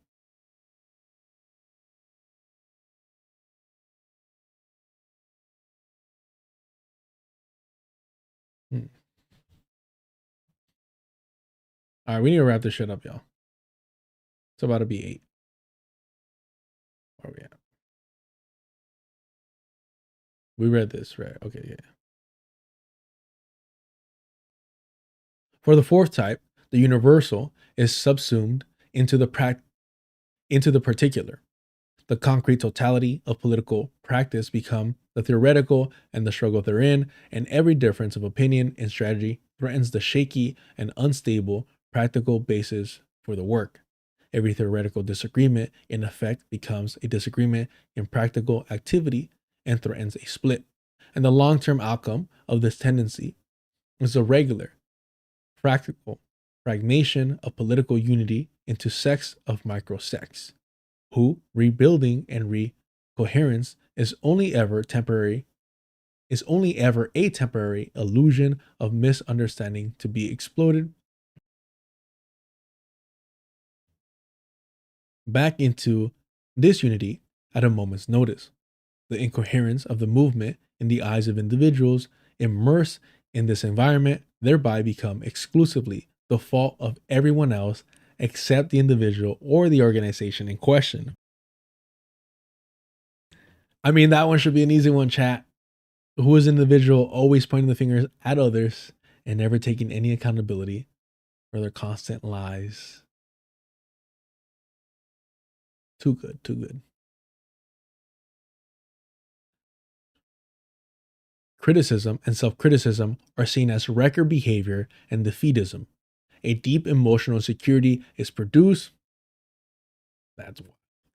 And the necessity of candid discussions on the class character of these activities is subsumed into the cold detachment of bourgeois professionalism rather than proletariat professionalism, which necessitates an ability to receive and give criticism while recognizing one's place with a collective whole.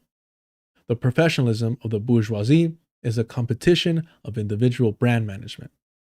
Each criticism received as an existential attack, produced in an environment where a brand only strikes at another to climb their dazed body like a ladder. Wow. Wow, wow, wow.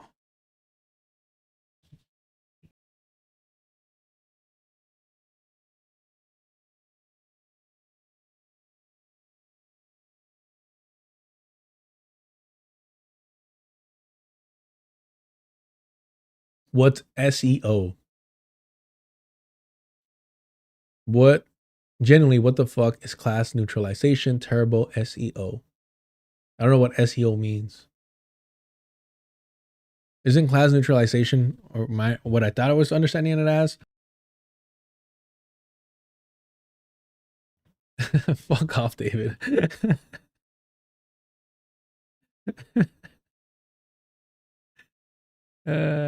Search engine optimization.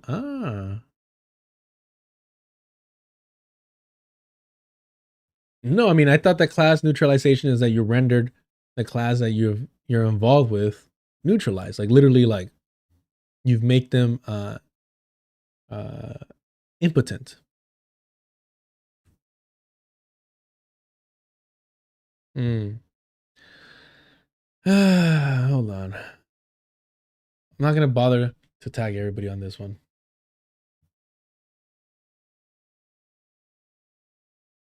This is for everyone that just commented, by the way.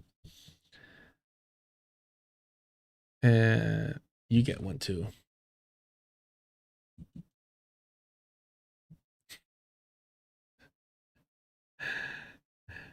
All right. Listen. SEO, search engine optimization. How do you not know that? All right, let's wrap this up. Let's wrap this shit up.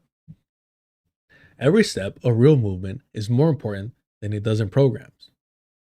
To presume that theoretical struggle can precede organization is to misunderstand the purpose of both. A proletariat approach to politics can only be an organized approach, regardless of their level of theoretical sophistication. Any given single individual or undifferentiated theoretical, Whoa. Chill. Where are we? Sorry. Let me start from that. Regardless of their level of theoretical sophistication, any given single individual or undifferentiated mass of informally or loosely associated individuals can never practice proletarian politics. discourse cycles must give way to formally planned inter-organizational struggle. The terms and purview of each must be agreed upon in advance by the organization in question. The principle of democratic centralism, of freedom of criticism, and unity of action can then produce the conditions of proletarian discipline, wherein individuals are held accountable by their organizations, who in turn hold one another accountable through inter-organizational criticism. Unless political struggle is consciously structured as discipline and cooperative organizational struggle, theoretical struggle remains the exclusive domain of artisanal craftsmanship, no matter how intricate, sophisticated, beautiful, and scientifically precise the artisan's craftswork is. It remains exclusive domain of petty bourgeois production and will not advance to the status of proletarian production without a conscious plan for building organizational discipline. And this is the basic precondition for any forward motion. What I will say, I do think, and am I mistaken? No, okay, I'm mistaken. Okay. I do think that this last section here, they were flexing a little too much. They were flexing a little too much. Because I felt that the entire piece I can suggest to anyone in portions. I wouldn't just be like, here's this whole article. In portions, I can suggest to anyone. This last section here, they start doing a little too much, to where I'm like, I'm not sure how accessible that is. But correct me if I'm wrong. C.D. Winter, Comrade Winter, is a factory worker in the Imperial Corps. Dispossessed of their national heritage by colonial genocide, they began studying Marxism out of sense of duty to do whatever is necessary to free their children and others from the brutality of capitalist oppression. Their main interests are history, economy, and scientific socialism.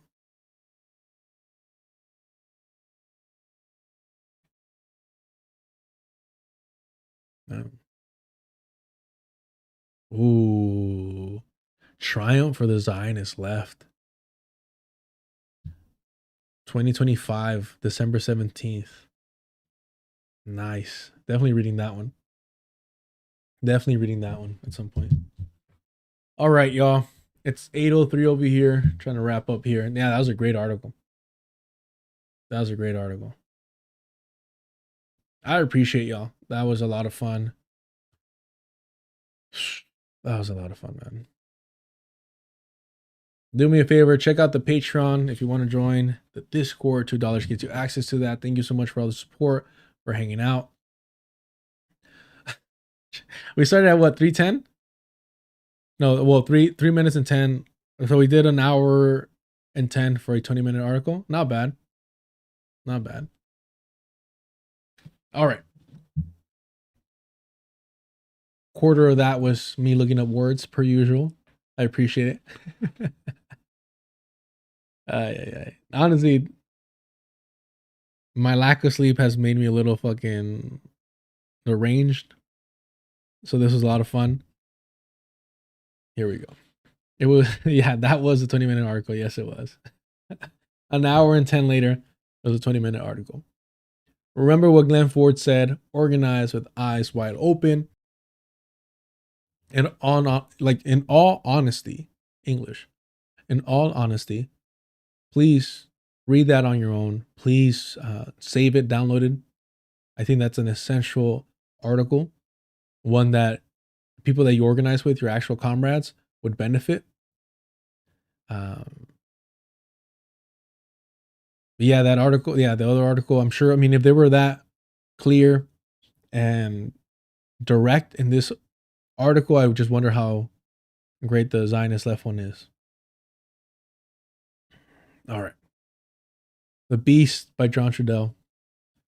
In a wisp of smoke down on the corner, there was this cat named Fortunately, talking at me from voices in his head, yelling about what storyteller said. You gotta be careful here, child. There's a beast in the promised land. There's madness you don't understand. The beast is crazed and running wild. Little boy, man, little girl, woman, no big deal. Nothing personal. Your mind's another meal, savoring the rush of you like heady wine. Feeding is what the beast is meant to do. Stranger are those walls built to hide, stranger to look and learn not to see. He's in the mask you put on your face. Thoughts, his favorite breeding place. In the race to midnight, it's after 11. The nature of the beast is all he knows. Behind doors of hell are gates of heaven. Doors are open, but the gates are closed. Yes, the wolf.